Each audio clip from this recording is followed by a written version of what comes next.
I feel it deep flowing through my blood.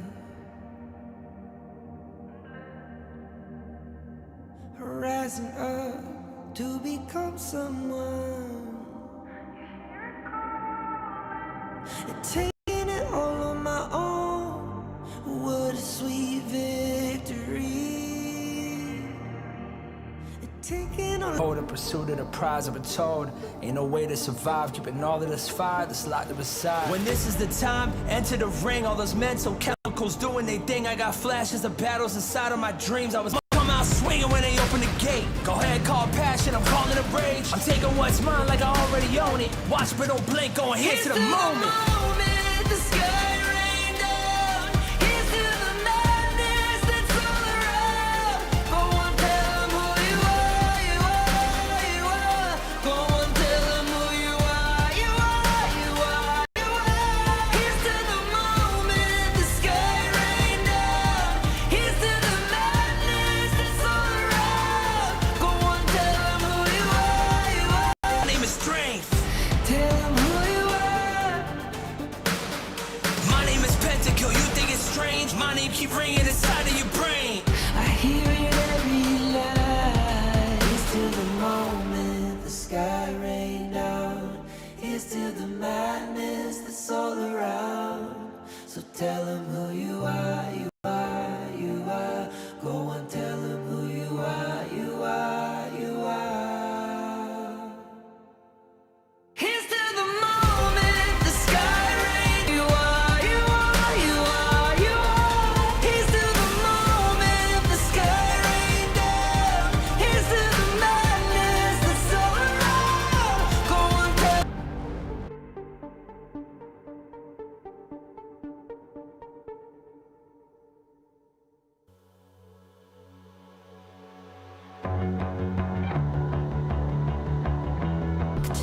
Been there where your heart comes alive.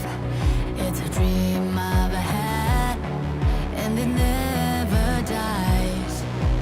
Right here, I am a contender, a challenge I can feel. The smallest lies become the brightest enemies, relentlessly. And even if you fall, you gave it everything to be a king.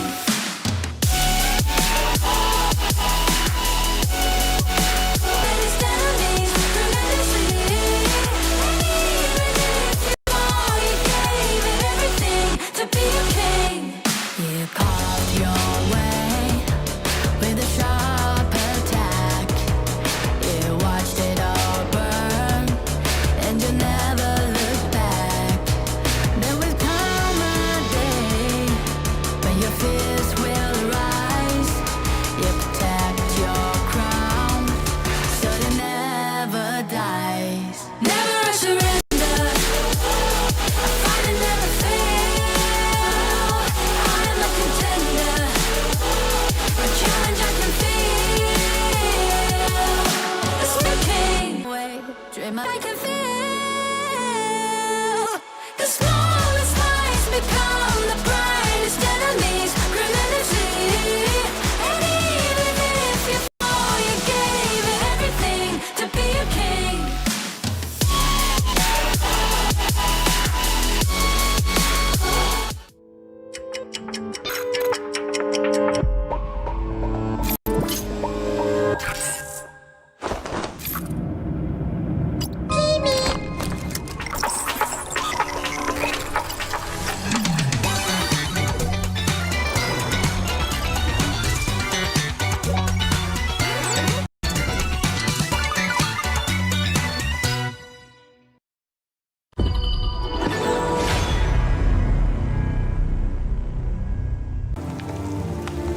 The elders say, this gather in joy,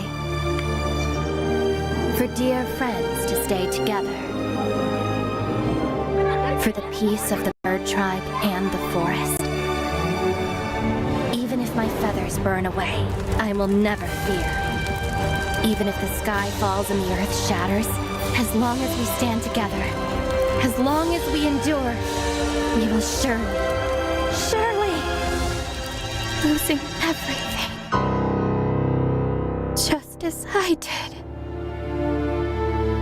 Sinking into darkness.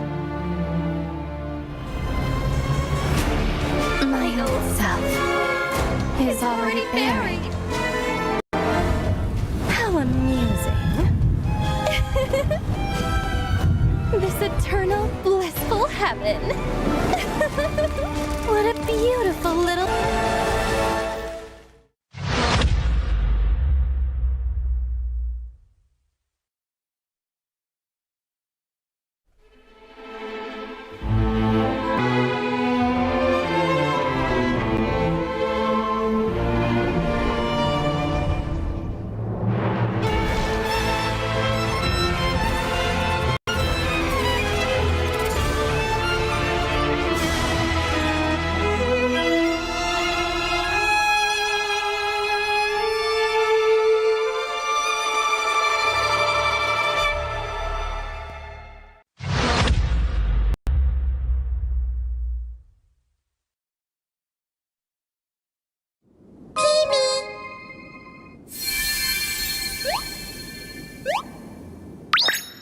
Hello.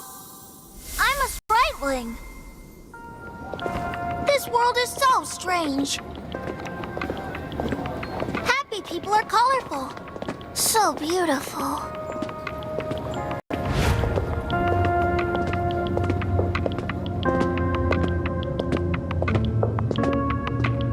Are those their negative emotions? Ah, so scary! Huh? Oh, let me chase away the unhappiness! Spriteling strike! Ha!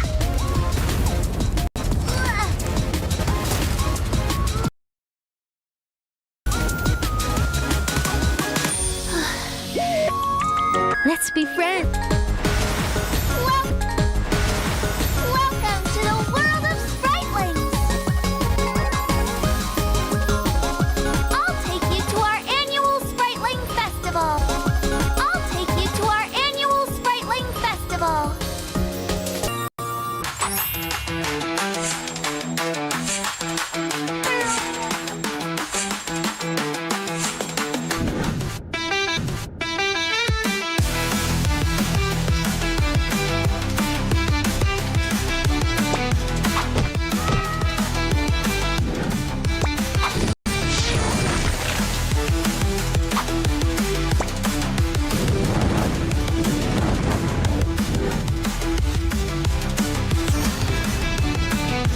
Whoa!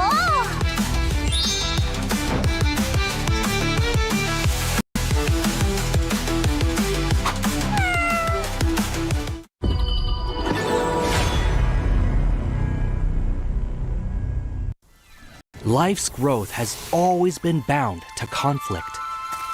How long can today's peace truly last? 1,000 years ago, from a single seed sprouted the misty marshes' first wonder. Fates weaving endlessly together.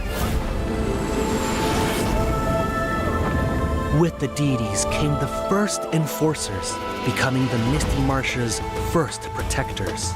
They took form as the 9 seers, each with their role sheltering this hidden land. All things eventually come for a different future. Their followers, too, drift further apart. The Order of the Seers and Omniscients are like 2 branches growing in opposite directions. The misty marshes watch as quietly as it all unfolds.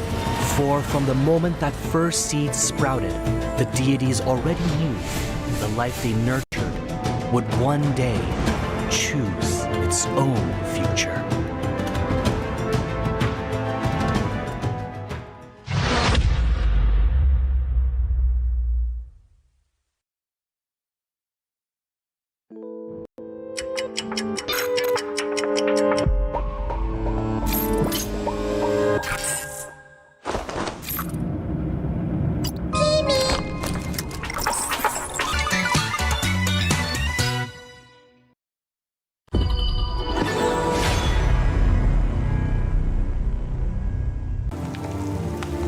The elders say, for and the forest together. As long as we endure, we will surely, losing everything. Just as I did. Sinking into darkness. My old self is already buried. How amusing. This eternal, blissful heaven. What a beautiful little bubble. I can't wait to pop it with my own hands.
This world is so strange.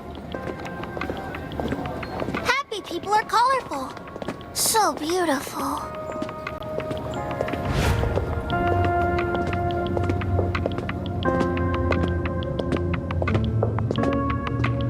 Are those their negative emotions?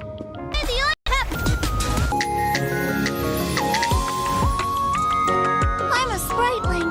With me around, you'll never be unhappy. Ow! Thank you. Let's be friends. Get him! Get him! Pitch blind, let's play another match. Charge! Welcome to the world of spritelings. I'll take you to our annual Spriteling Festival. Enjoy HOK and release your unhappiness. The world can't be without spritelings.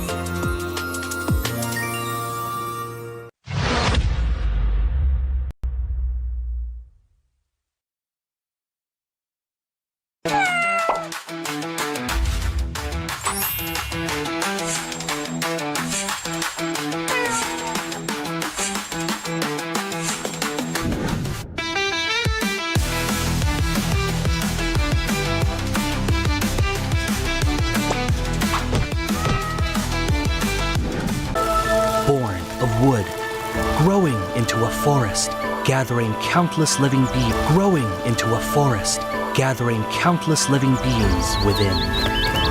Growth. Cycle. The deities came the first enforcers, becoming the Misty Marsh's first protectors. They took form as the 9 seers, each with their role, sheltering this hidden land. All today's inheritors of the seer's legacy long for a different future. Their followers, too, drift further apart.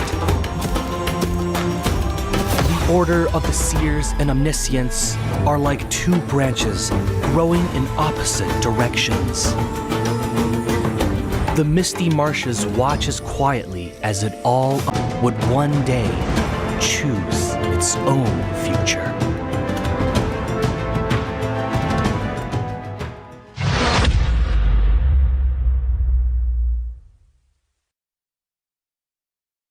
Go and tell them who you are, you are, you are.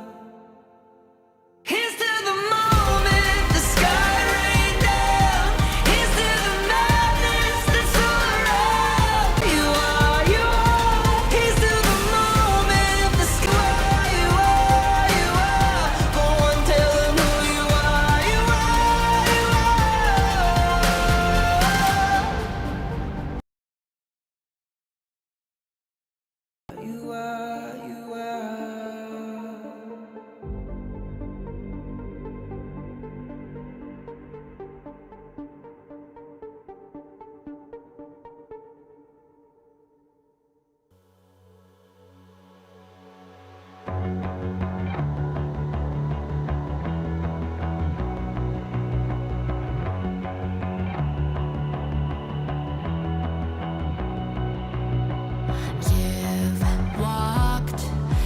darkest nights. You've heard the crowd, felt the blinding light.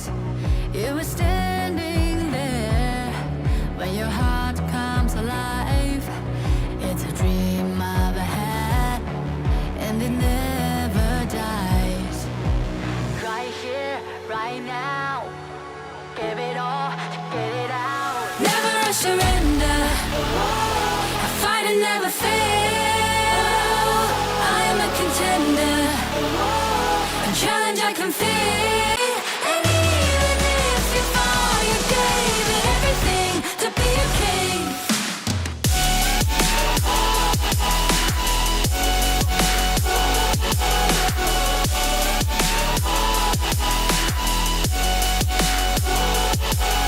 The smallest lights become the brightest enemies. Relentlessly, and even if you fall, you gave it everything to be a king.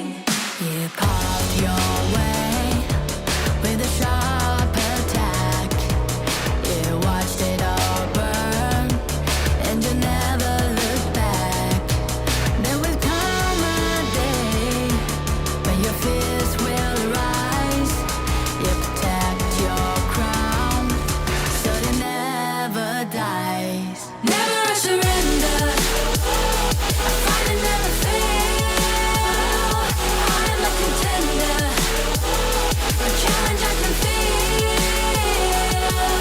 The smallest lights become the brightest enemies. Relentlessly, and even if you fall, you gave it everything to be a king. On my way, on my way, find my way, find my way. On my way, on my way, dream my way, dream my way. Never a surrender, I fight and never fail. I'm a contender, and challenge I can feel. The smallest lights become the brightest enemies. Relentlessly, and even if you fall, you gave it everything to be a king.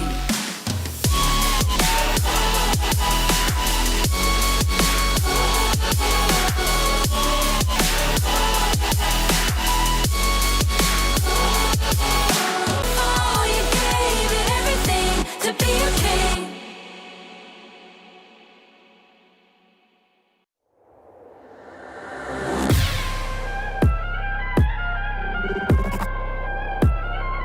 Gear out a weapon, getting ready, counting down. Pay attention to the challenge, tell me where you from. Gotta be tough, gotta be strong, gotta be savage like animal. Every time you tryna push me down. Look at me, I'll be lying down when I run around. And I'll make a sign, I will catch you.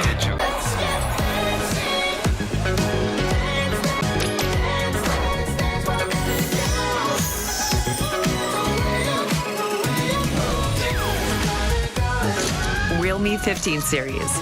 Live real in every shot. 또 다른 이들은 천둥을 뒤에 이끌며 걷는다. Ma una volta entrati, conta solo una cosa.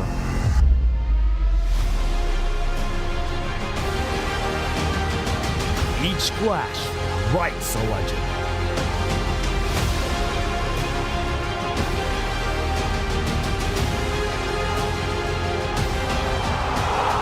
Each step takes them higher. And only the worthy remain. 그리고 모든 시선이 한 곳으로 향할 때 Dove il cammino dell'onore conduce i valloranti alla vittoria.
Ladies and gentlemen, welcome to the Kings Major West. I am Private Dancer making my inaugural Honor of Kings casting debut, but to my side, a face that most of you should recognize for his analytical awesomeness, Mr. Phil Umis.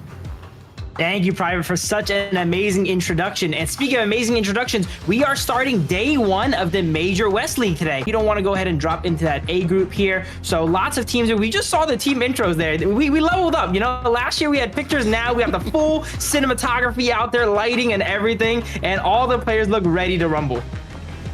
Yeah, it might be super early morning in North America, or it actually might be very late here in North America. But over there, it is super early morning. All those teams are bright-tailed and bushy-tailed, ready to take on all challenges in the search for one word, and that is victory.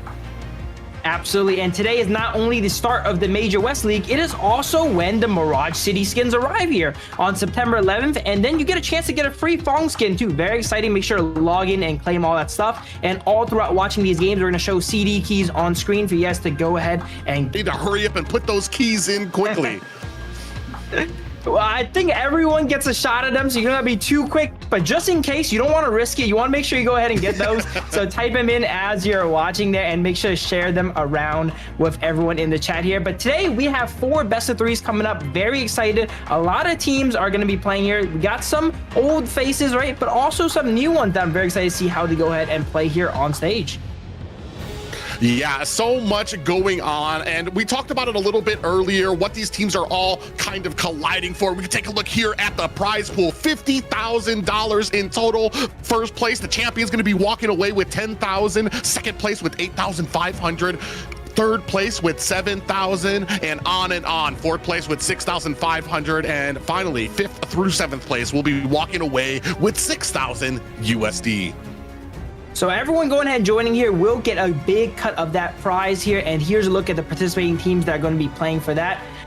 Just for competing here, you do get a prize, but the difference between last place and first place is $4,000 US. You want to play your heart out and go ahead and get that here. Major West League like Bor and BTK and Level Match. A W here as we take a look at today's matches. We're going to be starting things up with OG taking on Aylo Gaming to kick things off and set the tone. Next is going to be Twisted Minds taking on Bor. Then it's going to be LM taking on OG. And closing out the night with a bang, it's going to be BTK taking on Aylo Gaming.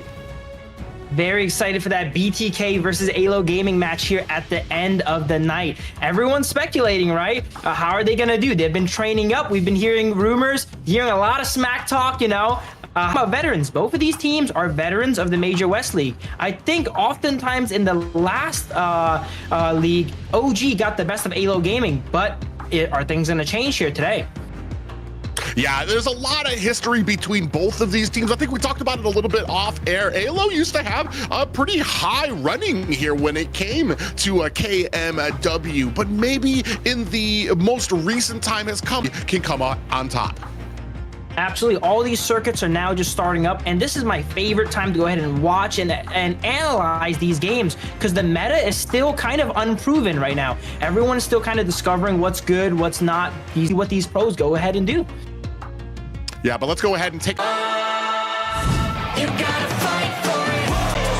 Let's go. The battle's calling. You better give it all you got. You gotta fight for it.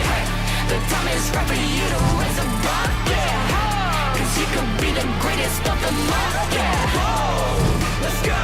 The battle's calling. You better give it all you got. You gotta fight for it.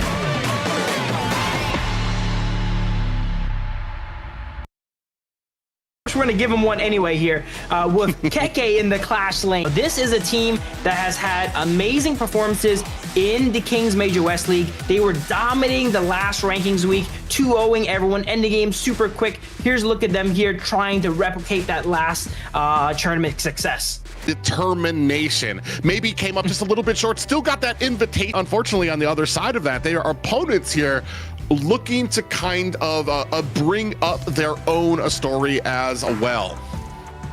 Absolutely. OG here going into this game is kind of known as the favorites in this matchup, right? So they have a lot of pressure, a little bit sleepy here, but they're going to go ahead, and once we get in the game, wait. Yeah, and these guys are already willing and able, but it's time to go ahead, take a look at their opponents. So you should never give up. You gotta fight for it. Let's go. I know you want it. I see the fire in your eyes. You gotta fight for it. Let's go. The battle's calling. Cause you could be the greatest of them all. Yeah. Dakza in the Clash lane. Alonso going to be bringing up the jungle. Mid lane's going to be manned by Lomax. Farm lane going to be taken up by you, and the Roam going to be taken by Roba KMW, looking to kind of reclaim that glory, get that winning strategy that put them at the top in some of the older seasons. Here, looking hungry, looking fresh. Absolutely. Aylo Gaming, definitely not strangers to Kings Major West League, but I see that they do have some new players and there were some roster changes going around. So let's see if this new roster and lineup is going to go ahead and succeed for them. And I just got to call out their title. Their title was the Crown Hunters. That is such a great title there. And you can look at it in a bunch of different ways. They could hunt the crown for themselves, or they could be the king. Definitely the favorites, but that doesn't mean anything here when it comes to Kings Major West. A lot of opportunities for teams to come up to showcase maybe something a little different, something that they've been practicing to be able to surprise their opponents. Here we know that they have the history of that. They've been able to do it before. It's just, can they recapture that magic now? Absolutely. It's a completely new season. And the rankings week, no one can go home, but you still do want. So teams are going to be tested. I would say they're going to test out some new stuff here, but also not do so much in a way that they cannot claim those victories. Yeah, as we take a look here at the head-to-head, I want to say definitely leaning more towards OG here to Keke. Keke, who has just like we said, it tells a story of the domination that OG has had in these seasons. It doesn't mean that it's completely out of hand yet for Dakza. Absolutely. Keke here coming up ahead in almost every category here. But in the game like Honor Kings, that could tell a bunch of different stories here. That could mean maybe his team plays around Clash a lot more, and then on the side of Aylo, they actually leave him and focus on other lanes here. It's not really one-to-one player doing more damage, getting more gold on average, but that does show where their focus is. OG is known for having that presence in the Clash lane from Keke, being a very, very dominant force. Yeah, and it's something that we've talked about before when it comes to like a lot of these. So while you might be able to get that micro, while you might be able to have those flashy plays on your own, it definitely comes down to the team and how you and each other can support each other. Absolutely. And when you mention a solo game, OG Keke actually won the 1v1 tournament in KWC. So he has that going for him as well too. It is a team game, but if you do take him on the 1v1, he has been undefeated on that. As we go ahead and get into draft here, OG is going to be in team 1. They first banned the Mai here. Pretty standard stuff coming out so far. Yeah, I think this is something that we had talked about offline a little bit, about some of the priority bans that are going to be out there, things that we might not be seeing in best of threes. Some of the names that came out were Mai Shiranu, the Arlie pickup, are going to be taken off the board. Some of those really high value picks, high power that kind of lead you into the late game here, they're going to make sure that those are off the board. So we're going to have to stretch a bit for when we're coming up with our compositions. Absolutely. Dolia is going to be the second ban for the side of OG. And when we're talking about bans here and just drafts in general, in a best of 3 format, you're going to often see a lot more high power drafts because you only need to win 2 games to go ahead and take the series. So teams are not really going to be pulling that many punches. They're not going to be bringing out as many spice picks here because you're going to see more and more deep hero pools come out. That kind of explains some of the ban outs there. A lot of mobility on that, a lot of damage depending on how fast we can kind of get those clears throughout the jungle. It's going to be answered by the Lung pickup on Aylo Gaming, followed by the Didia. So this is a little bit of what we're talking about here. Super high power drafts, Dao on the Luna here, and then we see Long and Didia being picked up. I'm surprised the Liang did not get picked up on the side of Aylo Gaming. That's definitely a great choice on the roam position to go ahead and lock down the Luna. And then OG is immediately going to capitalize on that, picking up the Liang and potentially Princess Frost here for Wen and getting that combo locked in. Yeah, Lung has been one of those picks that just so much CC and so easy to play. We talked about it before too, is like, especially when you're able to lock somebody down, it's pretty hard for your team to ignore. Once that person is locked down, it's like, all right, we know what to do. We burst him down, and it's just one of those heroes that are so easy to use. And we're already looking at a pretty big amount of CC here coming out from OG.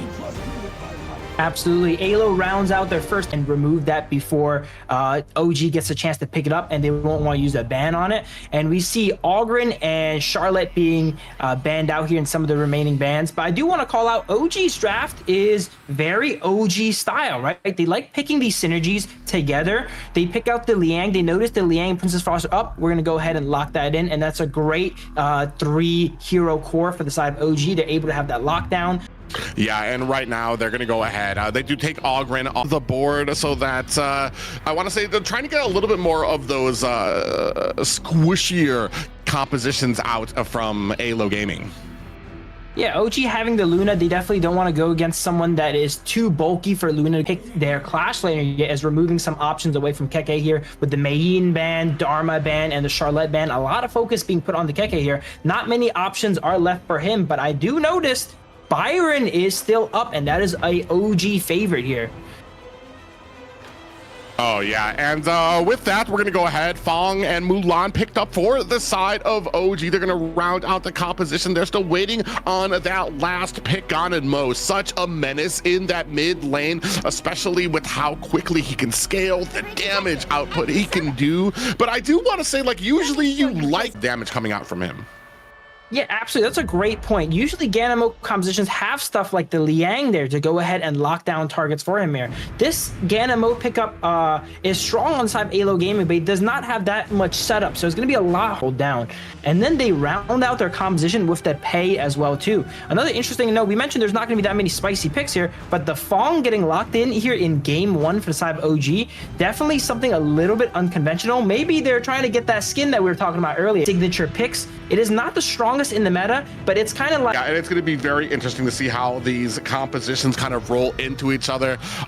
Pei is something that we've covered before. The early game that he can bring out is just incredible. He's almost unmatched when it comes through his jungle or his power spike. It's just, I wonder about the road leading it there, how their side for winning fights.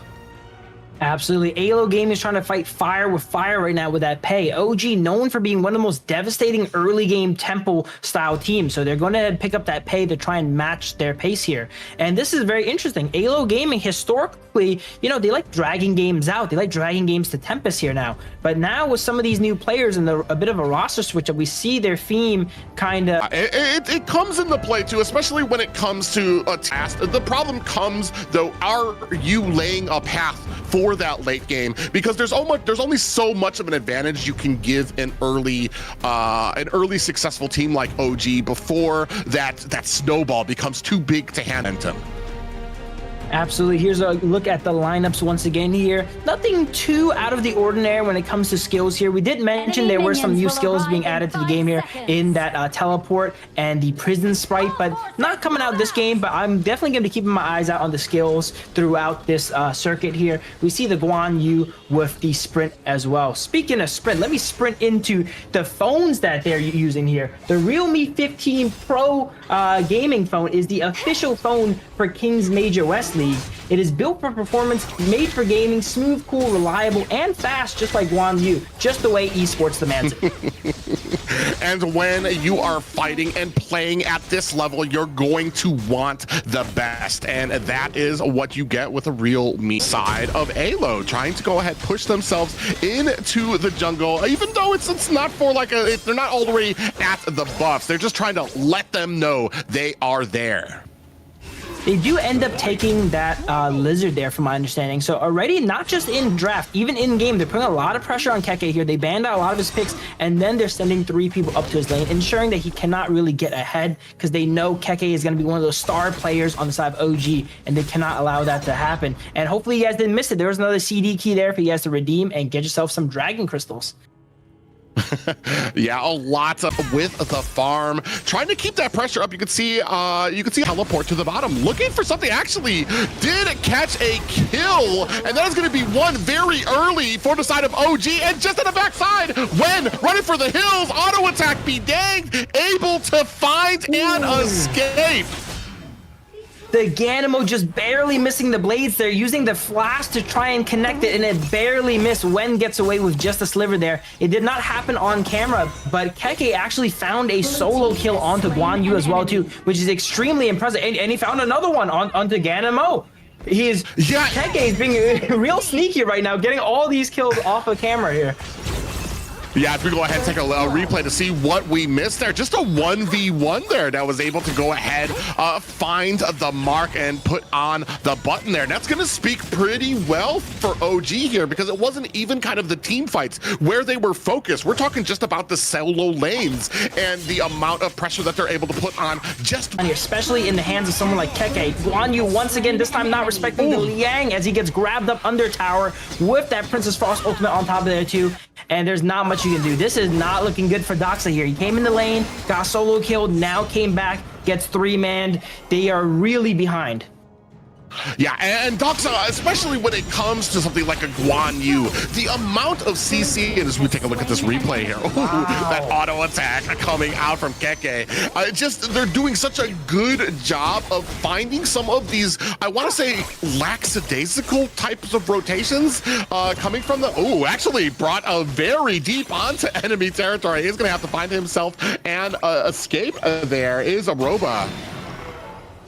OG 3 minutes into the game, almost 4 minutes here, already 3-0, up about 1,000 gold there. And I gotta say, we mentioned earlier the Mulan pick, right? It's not a very conventional pick, but there's benefits to that. The Ganimo does not really understand the damage output and the kill range of the Mulan there, as they would catch him out 1v1.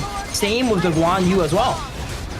Oh, they are able to catch one. If that is enough, gonna have to look at that again. It looks like, Fang is gonna be able to catch Pei, and also another kill going out for Lomax, able to catch one, putting Aylo on the board. A little bit of a lax rotation here coming down to the Tyrant, and I want to say 4 members of Aylo. And taking him out on the upswing there. So it was a 1-for-1, but trading roam for a jungle is always worth. Oh yeah, absolutely. And right now, I want to say you can see here trying to take that momentum. That's the difference between certain kills. Now, as we go in here, another big frozen onto Pei catches him. Mulan Keke going to go ahead and get himself up another kill alongside Doxa, able to answer back. But the difference is, I was going to say that OG, when they get those kills, you see them immediately going into enemy territory. Oh, a little bit of trouble here. Tries to go in, get that last hit off, but does not. Keke was definitely feeling himself in that situation there as he attempts a 1v2 on Ganimo, a bit of a revenge as he gets that shutdown there onto Keke. It's because of the Pei. It's because of the way this composition is. They can't let up. The moment that they start letting things up, the moment they start slipping behind, and then that snowball effect is going to come in. Speaking of which, we do have stood there between 4 members. A very brave, but maybe not recommended for Keke. That was an insane 4-man heavy blade there, but Keke was the only one there. There's no follow-up. Everyone on his team was actually getting the high ground in the Clash lane, and that has to be some sort of right. That's definitely a record since this is game 1 of the Kings Major West League, but a 6-minute high ground being taken by the side of OG. Yeah, and when it comes into the right now, where I feel like we're both standing in the middle of the ring, we're trying to throw haymakers at each other, but OG is just coming out of these fights a lot better. Another power word there to go ahead, lock down Lung, and take him down.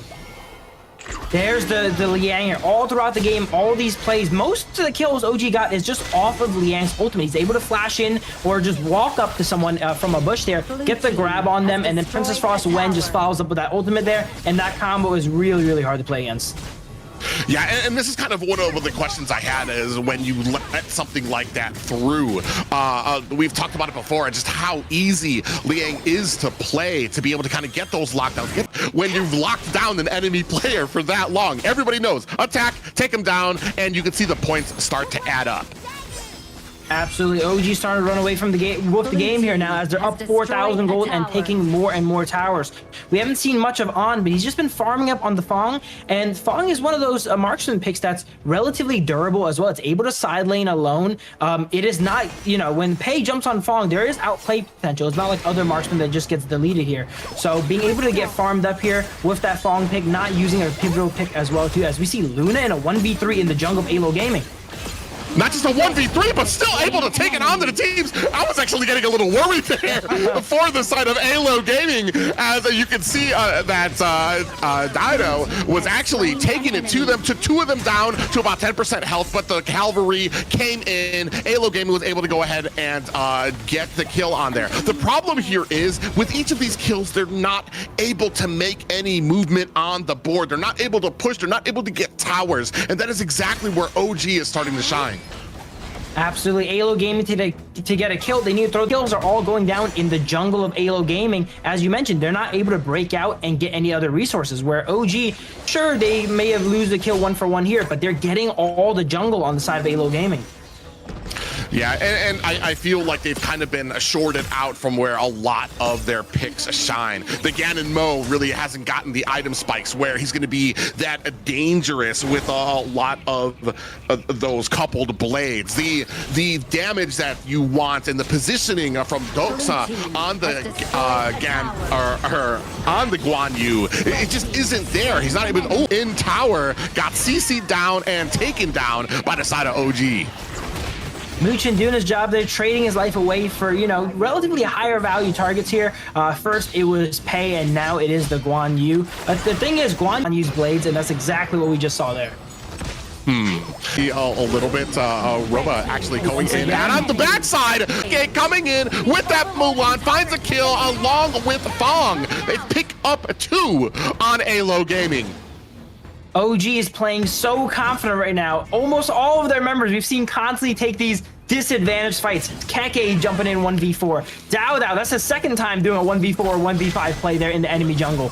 But they're just so ahead. They're so confident in their plays that even though they do lose Dao, they're able to force. As soon as you take him down, you turn around, you realize that your backline is getting cinched up by Keke. So, I mean, a great plan coming from OG where they're not just pushing from the front. They're not just trying to overwhelm. They're taking these smart little strategic plays, taking these strategic strategic deaths in order to get into the back line and give them even more of an advantage. Potentially the final fight coming out here as we see Wen getting engaged on here. Muchen actually, as he gets taken out. This is a numbers advantage for side of Aylo Gaming, but Keke jumps into the fight. 1v4 drops everyone super low. Yeah, and right now they are trying to answer back. Ooh, look at the damage there. Fong is able to find a kill onto Lomax, but answering back right away when able to. While everyone like Dao, Keke's jumping in, having fun, On is kind of like holding down the house. You know, he's farming up, getting really fed, and now we see him actually go ahead and deliver the goods as they're going into the enemy base right now. Guan Yu and Pei are the only ones left to defend, and it looks like they're not able to defend as Dao just rinses through them here.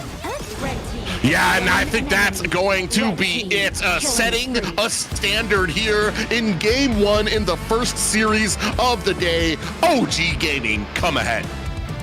That was definitely a very OG game. They play they dive in 1v4, 1v3. These like plays that, while some would say a little bit less disciplined, I would say are very passionate plays, right? Because when those plays happen and pop off, you know, they're amazing. And that's what we saw there in that game. Some of them didn't work out well, but the ones that did were awesome. So I do like the overall strategy coming from the side of Aylo Gaming. They kept the pressure on right from the beginning, tried to invade, tried to make sure that they were still all up in the face, always coming back, always standing man to man. The problem is when it came to the compositions, the actual amount of CC that was on the side of OG Gaming just really favored them, especially in that early game, to catch them even in the from what they thought was the safety of their tower. A lot of very early kills there under their tower because of the amount of CC that they had. Absolutely. I think the execution on the side of Aylo there was a little bit lacking, as you saw some solo kills come out on the side of Aylo there, and leaking a few kills to Keke is really bad because they invested a lot of resources in getting Keke behind. They banned a lot of his heroes, and they gone ahead and sent the 3-man top. But when you invest all those resources to get someone behind and then give it right back with a solo kill here, a solo kill there, that is really disastrous because the whole there. So I would like to see the, you know, going into game 2, maybe pick a little bit of an easier to execute composition as well too, because that composition is really hard to execute. Gan and Mo with no crowd control is not easy to hit blades with. Well, and then I kind of wonder, because when you have a composition on your side, this is a global ban. So maybe what we did is we kind of put those out early, let them put out that best amount of CC early. So now we no longer have the Liang that we have to worry about. We no longer have the Princess Frost that we have to worry about. But on the other side too, there were some big strong picks on the side of Aylo Gaming that were taken off the board there as well. Absolutely. I think Liang is the most pivotal pick here in this game 1. I would say Aylo Gaming's draft, either, you know, they kind of needed the Liang. If they knew that they were going to go ahead and pick the Gan and Mo and the Pei, I would much prefer the Liang over something like the Diadea. Number one, the Liang goes ahead and sets up the Gan and Mo, and then also you don't have to worry about playing against the Liang as Pei, which is someone that he, you know, historically hates playing against. Oh yeah, and the ability to lock him down, and then almost I don't even know if Guan Yu kind of almost works against Ganon Mo just because his entire kit is set on trying to re-push enemies or reposition them on the board. And when you're Ganon Mo, you like your opponents in a predictable place so that you can get all of that damage. And unfortunately, it just felt like he was never able to take off. Absolutely, that's a great point. I think OG's team was easier to execute, right? And because they were able to play it really, it's a feeling himself pick. He starts the game, he gets ganked by 3 people, and then he ends up with a solo kill on mid and clash. So classic Keke things right there happening as he goes ahead and gets the MVP. But going back to my prior point, yeah, their composition is really hard to execute on. We have for him to go ahead and land those blades. Yeah, I'm gonna say here on pick, but meanwhile they were pushing up at top. It just seemed like they were being picked, able to go in, get the lockdown. Here's another backdoor that we were talking about, able to light them up and really punish the back line of. Someone's diving here, someone's diving there, someone's taking a tower there, and it's easy to react in a 3v1 or a 4v1. But then they invested too many resources. Like it's 1 kill versus 1 kill. They lose a lot of extras along the way as well. Early game kills, catching some of the bad rotations, even able to get them under tower. But not just that, but just their ability to keep the pressure on as well. Absolutely. Very excited to see how these teams go ahead and adapt here for game 2. Yeah, be amazing. So one thing then too, where do we see some changes coming on the side of Aylo? One thing that you brought up already is how they managed some of that early game, some of the mistakes they made that actually got them some solo kills under their towers or in their lanes. I would say their composition was not very synergistic, right? You were mentioning the Guan Yu and the Ganimo. They don't really synergize with each other too.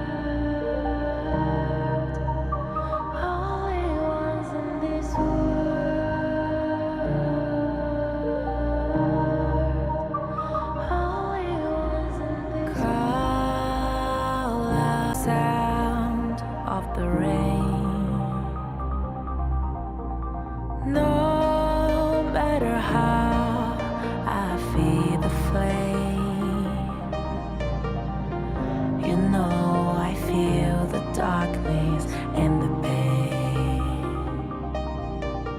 All of the ways we tried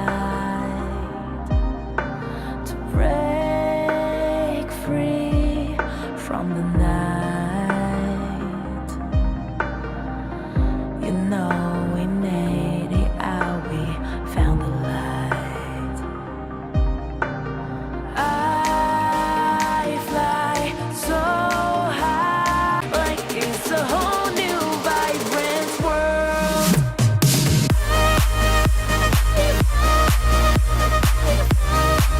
Like we're the only ones in this world. Like we're the only ones in this world. Now I see that I'm on fire. I'm alive 'cause now so high, light up the skyline. Let's do it this time, like it's a whole new colorful world.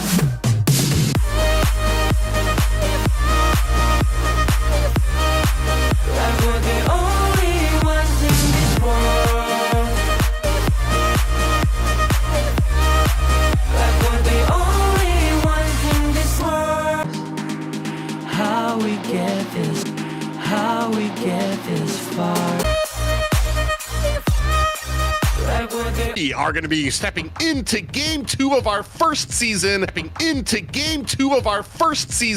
of day 1 of the Kings Major West. Private Dancer here and joined by Phil Umis.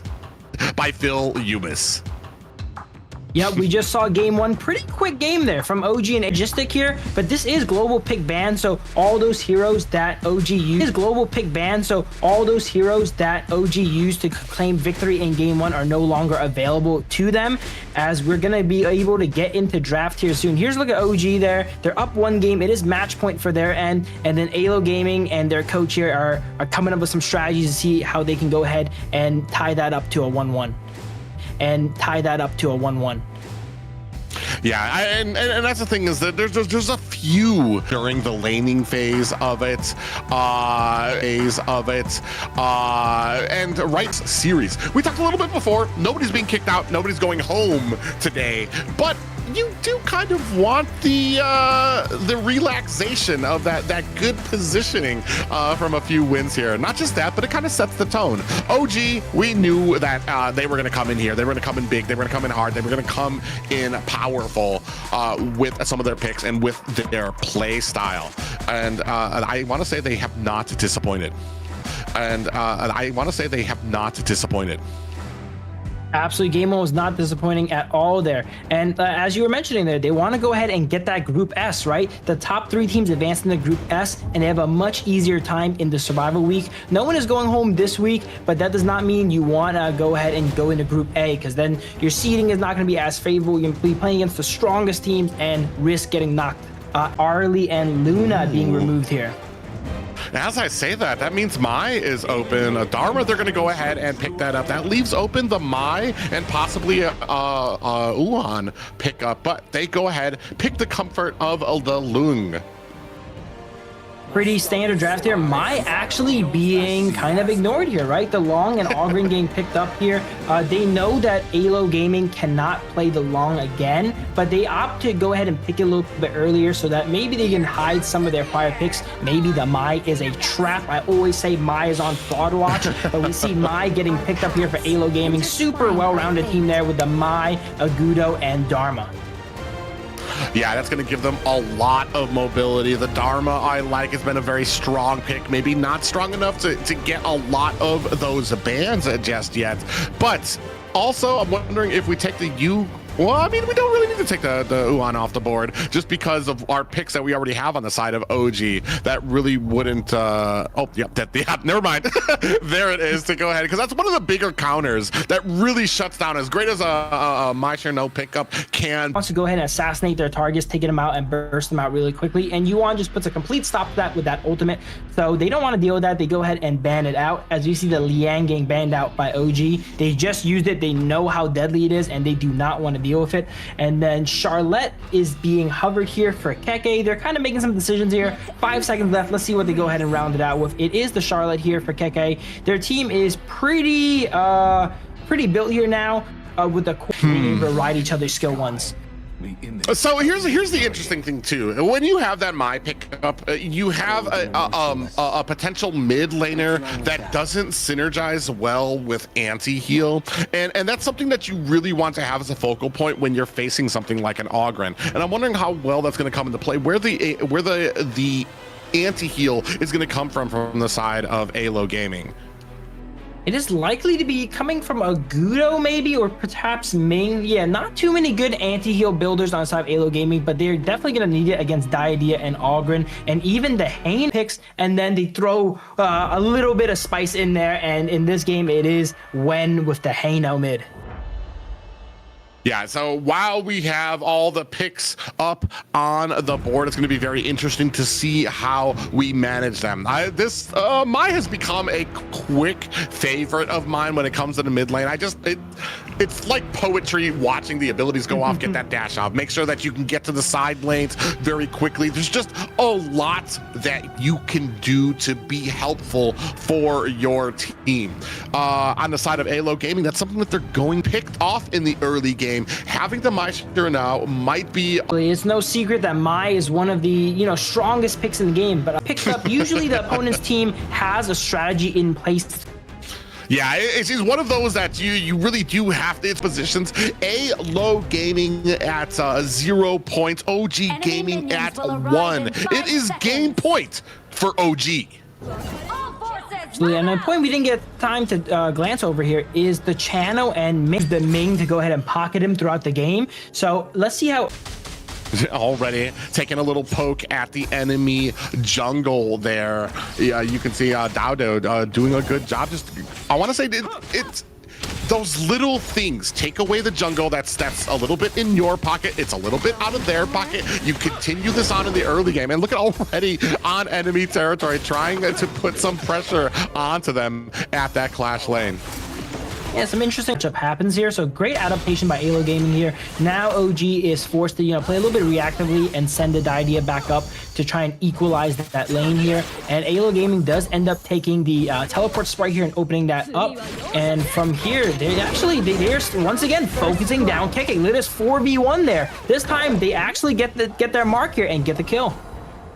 Yeah, not just that, but I like the organization coming to have 4 members there, immediately know what they need to do, get the kill, immediately walk away, and we're going to see if they can keep this up. Still no kills. They tightened up their laning process, so they're not handing those kills over to OG, so a much better start for Aylo Gaming than the first series. Absolutely. I will have to mention, though, Dao has kind of been in the background farming up. He's stole a little bit of a Gudo jungle here. And speaking of steal, we see a big fight coming out here from some steals here. A lot of combos going now. Idea goes down, and Dao goes down here. Aylo Gaming really have the momentum in this game, too. Oh, Doxa doing a great job splitting up the priority. You had a big group of them at the mid, but Doxa came into the back line, got that truth mantra locked down. I want to say 2 or 3 members of OG, and they were able to find 2 kills there again. Absolutely. Dharma, the miracle maker. Does not matter how behind. That is going to end that fight really quickly there. Oh, we do see. We don't know if Keke even realizes how close he might be. We do have a nice little truth mantra coming in there. In comes a Lomax, but just, I want to say, must have smelled him. Keke realized right away, got to the safety of the tower, and said, no kill for you today. We're seeing a little bit of a pattern here in Aylo Gaming strategy here. They are keeping up the momentum as they go ahead and... Unfortunately, you're not going to be able to continually get those type of resources all over the map. But, I mean, still doing a good job. 3-0 right now. A little bit of a 1K gold lead here. But it all starts to come down and might fall apart once we get to some of these objectives. Once the Tyrant's out there, once the Overlord's out there, are we going to be in a position for some of these good team fights? Absolutely. Here we have Tyrant coming up here in 15 seconds. This is usually another pivotal point here, and we see Muchin getting caught out a good amount, almost going down there. Aylo Gaming, they seem to be a completely different beast this game. They're playing together as a unit, and they are finding these catches and finding this pressure here in the early game. Yeah, and they might not have gotten the kill, but they were able to push Muchin away. But even with that, you can see OG enforcing their will here, pushing into the Tyrant, looking for a fight with Aylo Gaming, and they don't seem to want it just yet. Both teams kind of jockeying. Yeah, both teams don't seem like they want to pull the trigger here, dancing around the Tyrant. Neither side wanting to start it and having that disadvantage of the Tyrant hitting you while the opposing team is around. And it looks like the opt to handshake and everyone backs away. Okay, no Tyrant for either of us, guys. But Tyrant there shrugging his shoulders like, what's going on, guys? I thought there was supposed to be a fight here. But I want to say now, going ahead and very quickly, OG trying to return to looking to dive underneath the tower, and just comes up with that kill. Big pickup there for you and Aylo Gaming. Now 4 unanswered kills on the board. When getting a little bit of that Keke treatment there, as they send 3 to take him out under tower. Aylo Gaming are just able to, you know, group up and deathball OG. And unlike last game where when they lose a player here, they get something somewhere else, it seems like OG's not able to, you know, get off the ground here, it feels like. And this might have been what we were talking about earlier, is maybe they just kind of wanted to get those picks out of the way in the first game. This is a much different story than that first game. Ooh, looking for a little bit, lying in wait there under the bush, and going to try to pick up this kill here, looking for an opening and not able to capture onto Dowda, who's able to turn it around, finds the kill on the Doxa, and retreating back into the wind. OG there catching, deathballing, having these unfair fights. That time, Doxa found himself a little bit caught out alone there without any backup. Yeah, and I want to say some great positioning by the side of OG to kind of catch him in that rotation. They do good. I want to say Aylo Gaming, they're doing great when they have that team of deathball, like you're saying. It's just these one-offs where they start to kind of flounder. If they can keep this tight, and that's the problem with a lot of teams, is like, yeah, it's tight in this early 6-7 minutes, but as we progress, are we going to keep it tight? As we say that, Truth Mantra comes out and almost finds himself a kill. Luckily for On, able to go ahead and expend that ultimate to get himself to safety.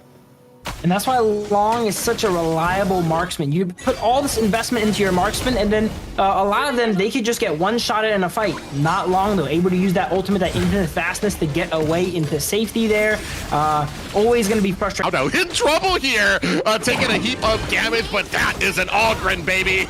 And he has the tankiness to go to boot here. Able to find himself an escape. A lot of abilities actually wasted to try to bring him down.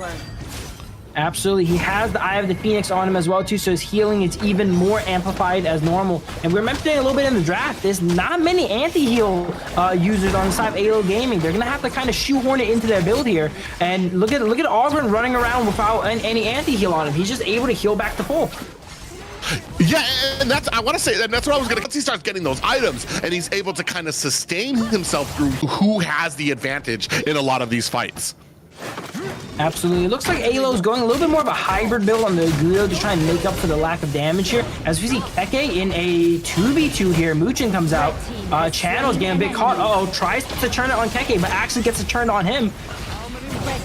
Yeah, you were the first one to go down, and just like that, you can see Dao finds himself another kill. Continuing on, Aylo Gaming, only one down for OG. It might not be pretty, but they have managed to kind of turn this in their favor. Absolutely. It's 5 kills to 4 here, but if you look at the gold, it tells a little bit of a different story. OG is actually up almost 3. Take the entire team to give his team the opportunity they need to be able to push on that tower. And that's the value you get from an Ogren, from all of that tankiness, from all of the regen he has, and where you're going to start seeing the faltering far as like answers go for Ogren. Yeah, you can definitely reduce his healing a bit, but that's still a late game Ogren here. The scaling on the side of OG, I would say, is superior. As we have the Blood Rage come up for Ogren now, it's going to be really, really difficult to take him down from the side of Aylo Gaming. There's not really that really reliable, consistent lockdown on him. We do have the Truth Mantra, but that is, you know, hit or miss sometimes in a team fight. Yeah, and right now you can see the differences we were talking about. A lot of Aylo Gaming split up on the map. You, from what they were before, a nice big ball where you can have Lomax maybe trying to go in there, getting us some damage out there, poking them out a bit, and this is going to be another Tyrant that's going to be going over to OG Gaming.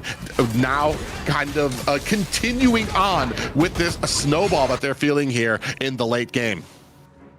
Absolutely. I say this in almost every broadcast, but Honor of Kings is not just about kills. The way you get gold is going ahead and farming and taking that enemy jungle, those buffs here. OG is down 1 kill, but they're up almost. Heal as much as they can to get all these minions, make sure that they're all farming proficiently. Engagement here, big pop-up lands as they're go ahead and catch that pop-up from the Overlord. Very low. Dao actually does get taken down by you. Overlord turns around, throws some damage onto the side of OG, but the rest of Aylo Gaming disengaged, looking to put some damage on the Kiki, who is starting to put some pressure onto that mid lane.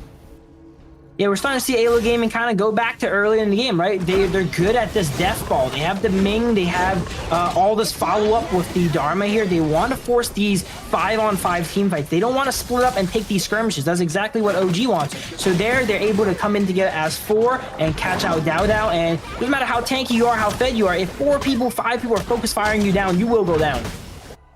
Yeah, and I like that you brought up before too the different in the jungle. They're not doing as I say, to find a kill onto Alonso, who is down for the count, a double kill, and this might be a bad. Looking good for side of Aylo Gaming. They're easily going to be able to get that Clash lane tier 2 now, and probably go ahead and push this momentum to take the enhanced Overlord as well too. All of these lanes are going to be pushing anytime now, and they're going to struggle to leave their base after losing a fight like that. Yeah, not just, I mean, and this is the difference, especially when it comes to the late game. They won the fight, and look how far they've been able to push in these towers. For a game where Aylo Gaming had much of the early game advantage, if you look at the map, you don't see that reflected in the towers, in the pressure on the map. So, I mean, a great job by them when they do have that advantage, and when they don't. Absolutely. Here now they go ahead and take the Azure Golem as well. Here Dharma trying to go ahead and fend them off, but it's not easy. All these waves are pushing. Shadow Vanguard has arrived now too. We are coming up on potentially the final fight of the game here as OG mounts a push here on the high ground of Aylo Gaming. Yeah, they're looking for an answer. Unfortunately, what they need is a mistake by OG. And from what we've seen in these last few games, they play a very tight ship. They do catch 3 members in there, put on the damage, but it's not enough just yet. You can see there that Doxa tried to find somebody, not able to find it just yet. They're doing, and this is, I want to say, a great example of where a lot of fights can sometimes be lost, and that's on the pushing of those towers. A lot of people, they just go headlong into the towers, try to push inward down just yet. They just need to whittle it down. They don't need to do anything crazy right now and risk the game. And you know what? That's not very characteristic of OG. OG is known for doing those crazy pushes, right? To going ahead and ending those games early. But this shows a bit of an adaptation from OG's playstyle here. The respect that they give Aylo here. The pincer move there got caught out by Keke, and just nothing they can do. We're actually able to answer back and might actually find themselves another kill here as well. Oh, as I say that, Keke actually, not taken down there. You able to answer back. There's 2 unanswered kills by the side of Aylo Gaming, but in the end, OG able easily been the end of the game there. But just as we were saying, OG's playing it slow. The Aylo Gaming's taking full advantage of this fact here, looking like they're gonna maybe even play up to the high ground here as Keke and Wen are down for the count. Yeah, and actually, yeah, putting the boots to the high ground from the side, looking for Dao coming in for a pincer move. I think it was more or less to kind of shake the side of Aylo Gaming, let them know he was there, that he had the ability to try to come in there, and that was the absolute aura over there of Dao. His team was down 2 members, 3v5, comes out versus 4 people alone, and they're like, hold on, guys, let's go ahead and back up here. Yeah, great aura moves there, by which they're going to go ahead, try to find themselves an advantage. Down goes Doxa, and now they are on to chase. Aylo Gaming trying to run for the hills, gets taken up. Conductor of Souls does find it. Mark Roba is down, and the rest of Aylo Gaming taken down, 3 members down, tying things up at 11. It is a 4v2 here. They're going to look to push this bottom wave into a game end here. Dao is so strong, the Ogren, Sage's Sanctuary on him. Keke is going down in these fights, but the Ogren is really the anchor of the team. They have to take out the Ogren, and they are struggling right now as minions are into the base and they rush down the crystal. Yeah, and that is going to be a clean sweep for OG Gaming. Not as pretty as the first game, but when you count in how effective they were still farming, how they were able to protect their jungle, even when they were taking deaths, I mean, it was pretty much... In the jungle, Dharma gets caught out, and then they immediately go to these towers and kind of run away with the game. Even though they were down to a few of those kills early game, they caught up, and for largely most of the game, they're down kills and up gold. Yeah, and you mentioned it when you were talking about it. In the first game, when they had the advantage, they were immediately enemy territory, taking buffs, taking jungle, making sure that they were refusing that, making those kills worth it. Unfortunately for Aylo Gaming, taking full advantage.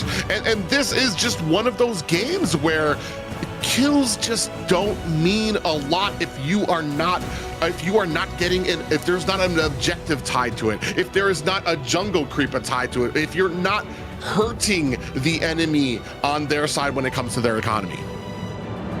Absolutely there. And yeah, we saw it in great fashion, dude. Probably like the largest gold lead we've seen out there on that Ogren, that late game carry. And also, as you mentioned a little bit in draft, they drafted a composition that they didn't really like building anti-heal, and against an Ogren, anti-heal is the bare minimum. So we saw him running an absolute muck in the mid game, 1v3, 1v4, really hard to take down. And even when they saw some signs of life where they can turn around and maybe push 5v3, the Ogren in the wall, they're coming in with that aura, scares them off, make sure that they cannot get that high ground. Yeah, just that's just amazing to me, especially that you're so fed that all you have to do is just kind of hands on hips as you come in there. It's like, all right, guys, I think you've had enough, and they're all like, all right, well, we're just gonna go back to our base for a little bit. But yeah, just a massive showing there, very tight kept by this early game. They still kept it tight enough, clearing out their jungle, making sure that you're ahead to be successful when you have the lead the entire game, when you're getting those kills the entire game. It's another thing to have that offense being put onto you, but still stay focused and understand the keys that you need. Behind is super important in a game like Honor King, because you will see swings, right? They were down all throughout the early game, but then they found an opportunity, a mistake Aylo Gaming made, and they capitalized on that, and then they will be taking the first match win of the Kings Major West League here with a beautiful 2-0. Yeah, a 2-0, and Aylo Gaming gonna be stuck kind of licking their wounds here. So we take a look at absolutely here. He was just an absolute raid boss, right? Being kind of amplified by that Ming did, whereas the side of OG, everyone kind of had their own roles, kept up a lot of these fights. Well, and that was the problem with the Chano. He played it as well as he could with an Ogren on the opposite team, able to kind of find some of those pickoffs and be able to kind of get that momentum. But like I said, there just wasn't enough answer. There just wasn't an answer. Ogren is just one of those. Ogren, just like May, is just one of those picks that you need. And as we can see here with the MVP, Dao getting that MVP here, 38% of the damage taken. But as we talked about, that pick, Ogren, there needs to be an answer. It's just not something you let the enemy have. There just needs to be a plan for it. Absolutely, especially when it's picked so early into the draft there. You have ample time and heroes to go ahead and try to deal with it. They were not quite able to deal with it there. In the early game, they did put a lot of pressure on Keke, we mentioned, right? They sent 4 people up there, but all while that was happening, Dao was kind of subverting his early game. Ogren, you know, known for that strong, little bit of a free ride into mid game as he invades, steals a little bit of Boars here and there. Yeah, and like from here on out is where just Dao was having the game of his life coming in here, able to really find his swing. And not just that, when we were talking about some of those early fights, as when a lot of those fights happened, their jungle was already cleared. There really wasn't anything Aylo Gaming, unless they kind of like retimed when they went after OG Gaming. There was no jungle for them to clear. So it was just a great job by OG Nation that they had over Aylo. Yep, right at the end there, and that's a great point you mentioned. Every time they went down, I wouldn't say you never want to die, right? But if you're gonna die in game, make sure all your tasks are done, all your dots on your side of the map are cleared. In opportune spots, they're forcing these fights, making, you know, so when they go down, OG's able to go ahead and take an Azure Golem here, Azure Golem there, and then that's how we saw that Gold League go ahead and, you know, kind of stretch. Even though there's 5 kills to 4 kills, when Aylo Gaming gets a kill, they get like 200-300 gold. But when OG gets a kill, they get the kill, they get your Azure Golem, they get your 2 jungle here, they get to push a wave and take a tower, and 1 kill on OG kind of feels like it's worth like 1,000 gold compared to Aylo Gaming. Yeah, I mean, it just you knocked it right in the head. Is like you got your little checklist when you get taken out. You're like, all right, I cleared out my lane, I cleared out my jungle, I'm good. For them to take. But ladies and gentlemen, the fun and excitement is not over yet. We will catch you with another series right after this small break.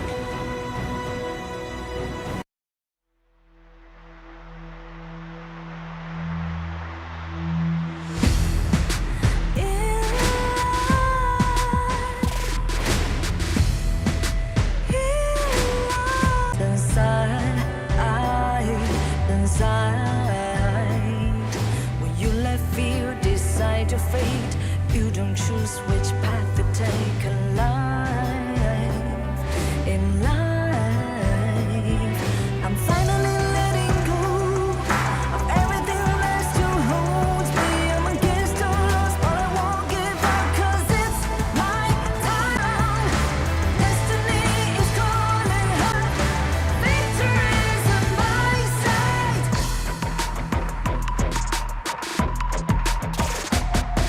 The more we lose, the more we gain. The more that nothing stays the same in time. What you see is what you get sometimes. Sometimes. Gonna show the world tonight. The light that shines inside us. We're against the odds, but we won't give up, 'cause it's our time to shine. Standing in the spotlight, can no one back us down. Destiny is calling high in life.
to the fallout. It's what got us here.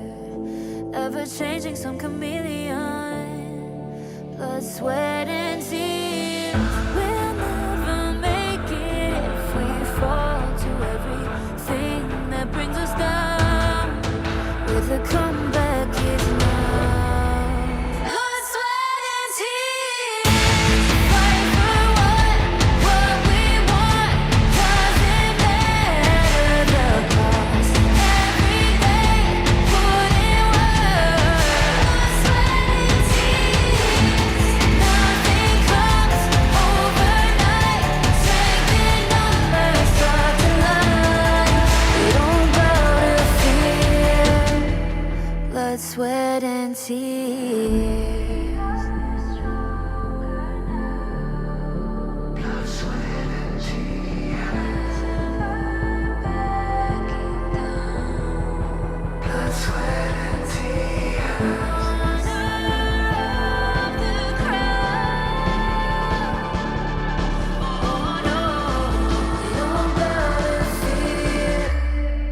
Blood, sweat, and tears. Fight for what we want. Doesn't matter the cost. Every day, put in work. Nothing comes overnight. Strength in numbers start to line. We don't bow to fear. Blood, sweat, and tears.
Sweat and tears.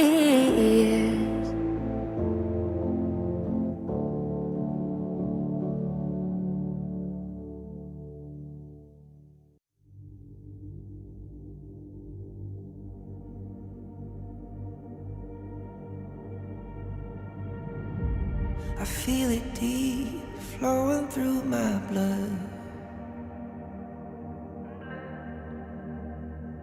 Rising up to become someone.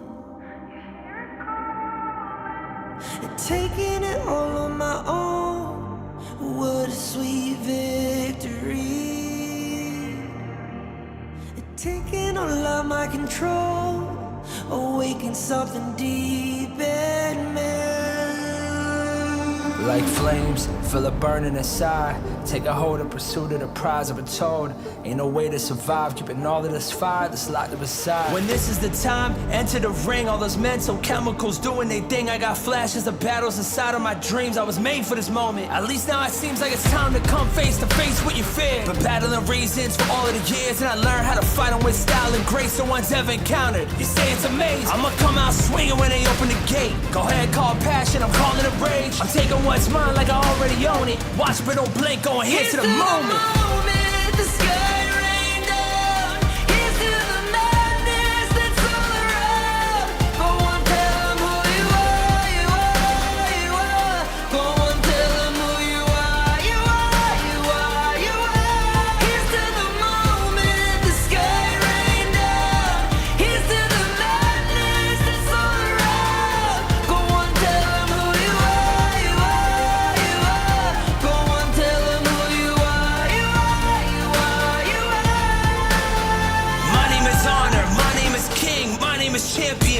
strength. Tell them who you are. My name is Pentakill, you think it's strange? My name keep ringing inside of your brain. I hear it every night. Here's to the moment the sky rained down. Here's to the madness that's all around. So tell them who you are, you are, you are. Go and tell them who you are, you are, you are. Here's to the moment the sky rained down. Here's to the madness that's all around. Go and tell them who you are, you are, you are. Go and tell them who you are, you are, you are, you are.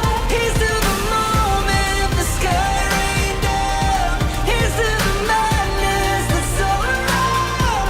Go and tell them who you are, you are, you are. Go and tell them who you are, you are, you are. Go and tell them who you are, you are, you are.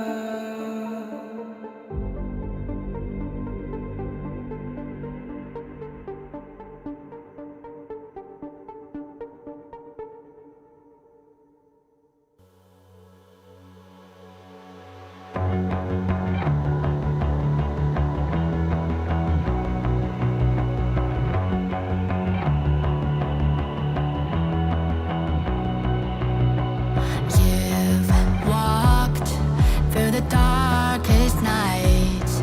You've heard the crowd, felt the blinding light. You were standing there when your heart comes alive. It's a dream of a hat, and it never dies. Right here, right now, give it all, get it out. Never a surrender. I fight and never fail. I am a contender. A challenge I can feel. The smallest lies become the brightest enemies. Relentlessly. And even if you fall, you gave it everything to be a king.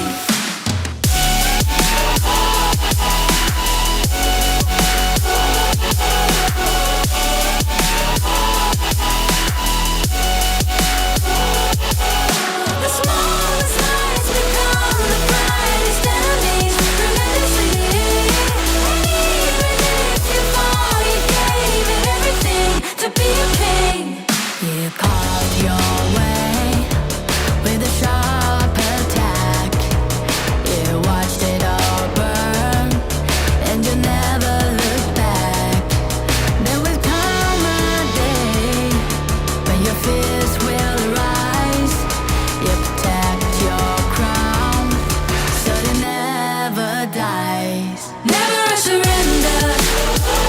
I fight and never fail. I am a contender. A challenge I can feel. The smallest lies become the brightest enemies. Relentlessly. And even if you fall, you gave it everything to be a king. On my way, on my way. Find my way, find my way. On my way, on my way. Dream my way, dream my way. Never a surrender. I fight and never fail. I'm a contender. And challenge I can feel. The smallest lies become the brightest enemies. Relentlessly. And even if you fall, you gave it everything to be a king.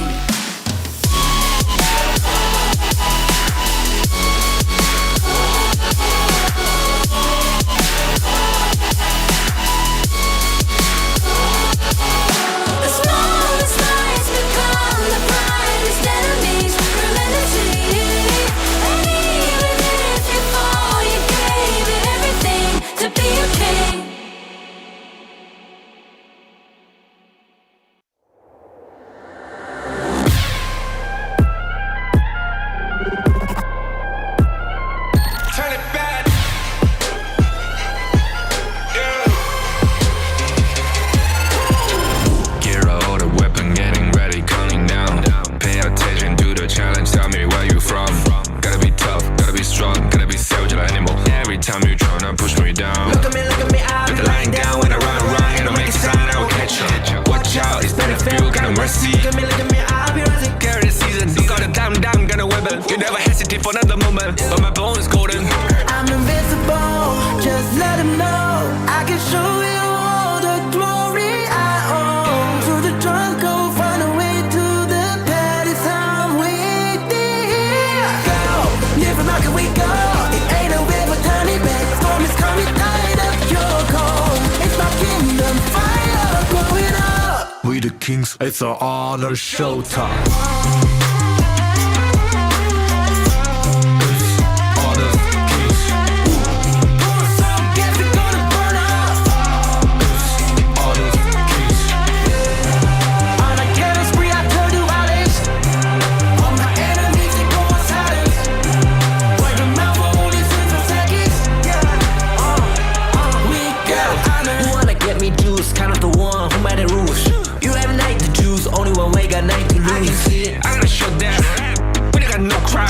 We barely found this one, crashing pieces, you can cheat. First blood, double trouble, then I take a pen, I kill. All you do is sweat it, look at me stay victory. Say. Ladies and gentlemen, welcome back to Kings Major West Day 1. We are going to be starting things off hot and heavy on the second series of the night. We saw the first Italian team there, OG, with an amazing performance, 2-0 versus Aylo Gaming here. Now in game 2, the second Italian representative here, Twisted Minds, going to be going up against Boars Gaming. Yeah, and some big shoes to fill. Twisted Minds here, already the champions from the last Kings Major West, looking to kind of set that standard here against Boars Gaming. Not just the winners here, but got 4th place in the KWC as well. So not too shabby. It's just a big powerhouse of a team. And unfortunately, Boars, they're going to have to sharpen their swords against a very veteran team here. Absolutely. Twisted Minds here, amazing performances. One of the most consistent teams, I would say. You know, they perform relatively well in every tournament, and they always have a shot to go ahead and take it as well too. As we've seen, they took the last Major West League against OG Gaming, and then they had an amazing performance in KWC as well too. But I will say though, looking at the roster of Twisted Minds, these are not the same exact roster we've seen in KWC. They did switch around some players here. We're going to see in a bit here. And if that's going to do well for them or not, I'm not too sure, as these players have not been very proven on that roster yet. Yeah, and that's kind of the double-edged sword of when you have a formula that is working for you and you have to change a few key components of it. Is this new formula that Twisted Minds going to be just as successful as their last, especially with a team against a team as hungry as Boars are? Absolutely. Bor is a team that was not here in the last Major West League, but let's go ahead and talk about them a little bit more after Twisted's intro right now. So you should never give up. You gotta fight for it. Whoa, let's go. I know you want it. I see the fire in your eyes. You gotta fight for it. Let's go. The battle's calling. You better give it all you got. You gotta fight for it. The time is right for you to raise a rock, yeah. Cause you could be the greatest of them all, yeah. Let's go. The battle's calling. You better give it all you got. You gotta fight for it.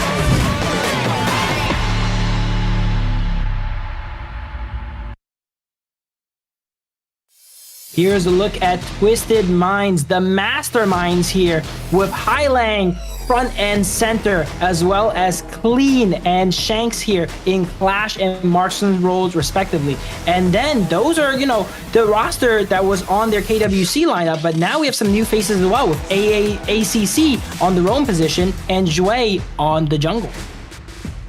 Yeah, it's going to be very interesting to see how well this new lineup can stand. There's something to be said even about skill level that you can have in solos and on your team, but the synergy, that is a very important part that I feel like a lot of people don't account for when it comes to teams, is making sure that people understand. They know what the person to their left and their right is thinking. They know exactly how they need to address, how they need to help their teammate, and that's what we're going to see if Twisted Minds has been able to kind of patch up those holes, seeing as how they're working with a few members.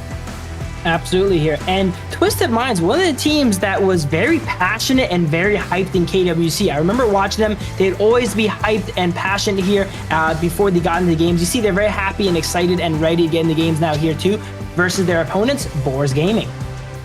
Yeah. So you should never give up. You gotta fight for it. Whoa, let's go. I know you want it. I see the fire in your eyes. You gotta fight for it. Let's go.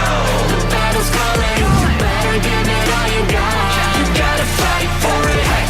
The time is right for you to raise a bar. Yeah. Cause you could be the greatest of them all. Yeah.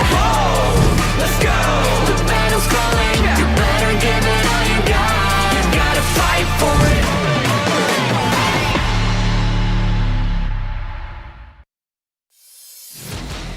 And their opponents, Boars Gaming, you can see in the Clash lane, 30-05, bringing up the jungle. We Ice from the mid lane. Red Cutie will be manning that. Farm lane going to be going to Mac, and their roamer is going to be Phasma.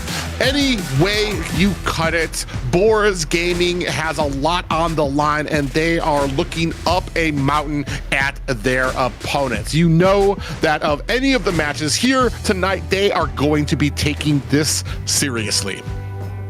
Absolutely, Boars versus Twisted Minds, kind of like the behemoth of the Major West League here, as they were the prior winners, and Boars kind of new here. They were not here in the last Major West League, so it's a little bit of an underdog story from them here.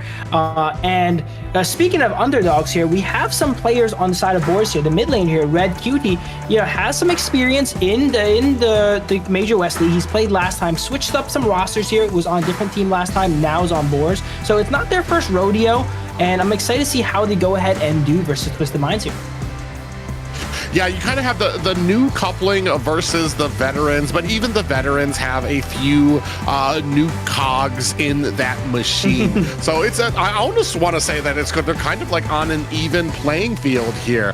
However, when we come to the overall team, when it comes to the management, when it comes to the play style, I want to say when it comes to Twisted Minds, we're going to see something similar to the amount of pressure right from the beginning that we saw from OGs. Absolutely. Twisted Minds, very calm, calculated, collected team there, being led by Hai Lang, one of their star players here, known for his control of the map in the mid lane. He's able to play a lot of these utility mages and kind of show out on them, right? A lot of people play these utility mages and they just support their team, but he's actually able to go above and beyond and carry with them. As we get into draft here, Twisted Minds goes in and removes that Luna. They do not want to deal with that. Yeah, right off the bat, they're going to go ahead and take off the amount of mobility and damage that you can get from that Luna pick. Boris is still looking for an answer. Going to answer with the Wuhan close off here, which is interesting to me because it says to me that we have the possibility of a Mai pickup here, especially with the Liang being taken off by Twisted Minds. Yeah, I think this game here, they're using the drafting strategy. Hey, we're just going to leave all the strong picks on the board here. We're second pick. We're not going to ban any of these, really high-powered picks here. You're going to have to choose. Do you want the Arlie, the Dharma, the Mai? You're going to have to pick one of them, and we're probably going to get the other two. It's something that we haven't really brought up or touched on too much, and just as you talked about, the Arlie quickly scooped up by Twisted Minds, but something that we haven't really touched on is the fact that you do get those two counter pickups as the second pickup, so you can kind of lay that drop out there. Yes, you were able to give them Arlie, but in answer to that, you pick up the Dharma and the Mai Shiranu. Who I am. Will Twisted Mind go with a tried and true counter to Dharma here, the Swanza? It's a great pickup against the Mai as well too, because they have a lot of melee crowd control here on the side of Boars Gaming, which will really be countered out by the Swanza here. But actually they have to play something a little bit more traditional, looks like. Hai Lang, known for his Yijing play, one of his signature picks in the last Major West, and he locks it up here before the enemies get a chance to go ahead and remove it away. And then Boars Gaming with like a star-studded lineup of S-tier picks here. Mai, Dharma, Long, everyone on the top of their tier list for their respective roles. I almost want to say that like it feels like we're packing a lot into this first game already. Those huge pickups for the side of Bor Gaming. They really, it's almost to the point where I'm just like, man, if you lose with this type of lineup, what else is left on the draft for you to pick out and throw out there? But I mean, it does look very well for them. I do like the drafting strategy. I like the fact that they allowed the Arlie to come out there, especially I feel like this was intended. There isn't anything in this draft that feels like Boars didn't want it, especially with that Wuhan taken off the board there, which kind of sets up a lot of some of these mobile picks, the Mai, the Lung out there. Absolutely here. Very high-powered picks coming out here in this game one. It's a best of 3, right? There's no reason to pull any punches. You just need to take 2 wins and then call it a day. As we see the Swanza getting picked up here, I would have really liked a Swanza ban because it does so much to break down their team. Now the Arlie is never really going to be vulnerable. The Yijing is never really going to be vulnerable. With that Roamer around, they're able to cleanse and give them that shielding. They're not afraid of getting Truth Mantra. They're not afraid of getting comboed by Mai anymore. And that could be that. I would say that's a pivotal pick here on the side of Twisted. Yeah, that's a very interesting point there too. And the only thing that I can see kind of maybe mixing this up for the side of Bor is if we're not concerned just with the CC, is if we can get to a point where the damage is enough to kind of surprise the side of Twisted Minds. But I want to say, like, in the early game, you really count on a lot of that CC, a lot of that movement around the board there. So we're going to see how well that Zhuangzi pickup, I think that you hit the nail right on the head. That's going to be a pivotal pickup here for Twisted Minds. Absolutely. I would say Boars Gaming has a little bit of an edge early game. They have that Liang Po, which is able to apply a lot more pressure than the Swanza, which early game kind of just, he's there, you know, he floats around, he shoots some butterflies, but he's not going to be able to, you know, cause the pressure and have that crowd control and be able to safely get the vision like the Liang Po. So the early game is going to be very important because once Twisted Minds is able to go ahead and farm up and get the Arlie online with the Swanza there to go ahead and ensure that it stays online, with that immunity there, it's going to be really tough for the side of Bor Gaming. Yeah, I think you hit it right there. Is that for me, the longer this game goes on, the worse it gets for Bor Gaming in the early game. If we can kind of keep up that pressure, if we can get some of those kills, get those, especially the speed in which Maishiro now can cover up the map, that can go and help those side lanes, possibly find some of those ganks and get some of those surprises on the Twisted Mind. If we can get those kills, if we can start pushing our way into enemy jungle, we might just have a chance to kind of steamroll this before Twisted Minds is able to ever get off the ground.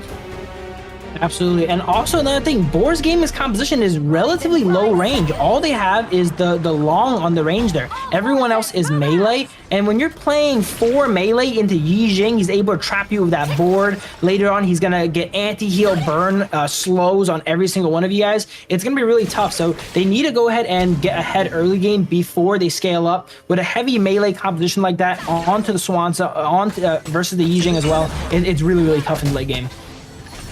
Yeah, and already a lot of pressure coming in. Well, I don't want to say pressure, but enough pressure coming from the side of Twisted Minds at the mid to kind of make sure that some of the early rotations can still be kept in the pocket of Twisted Minds. Really kind of shut down what Red Cutie can do on this Mai in the early game, where, like we said, she's gonna want to shine to kind of get that snowball rolling. Absolutely, and we're seeing a lot of teams go ahead and supplement, you know, Dharma's weaker early game by sending up the roam there, helping them out, 2v1ing the Charlotte, not allowing the Charlotte to really take priority in the lane there. As we see them once again, the Liang Po is just staying up here, not giving Clean any chance to take the 1v1s he wants to here, as Dharma and Liang go ahead and group up and take out this teleport sprite here. Yeah, and that's kind of the difference for a lot of these games too, is it's not always about trying to find the opportunity for some of these ganks. It's more or less to kind of get that advantage, get that pressure in that lane, pushing towards your opponents. Here, they're trying to keep those lanes kind of pushed towards Twisted Minds, keep them on their back foot for as long as possible. A little bit of an engagement here at the mid, and it does look like Jui is able to find an escape. Ooh, and actually, just like that, Wise actually might be in trouble. It is able to use that bubble to get himself to safety. He almost went down there. A lot of slows going on to him there. The Swans to skill 1 slowing him down. The Agudo slowing him down. He barely gets away there with that shielding. But we're kind of starting to see what these team fights are going to start to look like. Twisted Minds has a bit more of an anchor there with the Agudo, able to lay everything down here and then kites and slows their opponent. Whereas Boars Gaming, they need to go ahead and everyone jump in together and end the fight quickly, as they have 4 divers. Yeah, and I was kind of hoping that in the early game, a little bit of a back and forth here by 3005 and Clean, but I was kind of hoping that we would get a little bit more rotations coming from Red Cutie while the Swansea is not at that point. You see Swansea here down at the bottom, so maybe get Mai up at the top, try to look for some of those engagements, but we're just not seeing it. And like I said, I want to say the stalling point, all of this just kind of favors Twisted Minds when we move into that mid, when we move into that late game.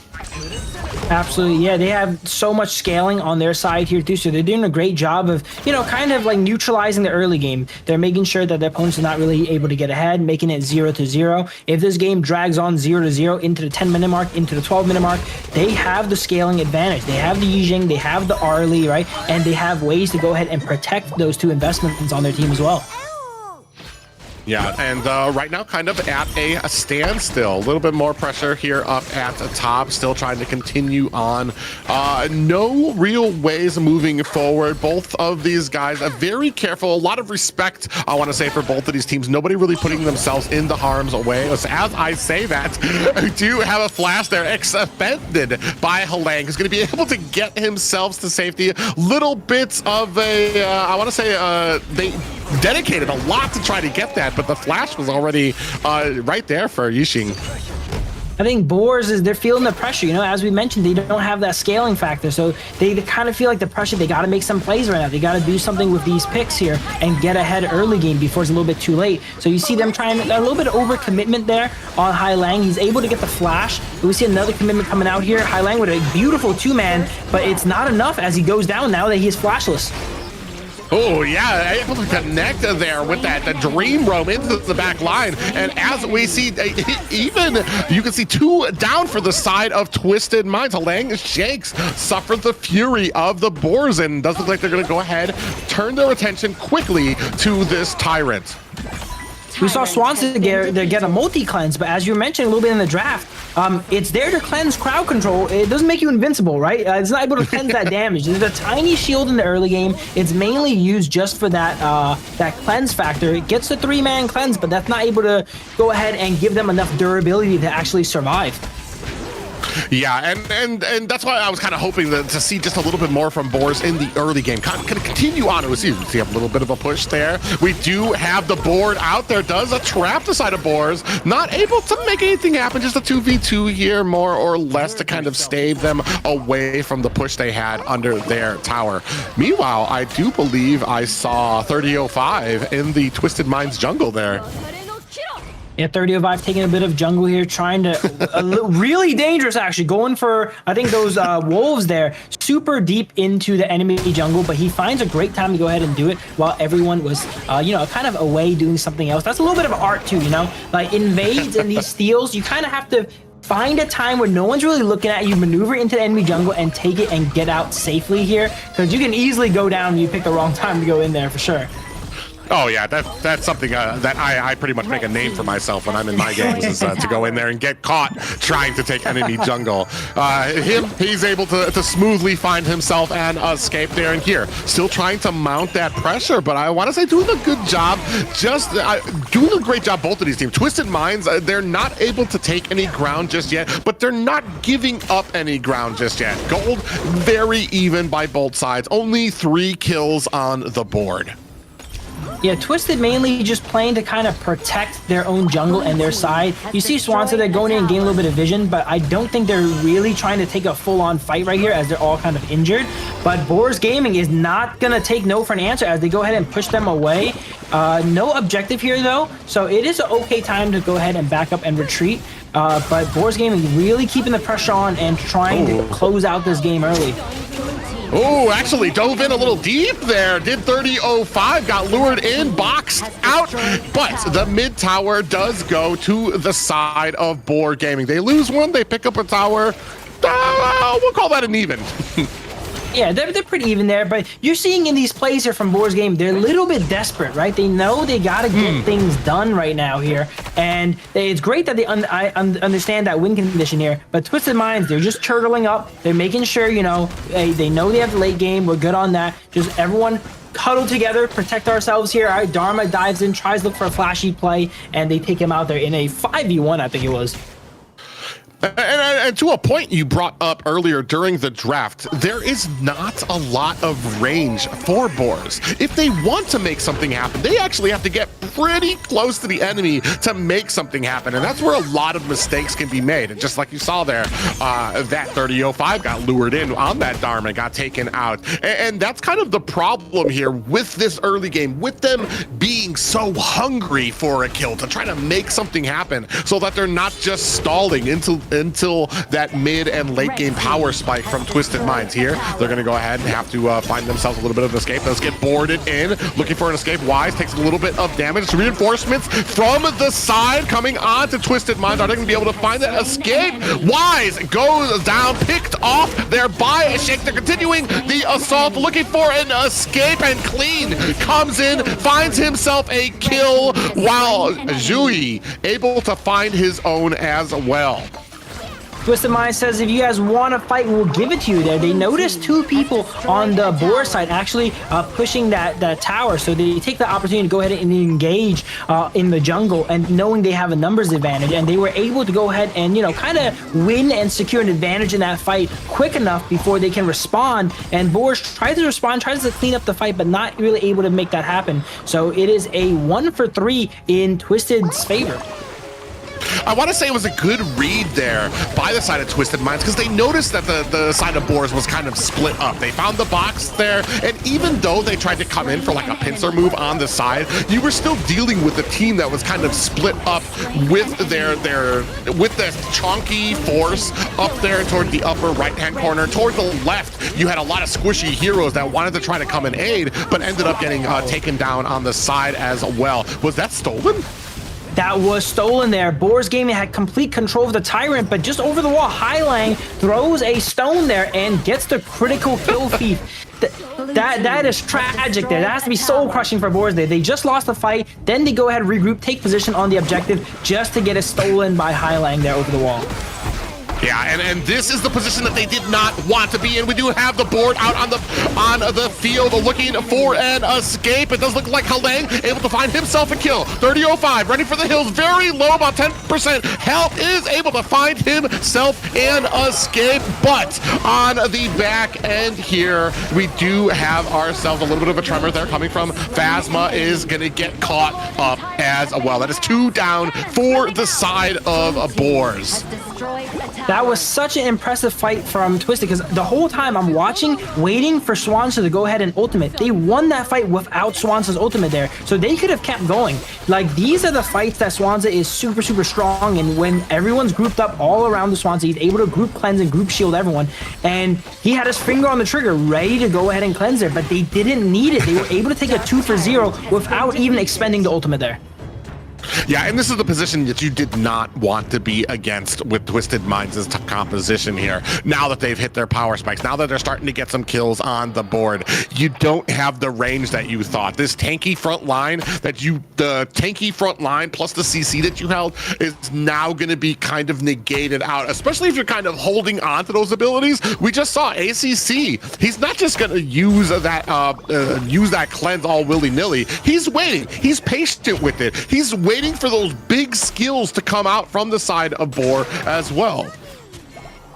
Absolutely. Here we see some of the itemization here. Highlang looks like he's building into like 3 different items, but once he goes ahead and gets his core build of the mask, the venomous staff, and the frost breath here, he's gonna be so much trouble to deal with, being able to box all the melees on the side of Boars Gaming. Yi Jing is like a very strong pick against these melees because you have to go in on him, and when you go in on him, you get trapped by the box. Yeah, and that's the kind of problem here, especially because what you said, you wanted that CC on Yixing. You want to be able to kind of trap him, but even if you do get in there, there's so much ability for them to cleanse out a lot of this CC that you're basically just walking into a trap here. I mean, the range here, you can see it's just being exuded here by Twisted Minds. There is not a way for Boars to kind of find their way in to this line. You can't just try to run forward and try to take that front line because just of the power of the board coming from Yixing. Highlang doing such a great job with his positioning. They're going to look to try to find themselves an opening here. If they can find an advantage to maybe steal it back, and not able to. Twisted Minds still able to find themselves an overlord. We do have a board down on the battlefield, and down goes Weiss. Now chasing after the rest of Boars, running for the hills, have to get back to the safety of their high ground towers, but the assault continues from Twisted Minds. You can see into the back line. Ooh, actually, Mike Clean dove a little deep into the enemy territory, still able to get himself out of there, and it does look like Twisted Minds find themselves a high ground tower. They are looking to end this game here. It's 5 versus 3 here, and the members of Boars Gaming is not the best when it comes to wave clearing. They're all melees, but here we go. Big combo comes out. Everyone's really low. Can the Lianko 4-man knock up here? Can they go ahead and turn this fight and hold? It looks like they just about can't. Monkey is here in a 1v5 situation, and this looks to be game set here for Twisted Minds. No, they have no minions. Okay, here we go. That will be game 1 going to Twisted Minds. I like the last ditch effort coming out from Boars there. They tried everything. They got them fairly low. It just wasn't enough at that point. They had already had the steamroll coming for them. So, I mean, a great game by Twisted Minds there. Very patiently stalking on the board, trying not to make too many mistakes. And once they had that power spike, once they had the opportunity, it was a full steam ahead. Absolutely. I just gotta say, in that final push there, their juggling of the aggro was perfect. Everyone fought until they had 1 HP, backed up, then sent the other people back in, got these shields, started baiting. They didn't lose anyone the entire push, which is crazy. We see Mai, Liang Po hit some amazing combinations, but they're able to just barely stay alive, dip in and out of the fights there, and because of that, they're able to take out the side of Boars Gaming and take that win. And that kind of comes down to what we were talking about early, which is a synergy. We were questioning some new players on the team of Twisted Minds, but the synergy of the confidence to be able to dive into enemy towers. And no, you know what? I don't need to worry about it because my team, they're going to come in, they're going to get the aggro, they're going to create that escape for me to be able to get out. When the whole team dives under the tower, they understand, oh, I have aggro, I can just step out, somebody else is going to take it, we're going to go back in. And just a well-oiled machine that Twisted Minds has showed themselves in that first game. Absolutely, that was a very Twisted Mind style game. They're known for having that control in the mid game here, and once they got that control here, they didn't let Boars kind of go anywhere, right? They had the Yixing board, they're able to get objectives. Boars Gaming tried to steal it over the wall. They're like, nuh-uh, okay, we will not allow that transgression. Set up that board, push them all the way into their base, take their high ground, and end the game off of that.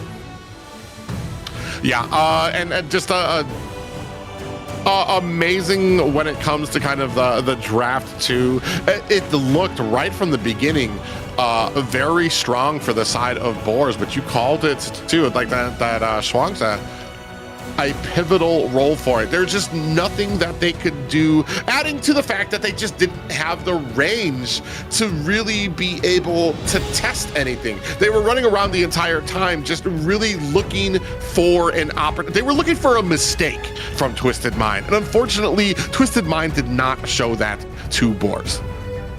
Absolutely. While in draft, you got to go ahead and try and develop your game plan, right? And build and pick these heroes you know are strong. The Mai, the Dharma, the Long. You also have to go ahead and think, what could the enemy pick here to checkmate my composition? And I think the Swanza there was a really good pick for that. And them not really, either respecting that pick or noticing it was a part of their downfall there, as the Swanza had amazing impact that game. 0-0-13 KDA there on the Swanza there. A beautiful roam KDA basically ensured that all the carries on the side of Twisted Minds, once they got into mid to late game, were basically untouchable. It negated the Dharma pick, it negated the Mai pick, it negated the Liang Po pick. That one pick just did so much work. Yeah, and then on another front there too, when you could see the difference between the team fighting, there was just they understood that they needed to stick together, did Twisted Minds. The lowest team fighting participation there was 84%. Whereas on the side, even though I want to say Boars were trying to be more offensive, they were trying to be that death ball to go forward, you saw 33%, 66% kill participation. Just, I feel like Twisted Minds understood safety in numbers when it came to especially that early game, to kind of offset a lot of the offense that would have come out from Boars. Very safe game up until they had the power spikes, until they had those items that they needed, and then just full speed ahead. Absolutely. I would say Boars Gaming's composition, you don't want to take them in that death ball fight, right? You're giving Swanza the 5-man shield, the 5-man cleanse. Don't give them their win condition. That's their win condition, right? You want to go ahead and split them up, force them to choose, okay, who do I want to protect? Do I want to protect the Arlie? Do I want to protect the Yijing, right? When you do fight them in these head-on kind of brute force situations, they have the composition for that. Whereas I would like to see them use the Mai, use the Dharma, split push here, put one here, put one there, and kind of split up Twisted Mind. Don't let them, fight with that unit that they're so good at, that their style is. Yeah, I want to say this was the only good offense that kind of came out from the side of Boars. A really early game, even with the cleanse, able to kind of output that damage to really put Twisted Minds on their heels. Unfortunately, after that, it was all Twisted Minds here. As you can see them really turning the tables with a lot of these fights. Yeah, we're seeing here, once Twisted Mind groups up, they're 5-man right here grouped up. It's really hard for Boars to break through. They have a composition to 5v5 here, right? Agudo lays down the healing and the damage there. Swanza keeps everyone alive with that cleanse here, and they're playing their game. Boars is trying to fight them 5v5 instead of maybe sending someone in the bot lane. They're looking at bot lane.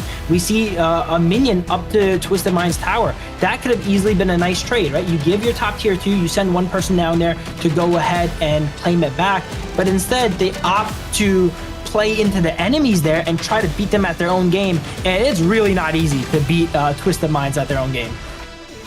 Yeah, and the unfortunate thing here is when you kind of split off to try to get some of those split pushing ability on there, the rest of your team needs to be very wary of some of those fights, because what you end up doing is now you have 1 or 2 people off trying to push on the map, and you've got this little ball of 3, maybe 2 people there, and that death ball of Twisted Mind roaming and pushing through the jungle. And as soon as they were caught, it was pretty much all. You saw the Boars very late trying to kind of come back to try to aid their teammates, and just to no avail. Absolutely there. Yeah, I know that feeling all too well as the residential split pusher here. I push my lane on the side here. My team's like, let's fight 4v5, guys, all right? And that's very, very dangerous for sure here. But enough about my solo queue shenanigans. Let's go over to a break here before we go into game 2.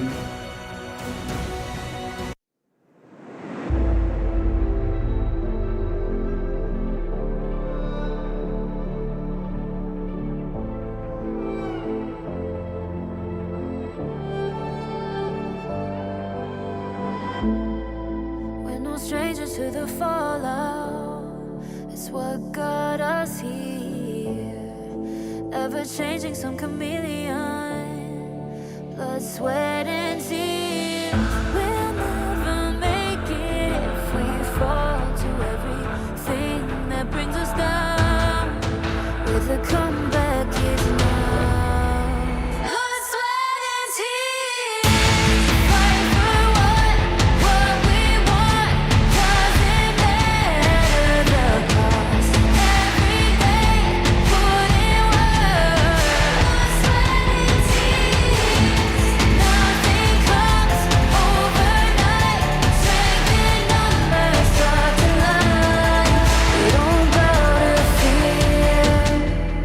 blood, sweat, and tears.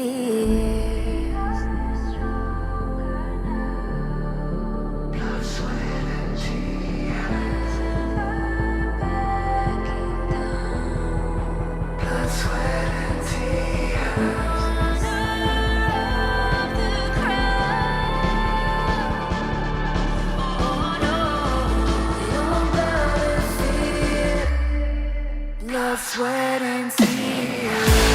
Fight for what we want. Doesn't matter the cost. Every day, put in work. Nothing comes overnight. Strength in numbers, stars in light. We don't bow to fear. Blood, sweat, and tears.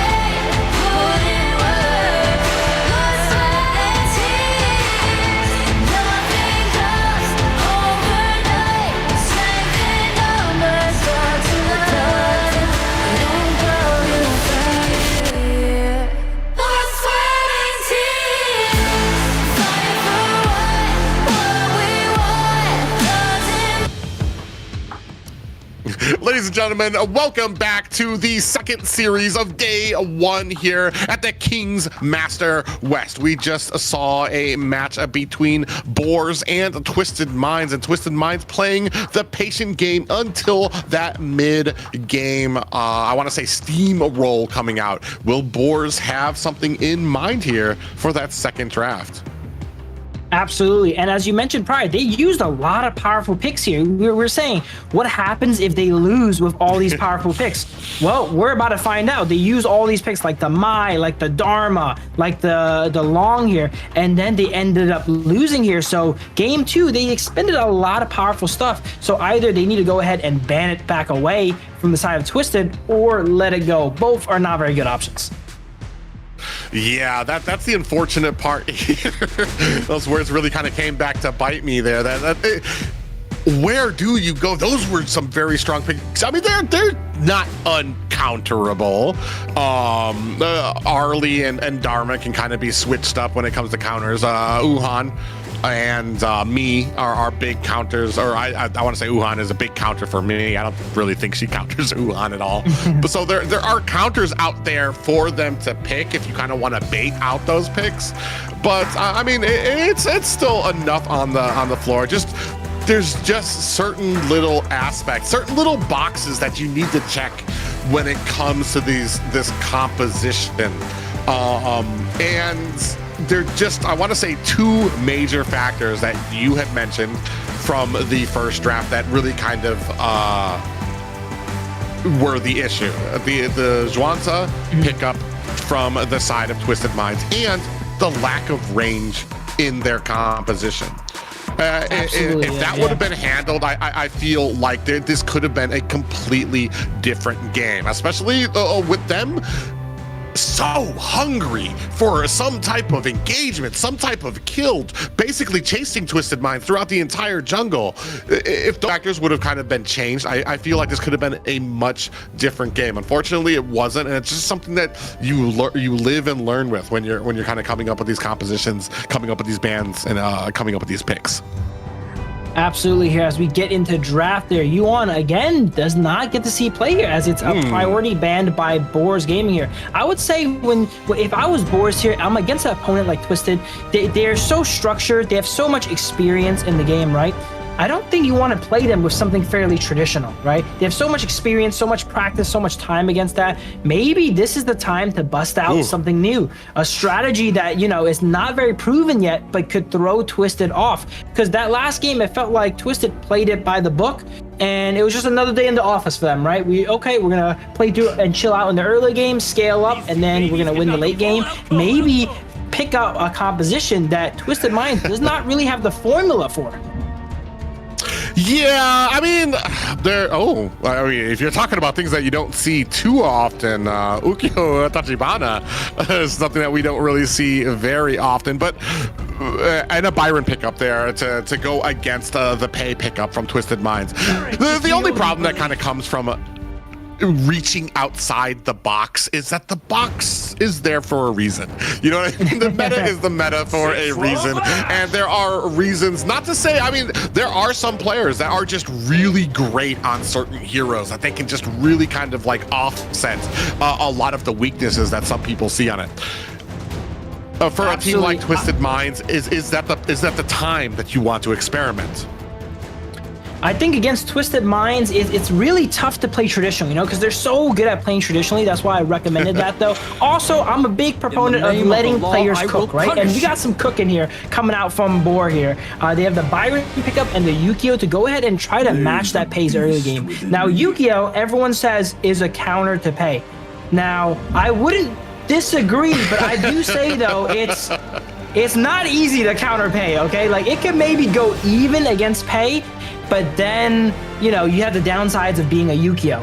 Will Boars Gaming go ahead and show me and show the world that Yukio is the counter? We're not too sure here, but a pretty solid traditional lineup here for Boars Gaming. Outside of the Yukio, they have the Byron, they have the Lady Jen.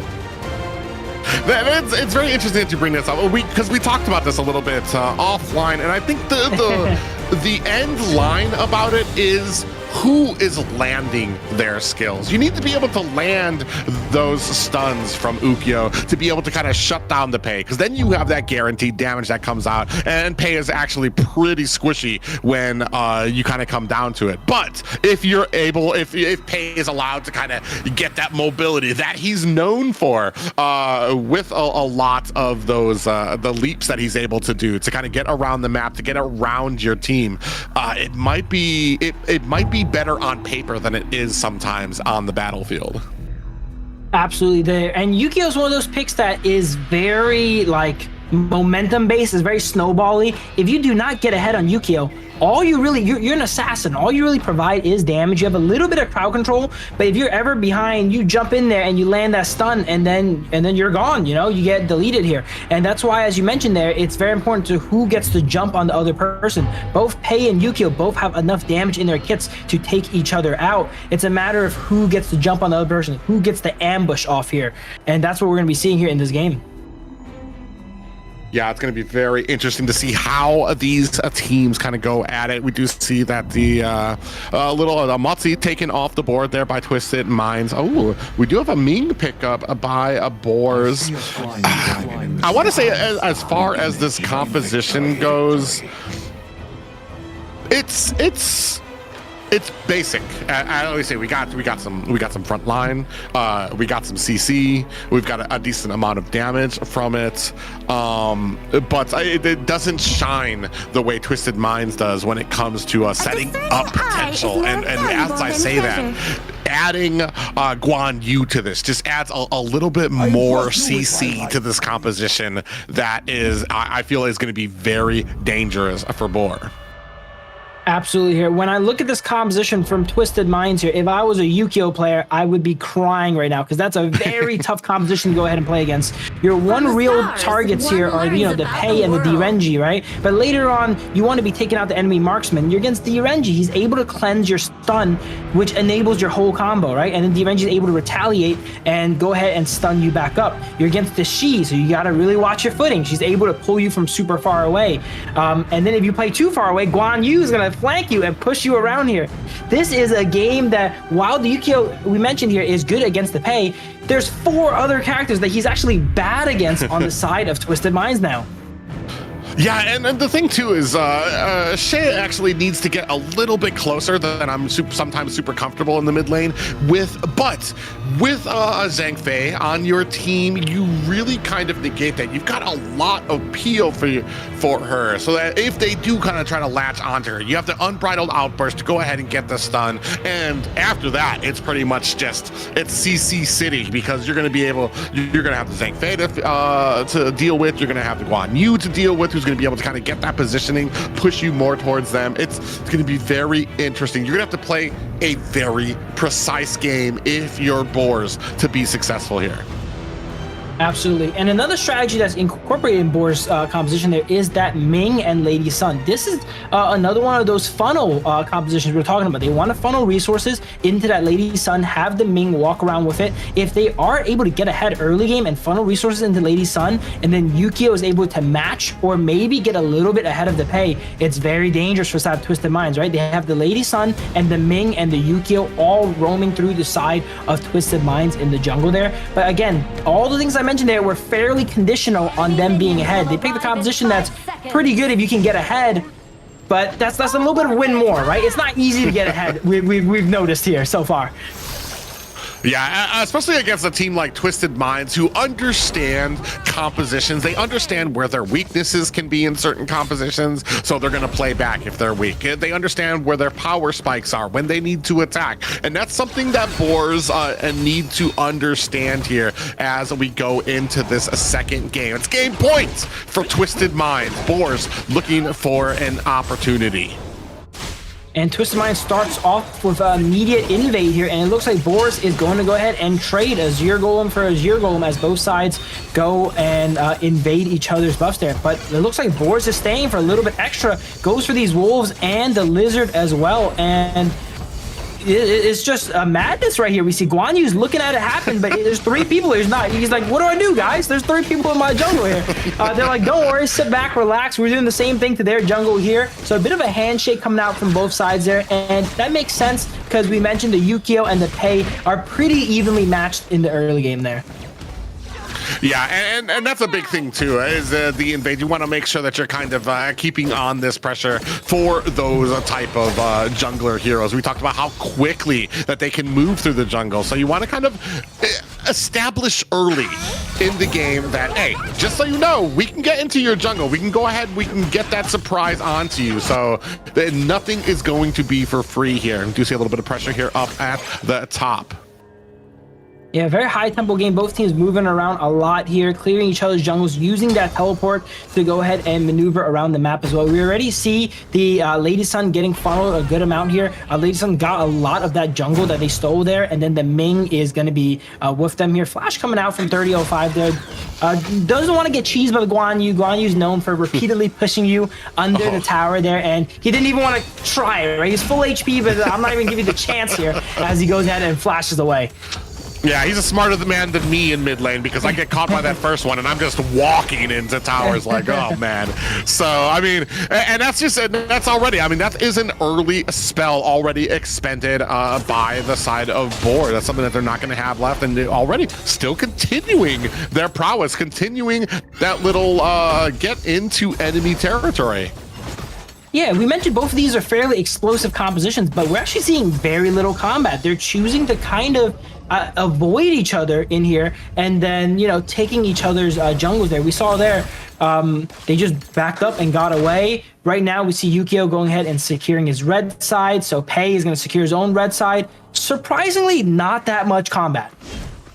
Yeah, but are we looking at the same thing that we saw from game one, where Twisted Minds is basically just biding their time until they can get all of their ultimates? Ooh, a little bit of cavalry here, gonna go ahead and put the push onto 3005. No worse for wear as Wise comes in for a little bit of backup. But the longer that we continue here without getting something on from the side of Boars, I feel like the better it favors Twisted Minds into that mid and late game.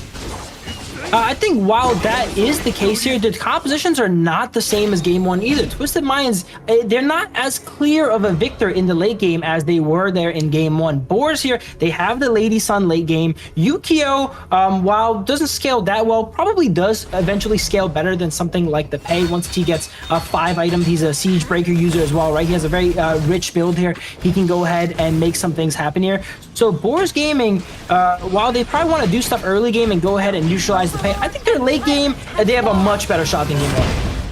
Ooh, ACC in trouble, uses that unbridled outburst just a little bit defensively, catches himself a pop-up, has 4 members on his heels, and he gets picked off there by Mac on that Lady Soon. They do go ahead, and I feel like, they've seen it from the background. You see the cavalry coming in for the side of Twisted Mind. Big push there for the side of Twisted Mind's gonna go ahead and find themselves 2 unanswered kills in the face of the Boars.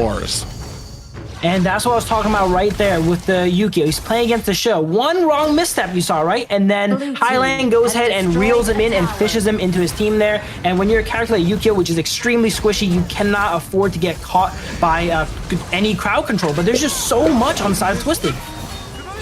Oh man, it was an interesting read there. Oh man, they're actually on the enemy side, the bad side. Mac actually may be in trouble there. Gets taken down. Wise finds a pop up there for the rest of the team and is able to find an escape. The problem is they were able to find themselves a great kill there. Was Boars, but not able to capitalize on it and make anything else happen on it. Meanwhile, here Twisted Minds find a kill and they're already pressing into the towers. Absolutely. Boars getting a little bit ahead of themselves there. Everyone's up on the side of Twisted. They kind of just try to secure stuff in the face of Twisted Minds, which again is not easy. This shove pick is going to be really pivotal this game. Being able to just pull anyone here, and there's no one really tanky enough that can survive getting reeled in by the side of Twisted Minds. I want to say, man, clean.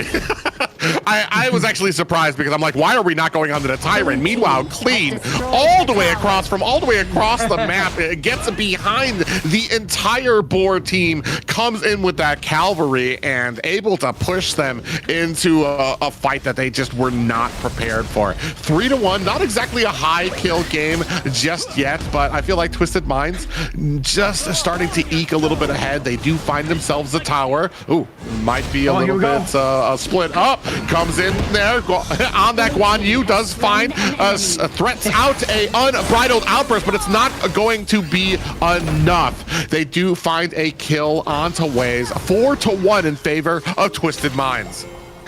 Once again, that Yukio, once you get caught by one crowd control, you're gone. He was not even able to move there. He got pushed once by the Guan Yu, chain CC'd into everyone else, and then immediately goes down. It's such a fragile pick, right? Everyone says it counters the Pei, but if you really do not get ahead early game off of that, like, it's so fragile. It's that old adage of like, it counters the Pei, but now you have an Ukyo on your team who is countered by so now which is countered by basically everything else that is out on the map. Speaking of which, we do have a fight here. Gonna go in there. Wise in trouble, is gonna have to use that little bit of a flip to get himself out of harm's way. Meanwhile, Twisted Mind's gonna go ahead, clean out the jungle of Boars. Yeah, we're seeing Twisted Minds starting to kind of get that control we're talking about, right? They're never really known for their early game, even with the Pei. But once we get into the mid game, they kind of understand the map. They're starting to see the bigger picture, right? And they know where to kind of move around here. Look at Hai Lang there on the Shi on the map here, just waiting to get catches for his team there. Shi, one of Hai Lang's signature picks, right? He's known for these utility mages and getting his team ahead. And he has participated in every single kill on his team.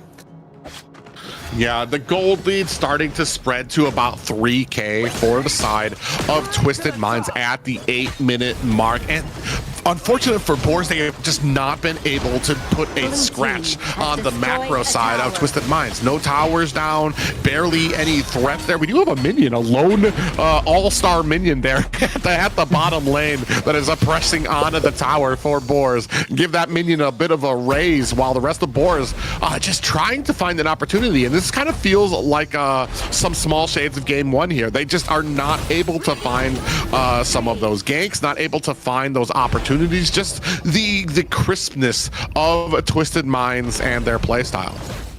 Absolutely. Boar seems to be playing relatively reactively here. They're trying to play catch-up, right? They see Twisted Minds here on the bottom tower. They're all a little bit late here, too little too late. Everyone comes down here. And instead of playing proactively to try and get ahead of things, if you're playing reactive, it's really hard. The tower goes down in 1 or 2 seconds, right? So if you're not there immediately, which they were not, it just goes down for free.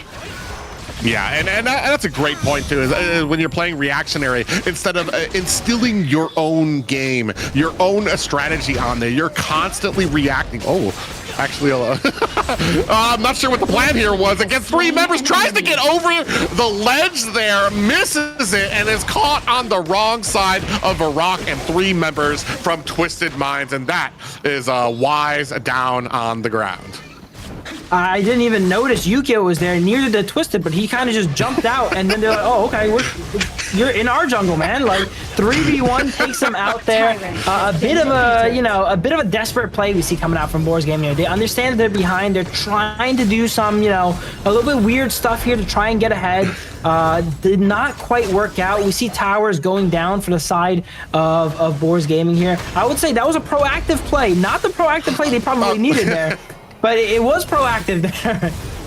You're absolutely right. That was something I was just going to bring up. Like, would you rather him out there in the jungle trying to do something, trying to get behind them, or slowly being choked out in his zone and turtling in his base? I mean, it's something he tried. They smelt it right away, and that's just a calling to Twisted Minds and their map presence and their understanding of where to check to make sure that they're covering all the bases, that they're not having somebody sneaking behind them and covering up their jungle. So, I mean, they're trying. Unfortunately, yeah, just like you said, it's not the play they needed, and unfortunately, it just continues this steamroll that is happening with Twisted Minds. Speaking of which, we do have the cavalry from the back end there.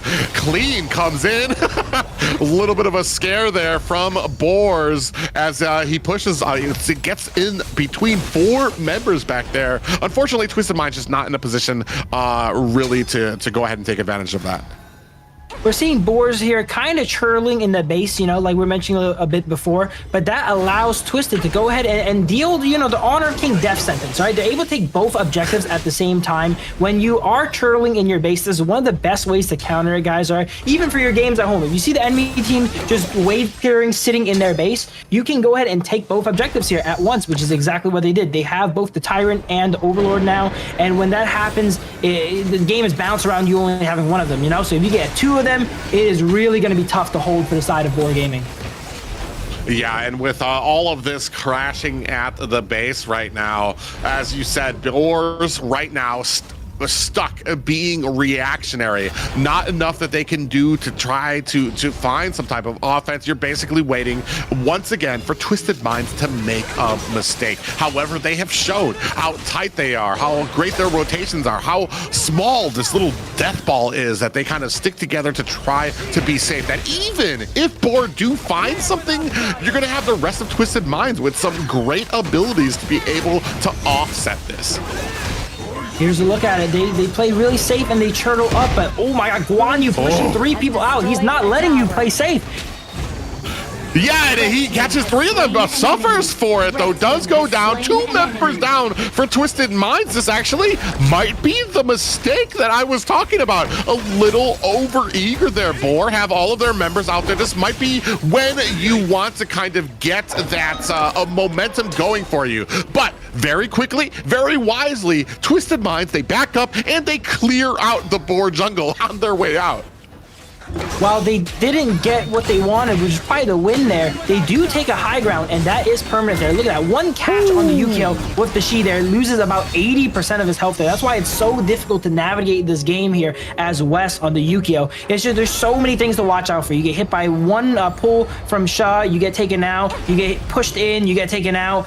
You get ulted by Shanks, you get taken out. It's too dangerous of an environment right now. Yeah, everywhere you go, there's the opportunity of getting hit by 2 of 3 or 4 different types of CC that they have on the side of Twisted Minds. Yeah, and then it's over. And it's like, and you already saw a lot of those spells kind of already expended. The flicker came out there earlier from Bor. As soon as Shay kind of laid down those abilities, they were like, all right, we don't want any of this. So they had to back up, and just like that, even with the advantage that they had, they took down 2 from Twisted Minds, but just not able to find the momentum to kind of turn this around. And then Twisted Minds here playing super methodical. They know they have the map control. They know they have all the minions pushing. They're playing slow. We don't have to do anything right now, right, guys? Objectives are coming up in 20 seconds. If they want to hide in their base and wave clear, we'll hit them with another set of double objectives, you know? And there's only so many of those you can take. Each round of pushes can yield a win. It can yield a tower, as we've seen there in the bottom here. Now we see Yukio on the map here, bottom, so they know no one is going to contest them for these objectives once again as they take the Shadow Tyrant. Yeah, they're going to go ahead, mark up here, get in a good position to kind of offset. They want a fight here. They don't even want the Tyrant. And as I say that, 30-05 gets cleaned down from the back end. Big cavalry push coming from Clean. Finds the 2 members. There are 3 down for the side of Boars that make that 4. And that is a complete team wipe for Twisted Minds. And most likely, that will be the game.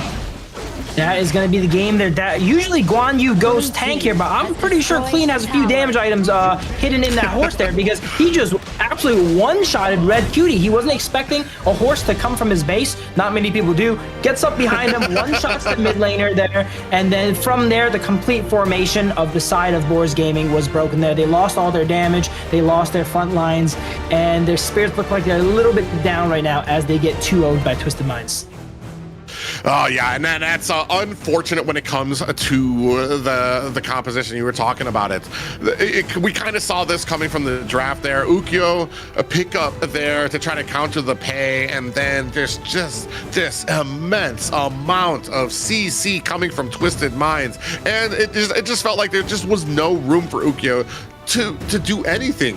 As soon as he gets caught, I mean, you have the cavalry coming in, you have the unbridled outburst coming out from Twisted Minds, and then that's if the Shed doesn't want to get involved there too as well. And he was just constantly being shut down. Even then, I want to say there wasn't even a lot that I saw coming from Pei. He wasn't like on this killing spree from the match. It was the rest of the team really kind of once they were able to shut down Ukyo, it pretty much, there just wasn't the rest of the game plan. It just started crumbling out around them. Yeah, they picked the Yukio to go ahead and neutralize the Pei, so he was not able to have the game of his life there. But it's all right, because then everyone else counters the Yukio, and we saw that while the Pei didn't really superstar carry the game there, everyone else had a great time against that Yukio there. And we're seeing, you know, Twisted Minds really be their call sign there, the masterminds. Both games, I'd say their draft was superior there. They're able to see the bigger picture, whereas Boar's game is kind of picking for the now. They see Maya's up, they see Dharma's up, right? We pick it now. We see Twisted Minds able to, you know, kind of get those checkmate picks in there. The Swanza that goes in and counters everyone on the side of Boars Gaming, not just one character like the Yukio versus the Pei. They're able to take that Shud, able to take all these picks, the D-Renji, right? So that they're giving the side of Boars really, really tough games here, and all their picks synergize together really well as well. No, yeah, the 406 here. I mean, it didn't start off in the beginning, but I want to say, especially when it came to that last fight, Clean being able to get behind Boars, get a lot of those cavalry pushes, and then the rest of the damage that came out the team, it really allowed Shu to be able to kind of come in on that Pei and get a lot of those kills and those assists. Yeah, I mean, just a well-played game coming out from Twisted Minds. And I'm looking at the items here. I thought Clean had some damage items. No, he's just so ahead on the Guan Yu that with a full tank build, he's just able to one-shot the Lady Gen we saw already there. So it just shows how ahead Twisted was. He's up about 3,000 gold on the Lady Gen here. One thing that we didn't really mention is the Zhang Fei actually took Smite too. So that probably helped Twisted Minds' kind of tempo early game. That's probably why we didn't see them go for many of those fights, because they know they have 2 Smites. They're going to go ahead and out-farm the Yukio there, which we've seen him actually go ahead and do. And while the Pei was not the flashiest, right? He was 406, you know, pretty good stat line. He had 100% team fighting. He was there for every single fight for their team there, and he made sure that they went ahead and won the game there. Yeah, and this kind of goes back to what we were talking about. Ukyo, on paper, is the counter for Pei, but is it? When He's you the counter when you kind of for come Pei, down. but then everyone is the counter for him, you know? So it's like he gets the one for one. Unpay there, but then everyone else has a great matchup there. Hey, I'm not a Yukio hater, by the way. I love playing Yukio and then missing all my combos in my own ranked games. All right, but he is power level wise a little bit weaker right now, right? You're picking a C, maybe B tier pick to try and counter out an S tier pick, but they still have an S tier pick on their team where you're stuck with a Yukio, you know? Yeah, as we take a look at our MVP, Shu here, 4, 0, and a 6. 20% of the damage there, 14% of the damage taken there. They were doing a great job of protecting him, and we just see a lot of these combos here. There's a defensive unbridled outburst there done by ACC, and I think they were actually able to get that kill. But then from the back end, you could see Clean coming in, finds the great cavalry charge on to 2 members there, and that's what kind of started that steamroll, really set the tone for the rest of the team. And we got to call out the Hai Lang on the Shi there. It looked like Boars Gaming was winning that fight. They were like 3v1, 4v1 versus ACC there, as he's forced to, use the unbridled outburst defensively. But while everyone's kind of chasing him down, Hai Lang on the side gets that pull on the Yukio, reels him into his team, and that really kind of changed the game there. Hai Lang was able to just get these picks in the early game, to get the pay ahead, to get Shanks ahead, and able to, shut down the side of Boars Gaming, force them to play reactively for the remainder of the game. Man, I want to say too, Guan Yu is one of the most oppressive characters to play against in a team format, when you just have that thing pushing you, like, all right, I'm gonna go try to get out, pushes you again, you're like, all right, that was the last time, pushes you again. It's like, bro, what, especially if he is able to get that type of that footing on you, that positioning on your team, there is just very little that can be done to help you. And I want to say, like, it wasn't the MVP there, but I mean, just a great gameplay by him as well. They had a pinball composition right there, right? Guan Yu's gonna push you in, and then Shi is gonna reel you in, and then you get pushed back and forth again there. Definitely really hard to go ahead and recover from that game there. But speaking of recover, we're gonna have to recover for a bit here before we get into the third match today.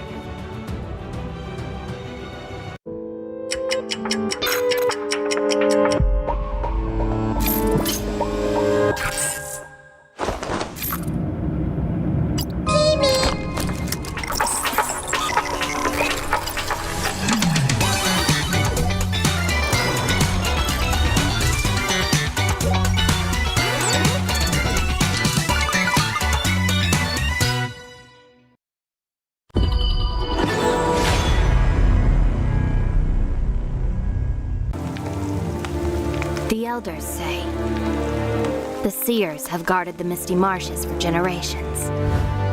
We are the forest's future. For families to gather in joy. For dear friends to stay together. For the peace of the bird tribe and the forest. Even if my feathers burn away, I will never fear. Even if the sky falls and the earth shatters, as long as we stand together, as long as we endure, we will surely, losing everything. Just as I did. Sinking into darkness. My old self is already buried. How amusing. This eternal, blissful heaven. What a beautiful little bubble. I can't wait to pop it with my own hands.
Will you live for real? Join the party.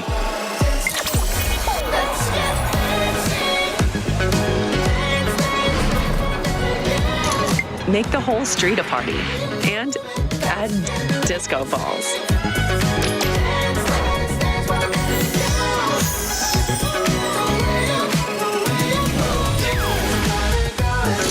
Real Me 15 series. Live real in every shot. Life's growth has always been bound to conflict. How long can today's peace truly last? 1,000 years ago, from a single seed sprouted the misty marshes' first wonder. Born of wood, growing into a forest, gathering countless living beings within. Growth, cycles, fates, weaving endlessly together. With the deities came the first enforcers, becoming the misty marshes' first protectors. They took form as the 9 seers, each with their role sheltering this hidden land. All things eventually come to an end, and a new beginning does not always follow the old path. Today's inheritors of the seers' legacy long for a different future. Their followers, too, drift further apart. The order of the seers and omniscients are like 2 branches growing in opposite directions. The misty marshes watches quietly as it all unfolds. For from the moment that first seed sprouted, the deities already knew the life they nurtured would one day choose its own future.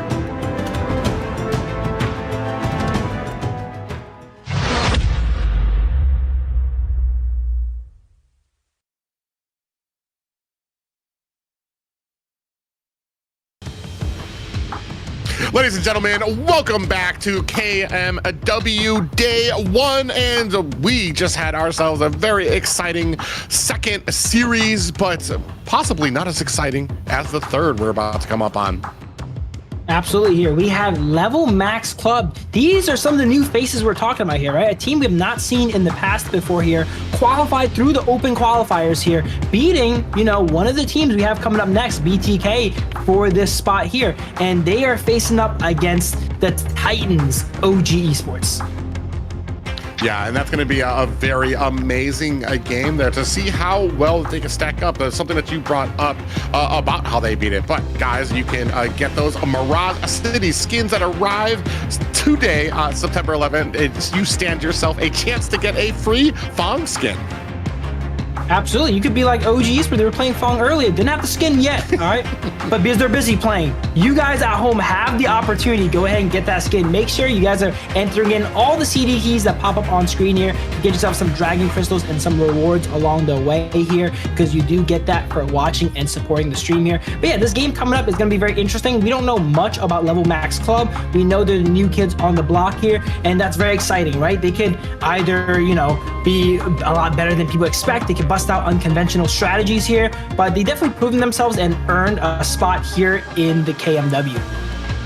Yeah, and I think that's what I'm most excited about, because you brought it up earlier, a little bit of a mention. They were able to beat BTK to move on and get themselves a spot here. So they do have a little bit of that fortitude. How well that's going to stack up against a team like OG, who we saw from the first series, has a very strong presence about them, very strong mechanics, very strong with some of their drafts and strategies, and their explosiveness right from the get-go.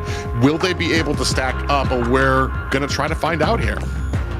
Yeah, this is kind of like the professional roster here that, you know, known for scrimming, playing as 5-0 versus the ladder demons that is Level Max Club here, getting through the open qualifiers, defeating everyone in there. So it's going to be a battle of kind of like, you know, very traditional in the side of OG versus kind of like guerrilla tactics potentially here on the side of Level Max Gaming here, which I would love to go ahead and see those forces go ahead and clash, and it'll be very exciting to watch as well.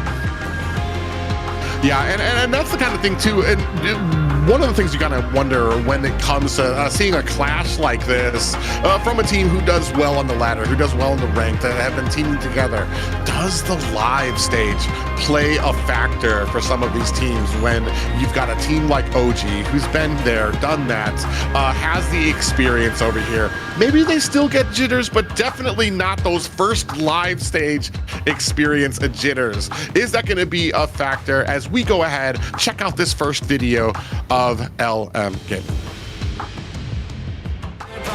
So you should never give up. You gotta fight for it. Whoa, let's go. I know you want it. I see the fire in your eyes. You gotta fight for it.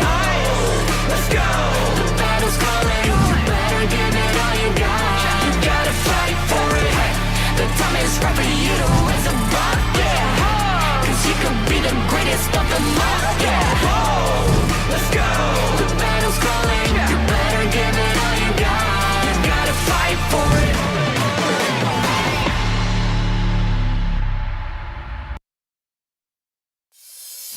There we go. There's a look at Level Max Club, the Limit Breakers there. I love the playfulness in their intros there. They all had a little bit of fun with it, which is very, very exciting here. They are going to be representing the United States here as well, too, where we're hailing from, which is awesome. Here's a look at their roster here. I'm going to pre-apologize for me butchering these names here, but we have Weeking in the Clash lane, and then they take it out before I can even say all the names there. Okay, they were smart about that, because I was probably going to butcher them there. But there's also Legend in there in the farm lane, Ash on the roam position, now in the mid lane, and Newell in the jungle as well. Yeah, so it's going to be very interesting. Especially, I mean, it's hard not to want to pay close attention since we're both from the U.S. to see the U.S., the team that actually made it through a lot of the tournaments there to kind of earn themselves a spot here, especially taking a win over BTK. For me, personally, I want to say they've shown to me when it came to watching a lot of those qualifiers, they showed an ability to get knocked down, adjust, and be successful. So it's not like they get hit and then they just crumble and they don't know what to do. They understand what their win conditions are. They don't let those some of that negativity that happens in the early game or maybe with a loss to really hold them down. Absolutely. And once again, we're going to go ahead and have a look at OG once again here, their opponents. So you should never give up. You gotta fight for it. Whoa, let's go. I know you want it. I see the fire in your eyes. You gotta fight for it. Let's go. The battle's calling. You better give it all you got. You gotta fight for it. The time is right for you to raise a bar. Yeah. Cause you could be the greatest of them all. Yeah. Let's go. The battle's calling. You better give it all you got. You gotta fight for it.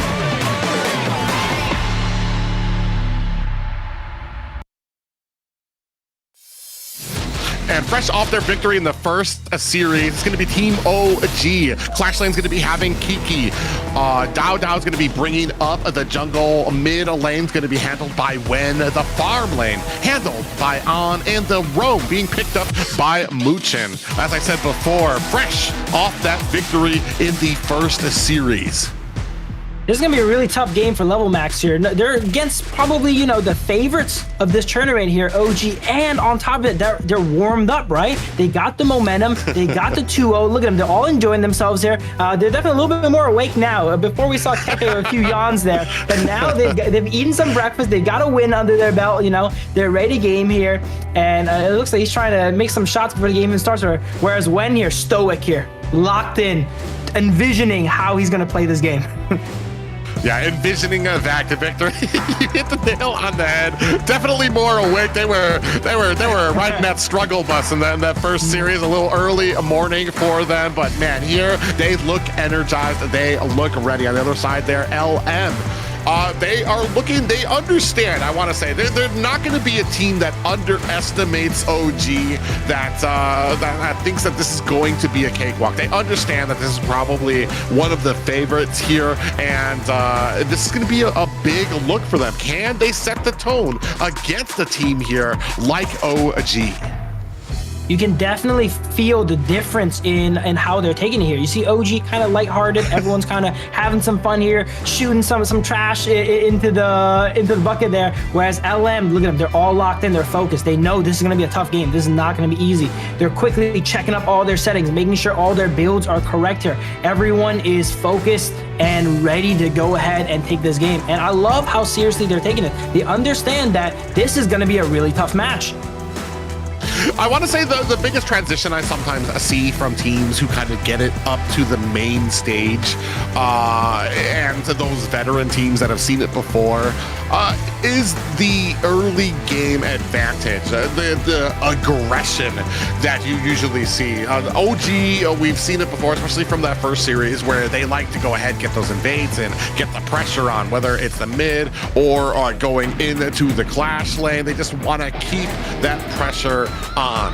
And I want to say initially Aylo tried to keep up with it, but their composition just didn't support it. Maybe we might see something a little bit different when it comes to the drafting from LM. I do want to say I was wildly impressed by some of the drafting they had during some of the qualifiers to be, they were initially knocked down by BTK, but another series that they had coming from the lower bracket, they were able to beat BTK because they were able to understand the draft, the weaknesses, and be able to take advantage of that. Maybe that's something that they can showcase here. Does it rise to the level of being able to outdraft a team like OG? Absolutely, for sure. Having that tenacity is going to be very key in not just this game, but this whole league here, right? This is not just one game. We are currently just in the rankings week here. So they're going to be able to, you know, play these games here, try to get good placement, try to learn as much as possible. We've seen in the last Kings Major West League here that teams evolved very quickly in between the weeks here, from week 1 to week 2. And this could be one of those times here. As we see, they are going to be team 1 here versus OG Esports. Yeah, immediately going to go ahead and throw the idea off the board there. I mean, it's not one of I wonder if we're going to see something here again like we saw before from the last series, where we kind of want to leave out a lot of those powerful picks. Scratch that. There's going to be Arlie taking up. OG's not taking, not playing anyway, and not going to try to give up some of those powerful picks to LM. I think generally that's like a team 2 kind of strategy, right? Because you're able to pick 2 away. As the first team, usually you want to go ahead and ban out a lot of the strong picks. But LM here taking a little bit more of a different approach than what I just mentioned here, with some more tame bans onto those roamers there, onto the Liang, onto the Didia. Both picks they definitely play for sure, but this opens up the fact that they can go ahead and grab the Dharma now, and the Mai is still open, the Long is still open, Ogren is still open here, and these are going to be the high power games you were talking about. Oh, yeah, and then just as you say that, My Shernu gets picked up alongside the Agudo. I was wondering if they were going to try to mix it up, because, I mean, we still have Uhuan that can be kind of picked up there for the side of LM, which is always kind of showcased as being a good counter for the Mai. I'm just wondering if LM can kind of pick up that, if that's something that they're comfortable with. I think Yuan is a very flexible pick for sure here, but in these best of 3s, you don't see it come out too often. It's a very solid pick that's very often picked up in best of 5/best of 7s. In these best of 3s, there's just so many powerful picks that you got to go ahead and go through first. And it's similar to the Yukio versus Pei situation, right? Like if they pick an S tier pick like the Mai and you're just picking a pick just to counter that one pick there, you're going to start off on the back foot already. Yeah, and as we see here, we're going to go ahead with the Ogren and Haino pickup.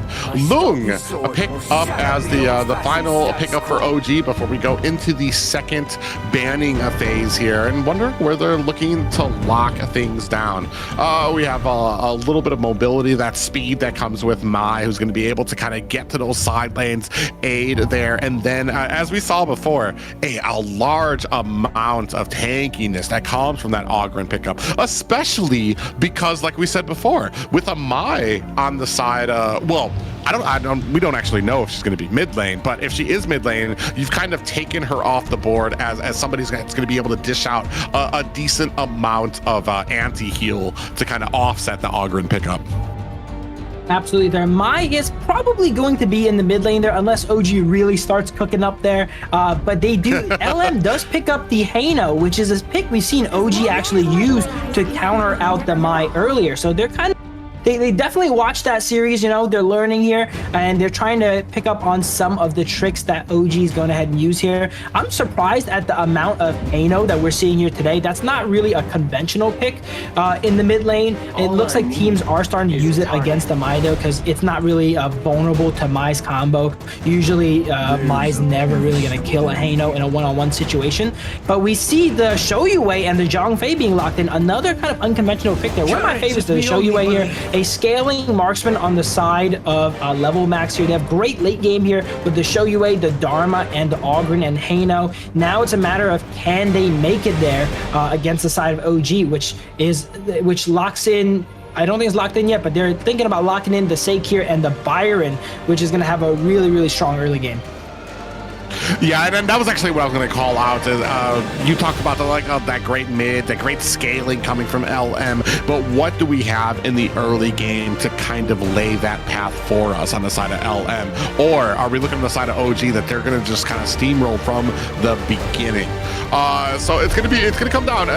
One thing is that we saw from the side of Aylo that really kind of tripped them up was kind of being a little lackadaisical when it came to kind of that laning phase. Caught themselves 2 deaths because of maybe bad positioning, not really respecting the damage that OG was able to kind of dish out even before they even got to some of those team fights. Here, you're going to need to be crisp. You're going to need to be very smart with your strategy, especially in that early game.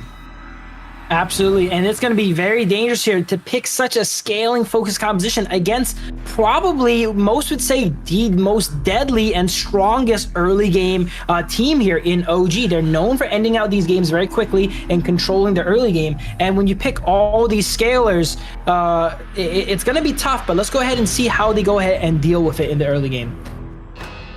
Yeah, and that's what I said. Like it's all about laying out that path. I mean, we've already seen where teams, if you can understand, and that's what I'm kind of hoping for. LM, Level Max Club, hopefully they understand these weaknesses. They can play to it. They can kind of bait in OG, try to get them to a point where they're getting too hungry and thirsty, trying to get these fights off until they scale into that late game. Here, we're gonna take one last look at these compositions before we go into the first match of this 3rd series of the night.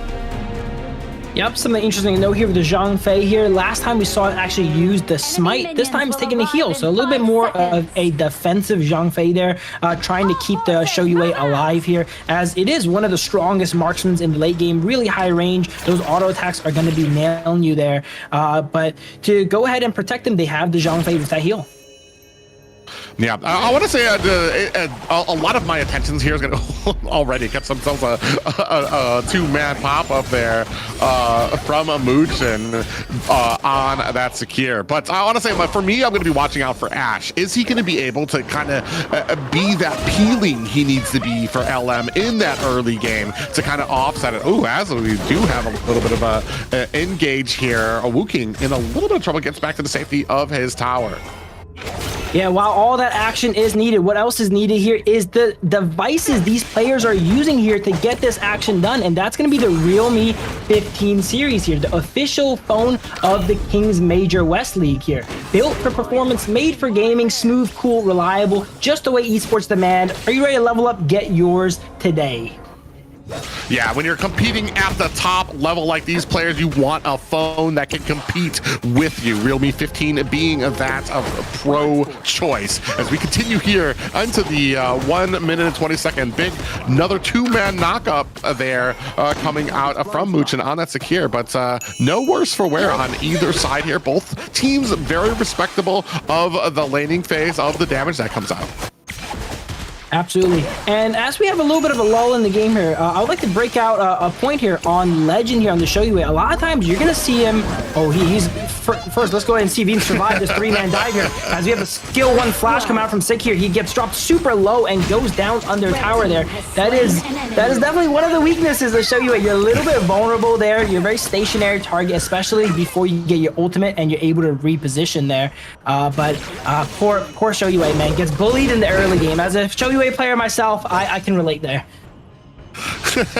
Just as you were going to bring that up, I mean, a great read there. Oh, and another person taken down off screen here. Nuo trying his best, try to offset that invade. I don't believe, was he able to get that buff? I don't believe so. But, I mean, a great read there from OG right before Ash and Legend were able to get their level 4s. Goes ahead, dives under tower. They don't have the disengagement of the Unbridled Outburst. And that was just a free 2 kills under that tower. And then followed up again by another kill from OG. 3 minutes into the game here, OG's kind of already getting away with the gold lead here, up to about 2,000 gold on LM here. This is what we're mentioning there in draft. While LM does have the scaling side of this, are they able to make it there? OG, known for their early game, and they have a stronger early game draft as well too. It's really hard to survive. Oh, and just like that, Dow trying his best, trying to get that damage off. And look, this is the trust that the teammates have underneath the tower, looking to try to lay waste. Luki in a little bit of trouble here, gets picked off here, even with Nuo trying to come into his save, is not able to find it. That is 0-4 for OGs, finding themselves another kill under tower. OG's just able to prep all these dives here, and LM they're not in position to respond. Maybe they don't know what's going to end up happening here, but OG is having these very structured dives they're setting up on all these players on side of LM. They're thinking the tower is safe. It's not safe if you're able to take a 3v1, a 2v1, and juggle tower aggro effectively like we see OG doing here now. Yeah, it's just amazing. And this is something that's just shades of what we saw from the first season. It's just that Aylo was just getting killed underneath tower. They didn't understand where the power spikes were coming from on the side of OG. They didn't respect the damage that could come out from it. And unfortunately, that just really cost them in the early game. Here, right now, we're starting to see kind of the same thing here. Able to get underneath the tower. They trade aggro underneath the tower. And they do such a good job of just kind of keeping this push. But this is what we saw from the draft. Early game just is not favoring LM.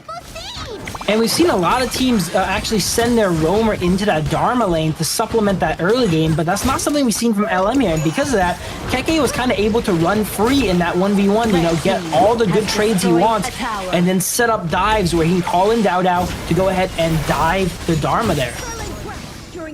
Yeah, and they're still trying to kind of pick up those scraps of their jungle here. Very slowly, the noose is tightening around LM. They're starting to lose towers. The pressure from top and mid. You can see mid tower is already down to the tier 2. Still putting on some more pressure here. LM just really just not able to find an ability to kind of get through those lines. Even here, Keke, absolutely fearless, running into 3 members of LM. Just to kind of check that bush, just to let them know. It's like, all right, I'm just gonna check this, make sure. But I mean, a good, I want to say, just power check there, just to let them know. I mean, you're not gonna be able to take him down. And I feel this is with the pace that this game is going. That is the confidence that OG is known for there. Keke just casually, you know, no teammates aside, walking into the enemy side here. 1v3, no problem. He's so ahead, he knows they can't take him out. He kind of wants the challenge. He wants them to try, right? He's walking right into the enemy jungle. They're not able to take him out there. And now he's walked all the way onto the side of their Azure Golem here. Ogren drops a beautiful Conductor of Souls on 3, but they just do not have the numbers there as he's forced to back away. I get so upset when I see Ogrins out there, especially with a team that's as fed right now. He's just so strong. He's not able to do anything, but they're still not able to kill him, and that's just saying something. Speaking of which, they do get that kill off on him just in spite of me. And man, I just already down to starting to get to those high ground towers now in a bad way against 3 members. We already know underneath that tower is not a safe spot for him. It's still trying to deal out some damage, but the jungle going over to OG's.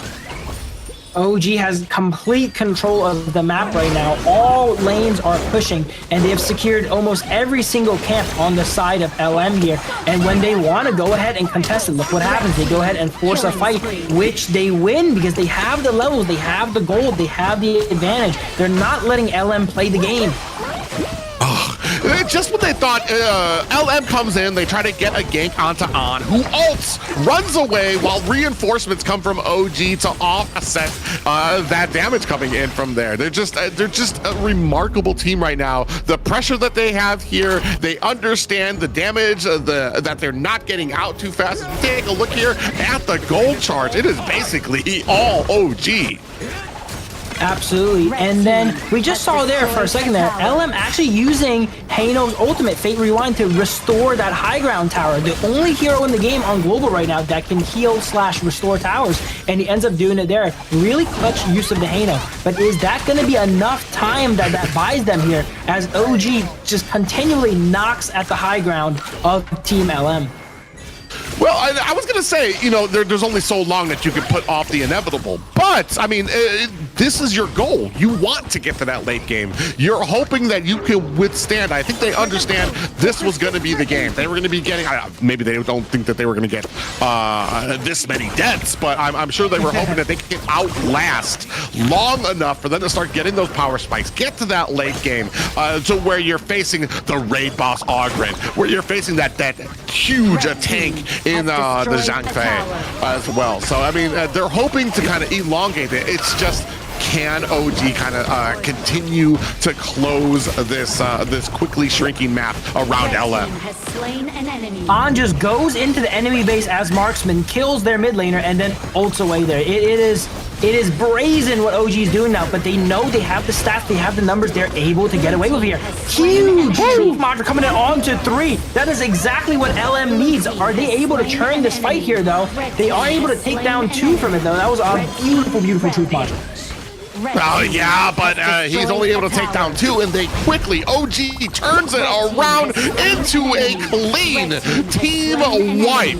And I'm not sure if they have the minions just yet to be able to kind of push into here. Now trying to put the damage onto Now, alone here, trying to defend this base, and he gets taken out for his troubles. Ladies and gentlemen, this is going to be game 1 of the 3rd series going to OG. There we go, classic OG fashion. We were mentioning a little bit off of the broadcast here. While Twisted Minds, you know, that when they're the favorites, they like being really calculated, right? They take the guaranteed win. They slowly push into your base. They set up those double objectives, right? And then they make these, you know, very calculated pushes that guarantees the win. OG, completely different. They know they're ahead. They know they're stronger. We'll send our marksmen straight into your base, and then we will just brute force through and force the win before 10 minutes. Yeah, they even lost a few members there at the end, but they understood that what they needed to do to kind of send those heroes to the void so that they would be able to kind of cinch and get that wipe on them. This kind of answers the questions of what the side of LM was gonna be able to do when it came. What we saw in the draft, a draft that was a very late game, not much assurance in the early game, and OG Esports right from the exact moment they needed. Before LM even hit that level 4, they just got right there underneath the towers, able to start mounting that innumerable just snowball onto LM to where there just was nothing that they could do, and slowly but surely they kept backing up, kept giving away towers, and there just wasn't anything more that they could do and put in their advantage. That's just the Kings Major West League initiation there. You know, they're new to the Major West League there. We've seen some of these old faces. They played against OG before. I mentioned in the last league, OG kind of 2-0'd everyone in the early game in the similar fashion now too. Now they've wised up like, hey, we cannot give them the early game advantage. These guys will beat us very quickly. But LM, they haven't learned that lesson yet, so they pick a full scaling composition here into OG, and OG shows them why they are to be feared as they go ahead and end the game under 10 minutes. Yeah, a great game played by everybody, and just like I was saying, it was just like a noose around LM to where they were just getting squeezed and squeezed and squeezed until they're, and those are some of the not the most exciting games, but some of the most strategic games where you just have this formidable machine like OG who just continues stepping forward, getting some of those towers, stepping forward, encroaching on the territory of LM, and there's just nothing that they can do about it. A well-played game by OG. We're going to see if LM has any type of answer here in the second draft. Absolutely. LM needs to go ahead and adapt and learn from that and do it fast, as game 2 is coming up very soon here. They got to adapt to the pace and the tempo that is OG. We mentioned they're kind of ladder players, right? They play ranked where you're not going to see as much of coordination, as much, speed that we see a coordinated professional team like OG is able to do. They're not going to give you that time. They're not going to let you show you a get ahead, the Hano get ahead, and reach those late games that, you could probably see in a online match here, because the pace is just so crazy from OG. They're ganking you here, they're stealing jungle over here, and then they set up these encounters where if you do fight them, which they want you to do, you're fighting a losing battle as well. Yeah, I'm still baffled, and I'm sure we'll see it in the highlight, but that immediate engagement at the level 3, and that kind of really speaks to me on the level difference that happens when you're kind of going with ladder play to professional play, to see people who understand those powers on your own well. It definitely comes down to the team under tower so you quickly. And each other can support each other. No surprise, MVP sitting at 5-0 and solo. 7. Great play from Delta. It all throughout the map. definitely comes down to the team and how you and each other can support and that allowed him to set up all these plays. Here's the play you're mentioning here. This level of coordination, these levels of play are not too typical outside professional play. That's why they thought they were safe on the tower there. Level 3 there. But then the execution was perfect there. The skill won, the flash, ensuring that they go down there and just being able to build these advantages here. Almost all the kills for OG here coming out under tower here, as you see. Yeah, and that's kind of the difference too. Is just understanding when they're face to face with a hero with the group, they understand what their winning condition is when they have a good fight, and that's something that comes with experience to understand. Okay, this dude's level 3. We can go ahead and dive underneath here. We'll be able to get the kill before the tower does too much damage. Or as we saw before, when they were able to dive on, I believe it was Wooking up at the top lane, able to dive him under tower. Or they knew that they had the escapes closed off here. Even here, they knew that they took some deaths there. We might take a couple of deaths here, but I mean, coming in from the base, you already saw, who was that? Was that now in there in the base? Just manhandling the rest of the team into a team wipe for the side of OG Esports. Absolutely, and we got to give LM their flowers. That 3-man combo from Wu Cheng there was amazing, but unfortunately, they just got stat checked, right? It's like 7 minutes into the game, 8 minutes in the game, they're down 8,000 gold. Even if you make a beautiful play like that, you just don't have enough numbers on your side. Everyone on the side of OG was so fed. It was the right play, but sadly, a little bit too late there, as they've been hemorrhaging gold all game. Yeah. All right, ladies and gentlemen, an exciting first game, but the second one, we will come back to you after this short break.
From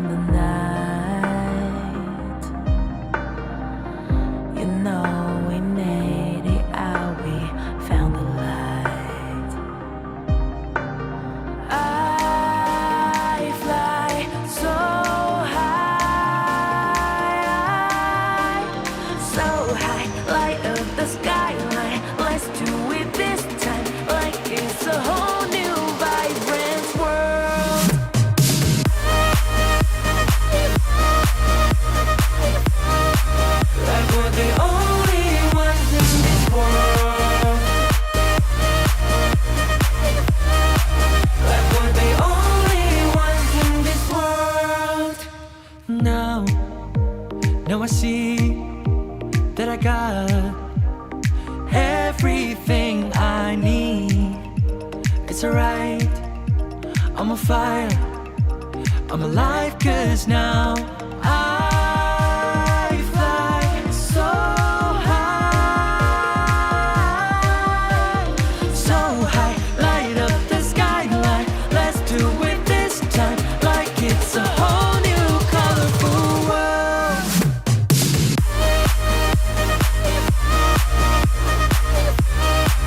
Like we're the only ones in this world. Like we're the only ones in this world. Never thought we'd get this far, burning like the stars.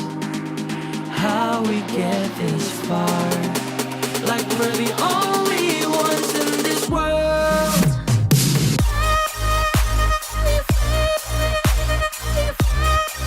Like we're the only ones in this world. Ladies and gentlemen, welcome back to KMW Day 1. Private Dancer here, joined alongside Phil Umis. And we just got back and we just got done with a first game of our third series. OG really putting the pedal to the metal against a Level Max Club. What changes do you think we need to see from Level Max Club to see them be successful possibly in this second game?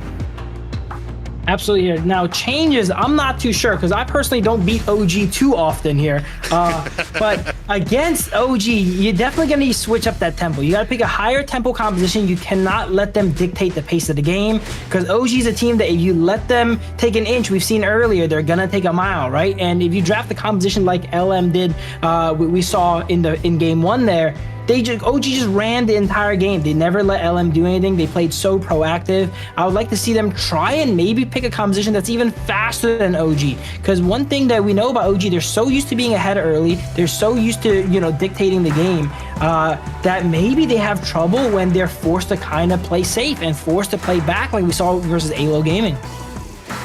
Yeah, on paper that seems like where you would want to go is try to kind of get them off of where they are comfortable. Unfortunately, that's kind of easier said than done. With they've had just some fantastic drafts. Another thing too, I kind of want to mention out there, maybe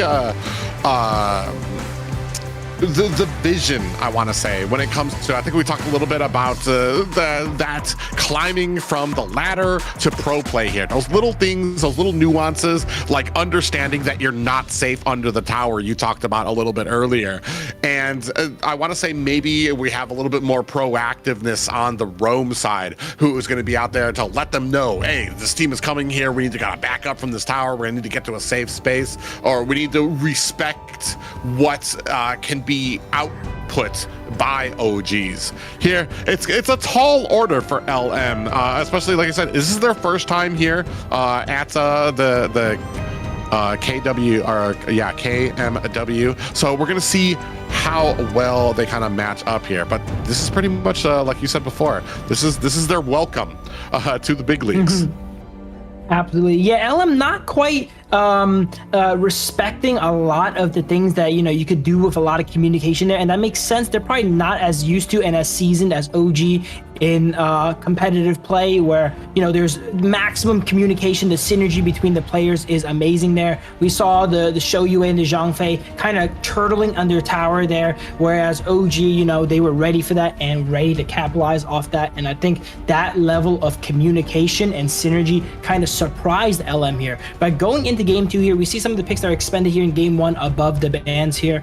Pretty standard draft so far. Long ban, my ban coming out from OG, as they recently just used those picks, so they don't want the enemy team to go ahead and get a chance to pick them. And LM with a Dharma and Arlie ban, very, very standard so far. And it looks like Dao is busting out the Luna, similar to game 1 of today. Yeah, Byron gonna go ahead and be picked up by LM, and this kind of Opay picked up by LM as well. Now, this is actually something I was actually going to touch on, as in the first series against Aylo, while we critiqued some some of the draft that came from Aylo, I feel like they have the right plan in mind. Be aggressive, be assertive in the early game. Don't just sit under tower, take it to them. Even if you're trading deaths back and forth, continue to try to match the pace, at least, of OG, because if you don't match the pace, you're just slowly going to be choked out. And I feel like that's what we saw from LM in the first game. Here, we have a nice early game composition coming out from LM, hoping that that's what we're going to be seeing from them, matching the pace, trying to get that early game out there. The only problem is, I want to say, the pay coming in against a hero like Liang, who I want to say just does a good job of being able to shut down, get the CC on a lot of those mobile heroes. I really like the direction LM is drafting here, but I think they got a little bit ahead of themselves when they picked the pay there. You don't need to pick pay that early, right? The enemy already showed Luna pick, right? Liang is still on the map. You can go ahead and remove that Liang, pick Byron Liang, and number one, your pay doesn't have to deal with a Liang, and number two, you can shut down their Luna with it. But since they picked the jungler so early to kind of hide their third pick, it kind of allowed OG to have that combo. Once again, the Princess Frost Liang, that combo is so powerful. Yeah, and it's gonna be something very that's just an immense amount of CC that they're gonna have to get through, which isn't impossible if we can get some good angles on them. But what we saw from OGs, especially in the first series, Liang, what's he gonna be? Super aggressive. He's gonna leap out there so he can get those power word controls onto the enemy, giving his team time to kind of close the distance on there. And that's something that they're gonna need to be very careful of, LM. Absolutely, and it's also one of Muchin's favorite picks here, right? You're giving Muchin his signature pick almost here on the Liang. They get the Princess Frost combo here. This is a very bread and butter composition that we're giving OG here. We do, I did like that they did switch up the direction to have a little bit more early game centric composition for side of LM, but you always got to keep in mind, like, we can't let the people have their signature picks there. The Liang on Muchin is so devastating. He usually carries most games. He gets it. He doesn't get MVP, but he sets everyone up, right? And also that pick happens to be very good against your picks here, like the Pei and the Byron. And then now we see the Ganon mode come out. This is like a very similar draft to game one I see here from LM. If you have the idea and you kind of know that you're gonna pick the Pei, you're gonna pick the Ganon mode, why not remove the Liang early and take it for yourself? Yeah, and kind of a little bit of a problem that we saw from the first series, where you have the Ganon Mo out there, but we're completely leaning on Now's ability to land those couple blades instead of kind of getting some of that CC out there to hold the target still for him. It's gonna be a very careful game that needs to be played by the side of LM. I think this game is definitely a little bit easier, kind of similar in the Aylo Gaming one, where he had completely no setup. This time he has the Hou-Yi ultimate to try and set him up.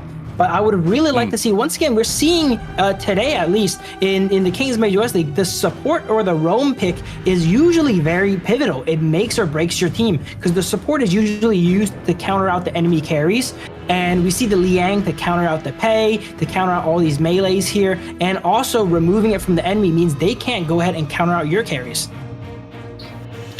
Yeah, and it's going to be very interesting. I'm actually eager. I like what we see here coming from the side of LM more than I did from the first game. I feel like there's a lot of very good win conditions that they can kind of keep up that pace, or at least keep up the pace to where they're not getting drowned from the second minute on. As long as they respect, as long as they can kind of keep that mini-map wary of where OG is on the map, be wary of them being able to dive under towers on them, just be respectful of the damage that they can dish out. Yeah, and LM this time around, they have a lot of burst damage early game. They have that Byron, that Pei, and not many people know, but the Liu Bang actually has a surprising amount of burst damage, often doing more damage than marksmans and such in the early game with that shield and skill 2 here. It looks like he is going ahead and starting in the Clash lane, trying to cheese out Keke once again. Poor Keke, he always gets the most pressure put on him. Almost every game we watch, we see Keke kind of get jumped on here. Woo! As we see a flash forward and a kill coming out here. Keke getting cheesed out a bit. That's that early game damage I'm telling you about there from the Liu Bang. It's hard to expect when you pick, these more unconventional picks. Usually you're not ready for it. Oh, and I do like the aggression. This is what we were talking about. Match or try to outspeed them. And that is exactly what LM is trying to do. They pick up the early kill, immediately go into enemy jungle trying to pick it up. But just like that, OG's able to answer back. I like this tempo as well here. They're kind of throwing off OG. We mentioned earlier, OG's so used to always being ahead. They're kind of taking it back here as LM actually has the gold lead. They're up 1-0. They take out Keke. Being able to put behind Keke for minimal resources, I would say, they just had the roam there for like, 30 seconds or so. So really good start for LM here. They need to go ahead and keep their foot on the gas and not give it back over to the enemy team like we've seen earlier in the day with Aylo Gaming. Well, and then one thing with Ash on this Liu Bang is that you have that battlefield command, so you kind of have a map-wide ability to kind of join if you see things going haywire and you're not near. So it's something that he can kind of close the distance there and bring that support to his team as well. So I mean, I feel like this is what I was talking about earlier. I feel like they might not always have the answer, but if they do get beat, I feel like they learn and they're able to adjust very quickly, as we do have an engagement here happening here. Big freeze landing on to Ash, who's able to find himself an escape. Both teams no worse for wear. A little bit of testing grounds for both. Absolutely great plays from both sides here. Kind of just playing really safe, making sure that they have all their people about him. LM, I'd say, is clumping up a little bit more than OG. They're trying to make these rotations and force these fights here, whereas OG is kind of a little bit more in their own jungle after that early game. They probably recognize that they're not quite as strong as the side of LM, and they're taking a bit of a back seat here, which again is rare for OG, which is what we'd like to see here from the side of LM. Yeah, very interesting. Ooh, we did see Legend out there trying. Oh, it hit. The arrow does. The arrow hit Keke. That's going to be max. That's about 3 seconds there. And KK is down. That's just crazy to me. Is because I saw it in mid. I'm like, oh, okay, well, that missed. No. Actually connected onto KK at the top, who was completely unsuspecting of it. That's going to be a second kill for LM. LM kind of flipping the script on OG there, right? Game 1, we kind of saw OG take these 3v1s and then get these ambushes going. But game 2 here, LM able to land that arrow with the battlefield command on the Byron while Keke's locked up and taking that, pseudo 3v1 and taking him out. It is not easy to beat Keke here. As he look at this. What can you do there? You get hit by arrow into the battlefield command, into the skill 2 knockup, and the second he got hit by arrow, basically he was dead. That's the type of moves that make you want to frisbee your phone across the room when you're just sitting up there minding your own business, and boom, hit by a stun, the rest of the team just collapses on top of you, and you take your second death of the game. Mind you, the only 2 deaths of the team so far. Oh, we do have a power word coming out there. Is that going to be enough? It does look like Ash goes down. Dao does end up going down there, but that's that combo once again, similar to game 1. Princess Frost Liang, it's such an easy combo to execute. You use that ultimate on Liang there, and then Princess Frost drops their combo on top of it, and no real character in the game can survive that combo. Yeah, you're basically put into a coma while the rest of the enemy team is beating down on you. But just like that, OG inside their jungle looking for a kill. They are able to find Nuo. Now trying to continue it on. Ash stuck his nose in the business where it didn't belong to, now might be taken out as well. 2 kills on the board for OG. Or actually 3 kills total, 2 kills there. Yeah, the good thing about Liu Bang is they're able to join the fights, kind of similar to some stuff like Yarria here, able to help out. But the bad thing is you give 2-for-1 specials, and that was a 2-for-1 special for the side of OG.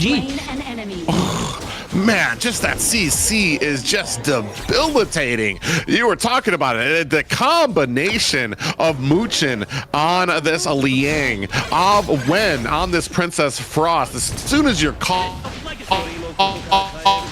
it's pretty much game over. Even without the rest of the team coming in to help, the damage from those two combined is enough to pretty much drop most of these players. Now sitting at 4-3, big pressure being put on by OG up at that Clash Lane tower. Muchin is just so seasoned on this hero here. You might think, you know, Liang, super simple to play. You just press ult and grab someone, you can't really miss it. But the skill in this hero is being at the right place at the right time. He's always there when he's needed to grab these priority targets and set up his team. And that's the skill of Liang, and this is something that Muchin has mastered. And yeah, and the difference here, ooh, as we see another power word lands, including getting the stun on there, but now able to find himself a kill onto Muchin this time, tying us up at 4-4 apiece. The only problem here is the value, the economy that OG is getting out of these kills is far passing what LM is doing. As you can take a look at some of the downed towers on the side of LM. Oh. Here we go, both Keke and Muchin trying to hide in bushes here, but LM has their number. They know where they are. Muchin was trying to hide in that bush, thinking no one knew that he was there. They catch him. He's forced to flash away and churn. Keke also thinking that no one knows he's in there, gets hit with a burning sun arrow and gets taken out. Oh, Wu King does go down to Liang. It is just a bad day to be a Keke out on the battlefield right now, even for his teammates, which is unfortunate. I mean, he's had such a great game too, especially I want to say from the first series. Had such a great and stellar game. He's just, I want to say, just been on the bad end, and maybe it's just he's kind of that sacrificial lamb for them.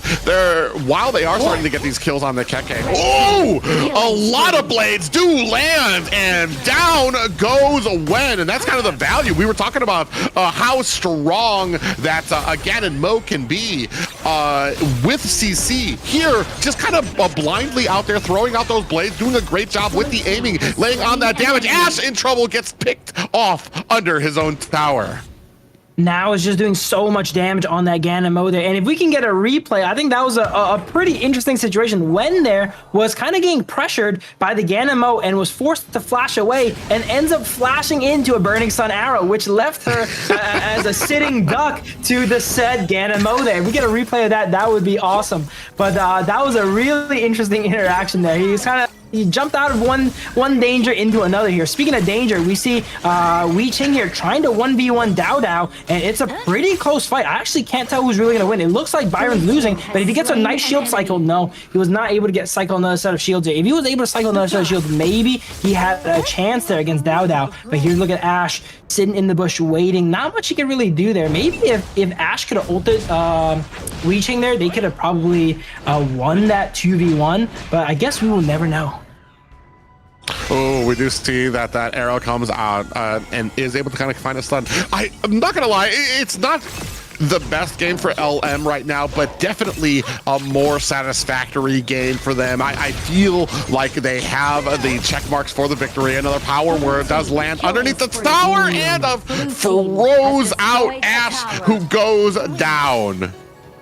Brutal, getting caught under tower there once again. Ash, LM again, they're thinking their towers are safe, not when 4 people are coming running at you to drop some ultimates on you there. Muchin and Wen are basically the same hero this game here. They're always together. Wen is always ready to drop that ultimate on top of Muchin's ult there and lock up these targets here.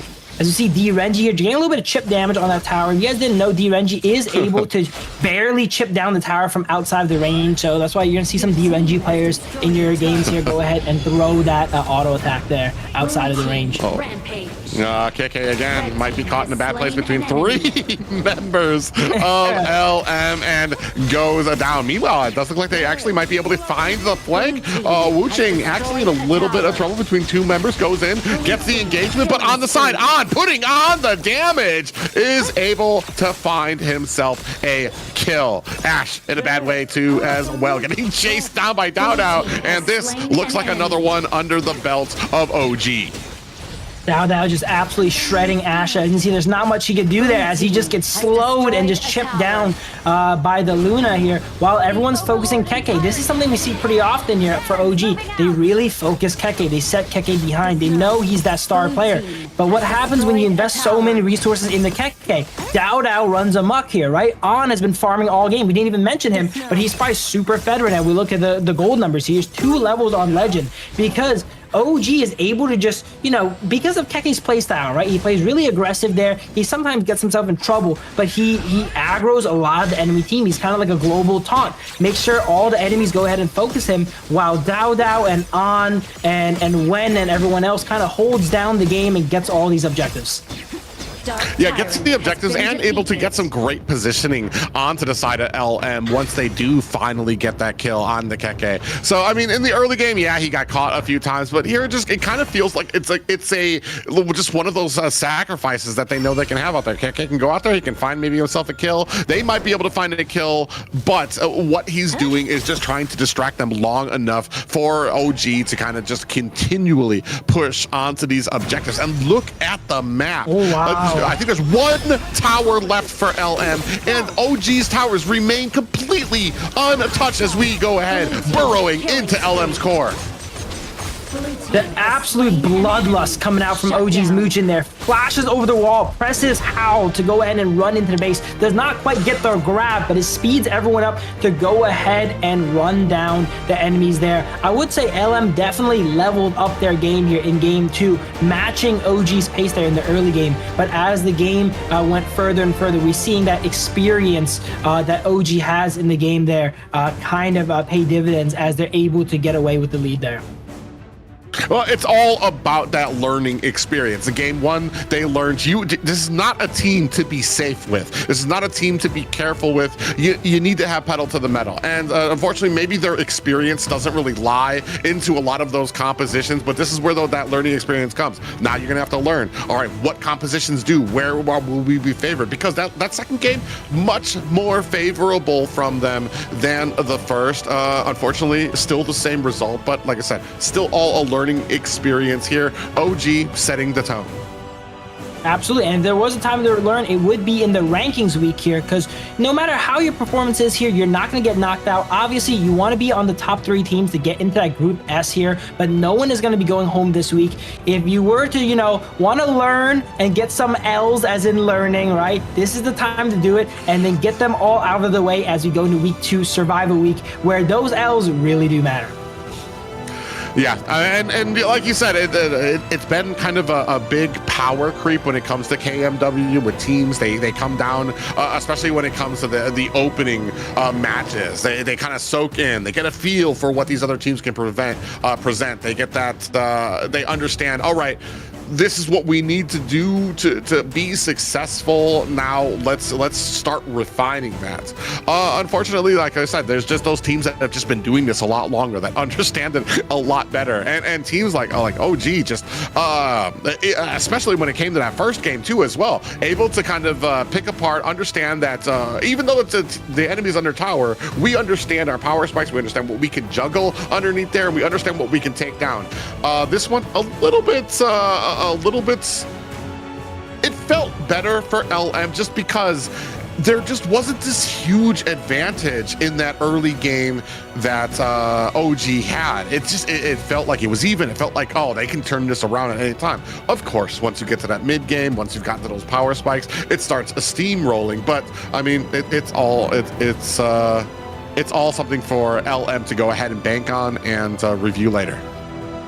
Absolutely, and LM did, I would say, while they did not win, right, they did really favorably. OG is an international level team, world caliber team here, and they just got out of qualifiers here. You know, they're the new kids on the block, and to be able to, while they didn't win, be able to hold their own in this game too against OG there shows a really good improvement in the scene here, and they are able to go ahead and, you know, as you mentioned, review these games later on there. But yeah, I think the one thing a lot of teams could learn from these when they go ahead and review is the drafts. The drafts are half the game here, right? If you have a good draft, and it's easy to execute on, your games are going to be really smooth. If you're against these teams that have more experience, right, on average, more mechanical skill because they've been playing the game longer, you do not want to get the final nail in the coffin with a suboptimal draft as well on top of it. Yeah, my number one note for draft is do not allow that unholy alliance of Princess Frost and Liang. That is just that is absolutely debilitating. Once you're caught, it's pretty much a wrap for whoever is underneath there. As we take a look here at look at the damage actually being brought up, I know, on that Ganon Mo. So even without the CC, just doing such a great job being able to aim, being that oppressive front he could be, but not enough to kind of manage what was brought forth by OG. And even though we were joking around about Keke getting focused super hard, Keke actually, even despite all the things that happened to him, right? Global ults, global arrows, everything, he's able to match the Byron. So even though they invested all these resources into him to get him behind, he's never really out of the fight, right? Keke is never useless. And then when he is behind, he goes ahead, he draws so much fire from the enemy team so that Dao can kind of play the game freely, so that An can play the game freely. And if you do not focus fire on Keke, he's able to, you know, do Keke things. So it's kind of like he sets up a lose-lose opponents there. Yeah, and that's the interesting thing too, is it feels like you kind of really need to be able to kind of have an answer for Keke.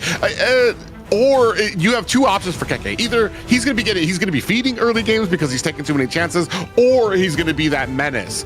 The problem for a lot of teams is even if he is feeding in that early game, the rest of his team is more than capable of coming in, filling that gap, and still being this machine that is able to push forward. Here, MVP, no surprise it's going to be on 4-0-6 on D Renje. Yeah, An is kind of like the silent assassin on the side of OG. He doesn't make any flashy plays really, right? But he's in the back, always farming, as I'm mentioning here, while Keke and Dao are having fun, and jumping around, taking 1v4s. He's there, really diligent, holding down the house there, right? Getting lots of farm and being really, really consistent there. A super unsung hero for the side of OG. Yeah, here as we take a look at some of these highlights back there, more examples of Liang and Princess Frost. That combination duo here. And Mucha come in here trying to in the survival week. No one is going home this week, but that does not mean you want to go ahead and go into Group A, because then your seeding is not going to be as favorable than playing against the being able to take down two members of LM there. Yeah, the Battlefield command, when you commit it, you got to really make sure it could. Oh, there's Keke getting blasted once again there. He thought they didn't know he was in that bush. They knew there. But yeah, a lot of deaths going down for Keke. Not as clean as game, but I would say is not much on him. You know, he didn't play too reckless. In a game, in a MOBA game, a 5v5 game, if the enemy team invests so much on you, there's not much you can do, right? Like, what are you going to do? Stand in base? If the enemy sends 3 or 4 people after you, sometimes you do have to die and hope that your team picks up the pieces somewhere else. Yeah, and I want to say that it's a good balance for Keke of being able to I almost want to say be that loose cannon, but it allows him. That's kind of the gloriousness of his team right now, of OG right now, is they give him the space to be able to do that. Yeah, it's a double-edged sword. Is he going to be getting caught? Is he going to be able to go off?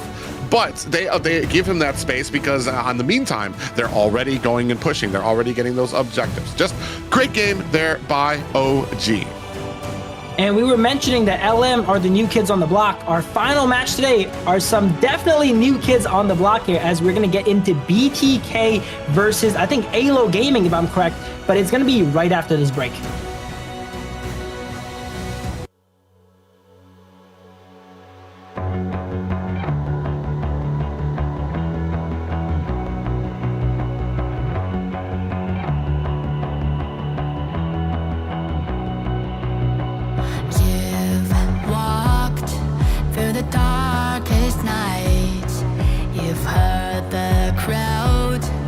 The blinding light, it was standing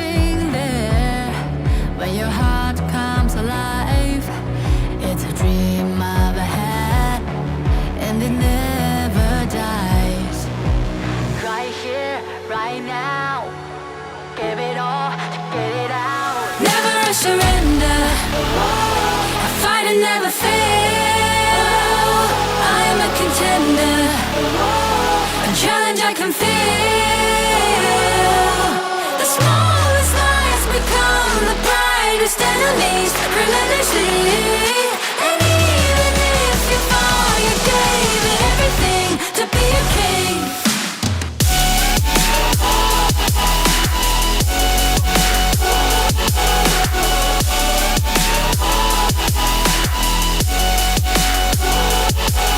The smallest lies become the brightest enemies, relentlessly.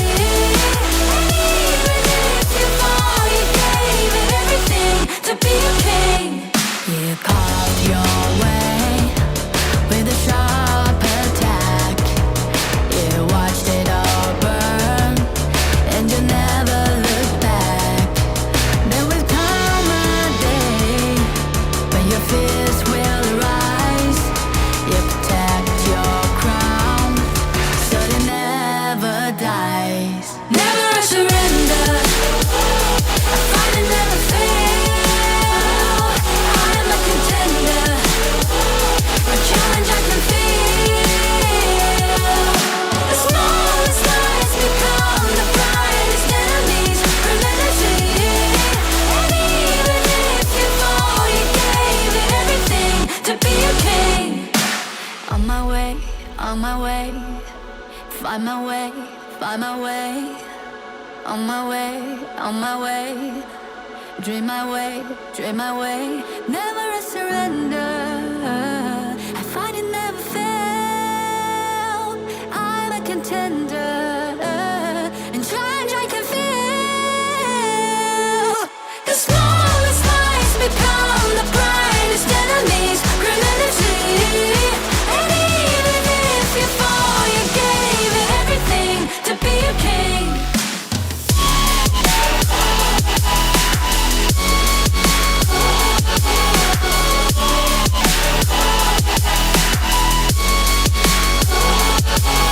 The smallest lies become the brightest enemies, relentlessly. And even if you fall, you gave it everything to be a king.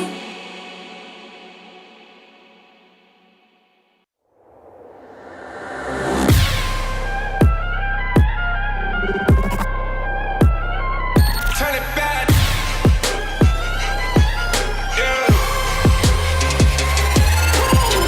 Gear out a weapon, getting ready, counting down. Pay attention to the challenge, tell me where you from. Gotta be tough, gotta be strong, gotta be savage like animal. Every time you try to push me down. Look at me, I'll be lying down when I run around. And I'll make a sign, I will catch you. Watch out, it's not a few, kind of mercy. Look at me, I'll be rising. Carry the season, you gotta calm down, gonna wibble. You never hesitate for another moment, but my bone is golden.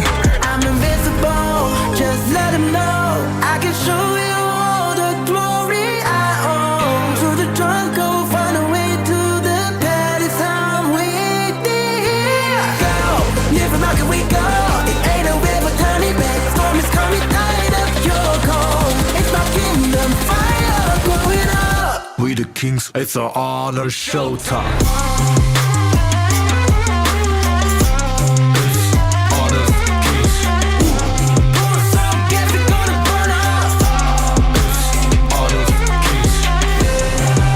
a killing spree, I told you violence. All my enemies, they go on silence. Word of mouth, only since for seconds.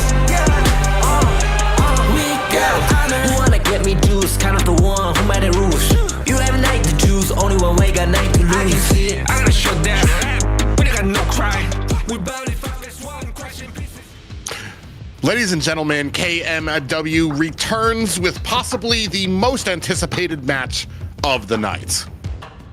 Absolutely. We have BTK versus Aylo Gaming. This is technically their first professional game. They played some show matches in the KWC, but now it is for real. They're versus Aylo Gaming here. It is the final match of the day. Me and Private Dancer just very excited, waiting for it. We're thinking about some drafts for the teams already, right? BTK known for some of their, stylish picks here. The Marco Polo coming out for Zane and such and all that. We're very excited to go ahead and see that, as well as the Mirage City skins, guys. They just came out here. Make sure to check that out and get yourself a free Fong skin. Yeah, it's something that's I've been anticipating here. Given that BTK has only been on the scene for a few months, they've made a huge impact. Don't get it wrong, but the fact that they haven't been on the scene very long, you are talking about players, a group that has experience that kind of transcends a lot of what we know here in a mobile MOBA. Are they going to be able to bring that experience here? Are they going to be able to make it successful? There's a lot of nuances. There's a lot of different strategies in HOK that make it a very strategic game, and I'm very eager to see if BTK can kind of meld that into a winning scenario. Absolutely. While they are relatively new to Honor Kings, these are MOBA veterans, right? These guys are champions from other MOBAs here. And are they able to transition that skill onto Honor Kings? That's what we're here to find out today. So I'm very excited for this match here. Final match of the day, last but not least, is going to be BTK versus Aylo Gaming. Yeah, it's a very interesting matchup indeed as well. We just watched Aylo Gaming here. They did suffer a loss, so you know that BTK have a target on their back. There's a lot of popularity behind them, and you know that Aylo maybe might want to make an example out of them, especially after that first loss to OG Gaming. Maybe they want to kind of set the tone, let them know, hey guys, this is the big leagues here. Let's show you what we can do. Yeah, with just the style that BTK kind of does things, right? They have that flair, they have that ego, they have that showmanship, right? And that's something that when you're playing against them, you really want to knock them down a peg, kind of, right? And that's what Aylo Gaming's probably thinking here as we go into this final match. Super excited to see how they go ahead and do things here going into the game. If I'm correct too, they are being coached by Dave there, my co-analyst for KWC. Let's see how they go ahead and do there. Very, very excited to see all their players and see how they do coming up. Yeah, it's something that kind of, I want to say, has a lot of US fans on both sides of the spectrum. You want to be excited, but you don't want to overestimate. This isn't just something, you don't just join this game and be great at it. Trust me, I've tried. I'm doing awful. Some of those are ranked matches. It's been quite the learning curve to kind of get over, understand each of the lanes, the differences, the nuances, what you need to do as a mid laner, as a jungler, as a clash laner, where you want to be, how you can be best of service to your team. But ladies and gentlemen, let's check out BTK. So you should never give up. You gotta fight for it. Whoa, let's go. I know you want it. I see the fire in your eyes. You gotta fight for it. Oh, let's go. The battle's calling. You better give it all you got. The time is right for you to raise a rock, yeah. Cause you could be the greatest of them all, yeah. Whoa, let's go. The battle's calling. You better give it all you got. You gotta fight for it.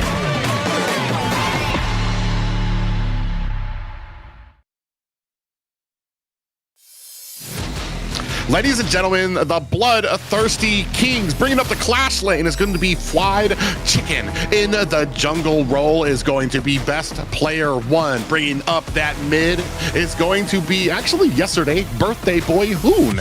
In the farm lane will be MOBA Zane, and bringing up the roam, none other than Shark. I gotta say, they got some of the most personality in their intro videos there. I love the fried chicken one, looking out for his opponents there. They got the title, the Challengers, and I could not have thought of a better title for them there, because they need to prove themselves here now as the Challengers. Look at everyone here getting ready. Best player just meditating up, you know, mentally preparing for this match coming up here. And then I'm not sure. Oh, okay. Who definitely knows we're seeing him right now. Actually looking right back into us there. Yeah, like we said yesterday, Hoon actually celebrating his birthday there. So what would be better as a present than possibly a victory here in their opening series of KMW. All of these players, varied geniuses in their positions, understand what it takes, and have had actually pretty decent success with Honor of Kings when it comes to peak, when it comes to grinding. But can can they put that together as a team? Absolutely. Here's a look at Aylo Gaming, their opponents. We saw them earlier today, but let's go ahead and see them once again. So you should never give up. You gotta fight for it. Whoa, let's go. I know you're running. I see the fire in your eyes. You gotta fight for it. Let's go. The battle's calling. You better give it all you got. You gotta fight for it. The time is right for you to raise a bar. Yeah. Cause you could be the greatest of them all. Yeah. Let's go. The battle's calling. You better give it all you got. You gotta fight for it.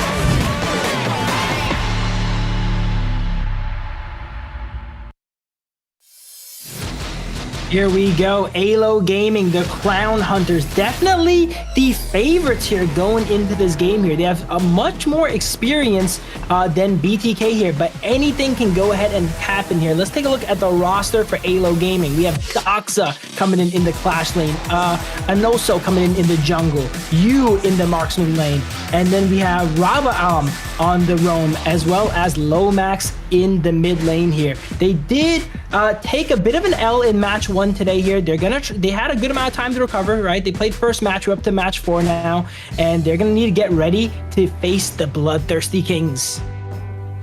Yeah, and it's something that, like I said, but there's a lot behind a BTK, so you know that Aylo Gaming is looking to make a statement here. They want to go ahead and set the tone. They want to basically be that team that greets BTK welcome to KMW. So they're not going to be looking to hold out any shots here. Yeah, similar to how OG versus them, you know, there's a lot of pressure on OG to go ahead and perform because they're the favorites, right? Now it's their turn. They're a seasoned team here, Aylo Gaming. They've been here before. No one wants to be the one to lose to the new kids on the block. Yeah, and honestly, I want to say we did already see from Aylo Gaming that they were able to put on a very good pace right from the get-go against OGs. Is this something that we might see here against BTK? Right from the get-go, immediately charging at them, going in for the jungle, going for the kills, trying to keep that momentum in their favor. I think this game is going to be pretty similar dynamic-wise to the last match here, where LM was kind of, you know, the more ladder-focused kind of team versus OG, a more traditional professional team here. I think we're going to see shades of that in this game here too, with the same dynamics, where BTK is not going to be playing as traditional as Aylo Gaming is going to have and be used to. And will this play in their advantage this time compared to LM? We're going to have to find out.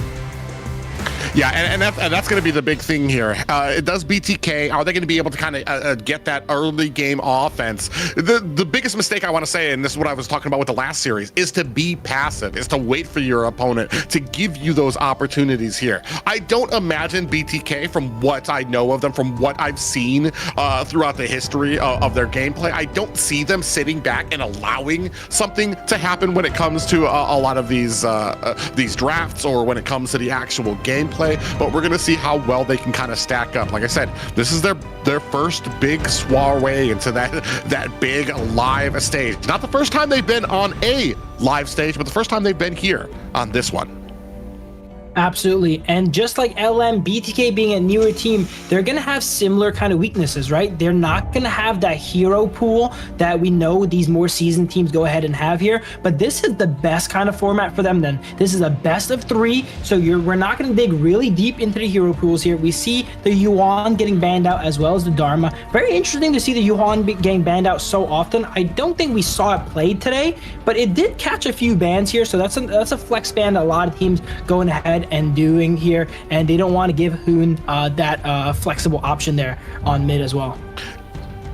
Oh yeah, and especially with what we've seen, which is very interesting too, especially because with all the My Share Nows that we've seen out there. You did say though that the Yuan is one of those picks, and there it is. That the setup for that My pickup is the Yuan ban out there, because it is a big I want to say a counter for it. However, one thing though that I always like to look for is what you get from the side, because I want to say Hoon, that's one of his favorite picks. So surely he understands what can come into it, what he can use to try to counter that and see if he can be successful with it.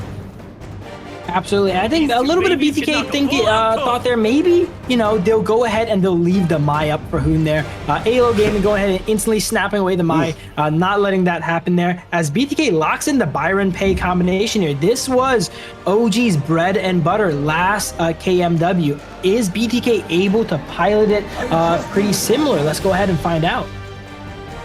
It's just an absurd amount. With these first 3 picks, there's just a crazy amount of CC on the side of Aylo Gaming right now. That it's something that I feel like is going to absolutely need to be addressed by BTK, especially with a squishy pick like a Pay on their team. That once he gets caught, I mean, you're going to have a rough time trying to get him out of harm's way. Oh, I love the Yijing pick here if BTK does opt to lock that in. We've seen earlier Twisted Minds versus Boars Gaming. Aylo has a pretty similar composition to Boars Gaming, a lot of melee characters. Yijing being able to lock all those characters up and kind of, you know, set them up for their team is going to be an amazing pick from inside Hoon here. I have to imagine Aylo is picking all these picks in preparation to something like potentially the Marco Polo coming out from Zane, right? They know that's one of his favorite picks here. And when you pick all these melee bruisers, it makes it really hard for that pick to go ahead and flourish. Yeah, I was gonna say the Marco Polo pick here seems a little greedy. Oh, wow. It doesn't matter. They don't care. They're like, not even the opportunity. They're like, we're not even gonna say it. Even with these 3 pickups here, they still ban it. And that honestly, that kind of speaks to the threat that Zane kind of has on that he possesses on this Marco Polo. That they're like, you know what? We've got an entire composition that can counter Marco Polo, but you know what? We're gonna ban it anyway and take that off the board. He's gonna go ahead, elect to pick up the Chano though. I think BTK's draft is really, really solid. I love their draft here. Chano having some great matchups against the Mai and the Guan Yu, being able to disrupt the Guan Yu and throw off his sprint gauge there, his energy gauge, and then being able to get those soaring shots on Mai and disrupting her mid combo too. This draft so far by BTK, I would say, is really excellent. Oh, yeah, and we're going to see just how well. I'm very eager. Shark has been one of those players. I know Zane gets a lot of the biggest, a lot of the name stance. Everybody knows who Zane is, but Shark, I want to say, has been involved in a lot. He has always been such a competitive, top-tier player in North America, and especially in that roam position. And I'm very eager to see where he goes here. On the side of Aylo Gaming, we get the Consort U. Musashi, who is I don't think we've seen him today at all. He was one of the mainstays I've seen in professional play, but I haven't seen him too much this season.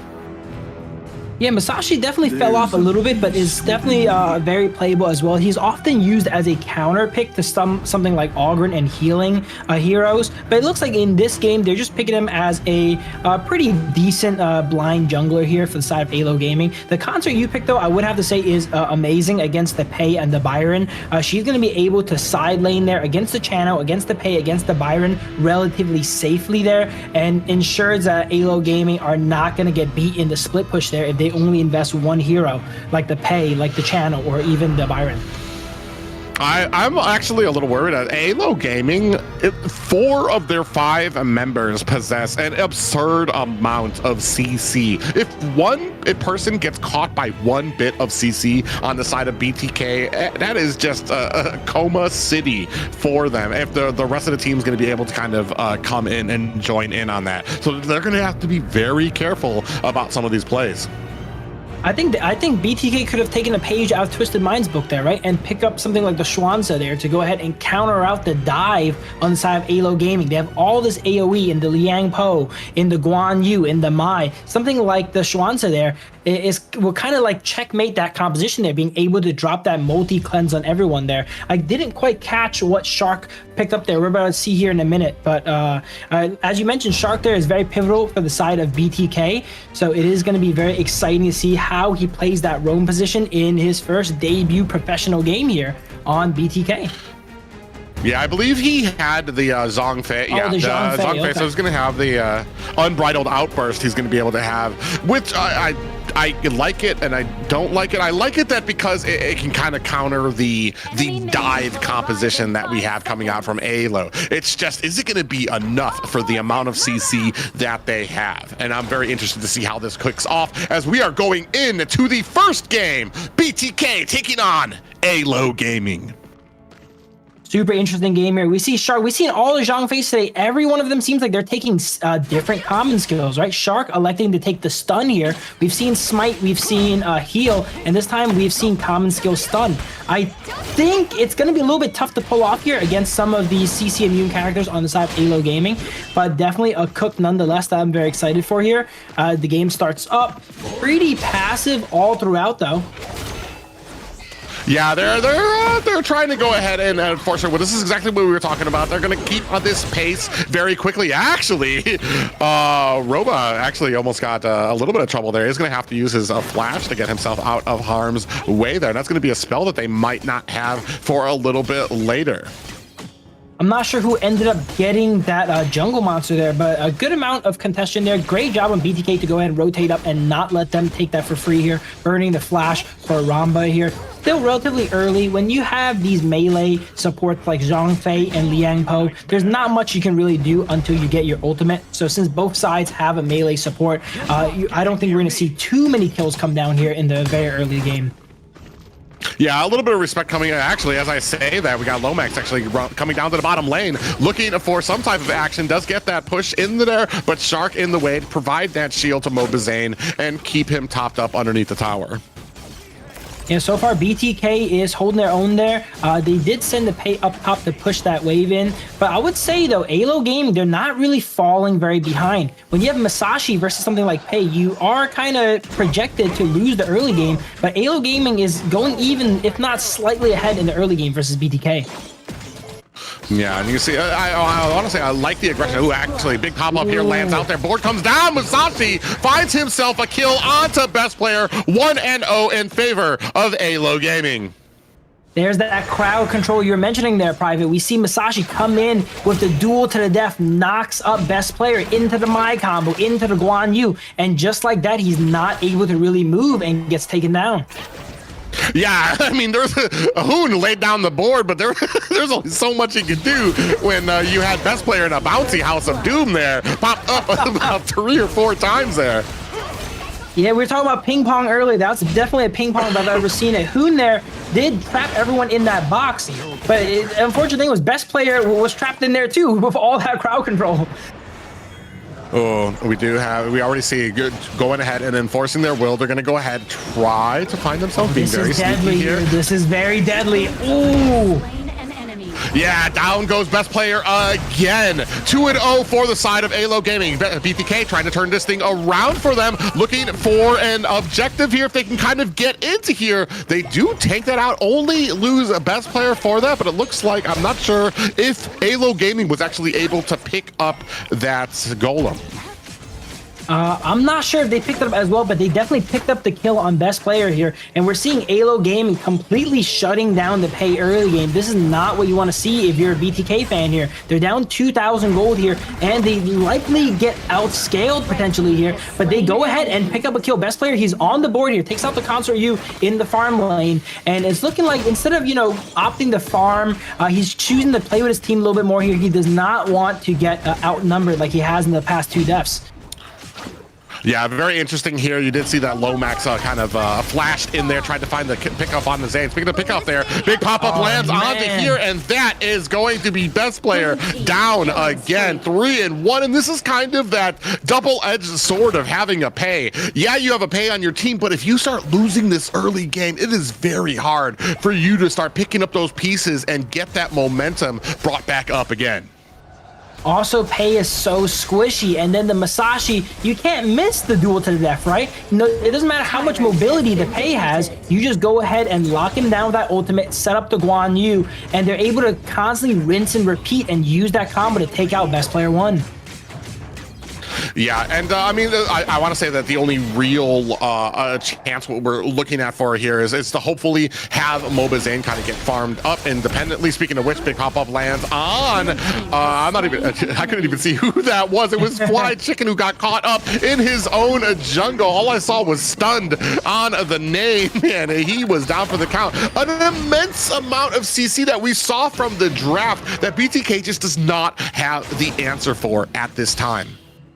And BTK is not keeping up with the tempo. Wow, Aylo Gaming is sending 3 into the jungle of BTK. They're not getting stuff somewhere else, but they're allowing this Masashi every single time he has that ultimate to use it on cooldown, lock someone down, and get a kill. And they're not getting something bottom, they're not getting a kill mid. They need to match the tempo of Aylo Gaming and don't let them single out people on their team to take out in these 3v1 fights.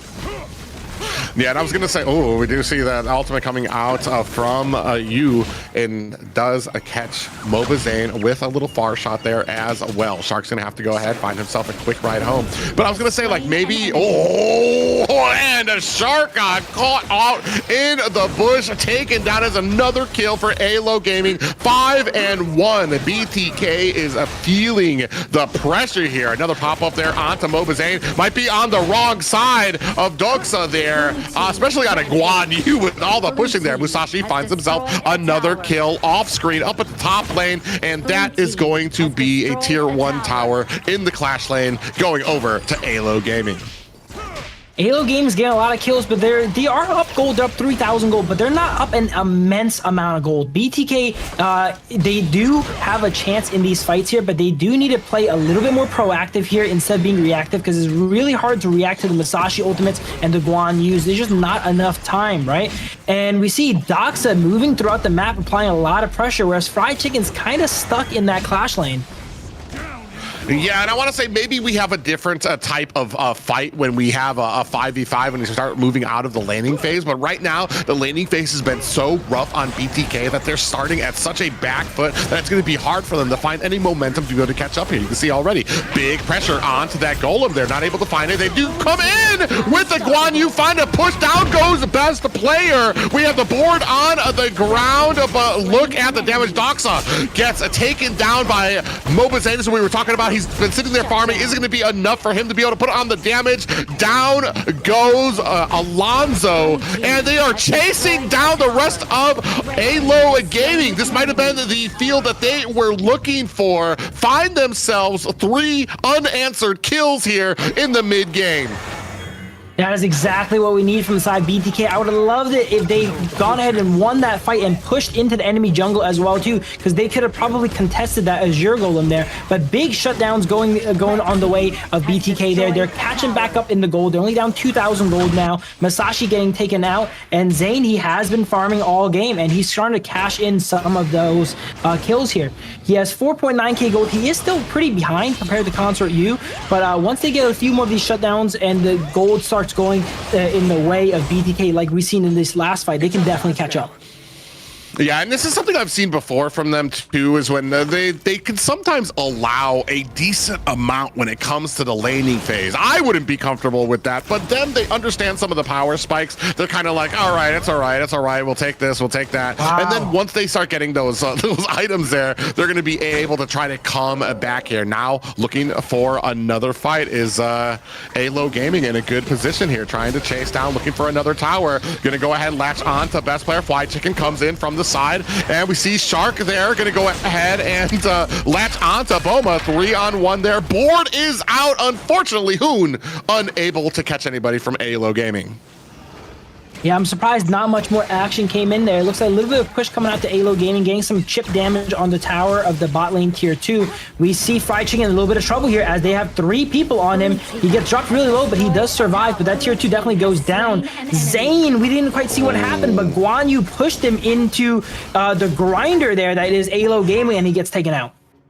Yeah, he was looking for a good position to try to support his teammate from the side there, and unfortunately, Doxal was right there to find the push and took Zane out. Or I want to say we're starting to realize here as we move on later and later into this game, a lot of those options for BTK are starting to fall behind. Mobazane just not farmed enough to be that threat that he needs to be just yet. We've seen some sparks of hope. Some of the team fighting has gone in the favor of BTK, but unfortunately, when it comes to getting caught out, when it comes to some of these laning pops, BTK is having trouble. There's so much CC on the side of Aylo.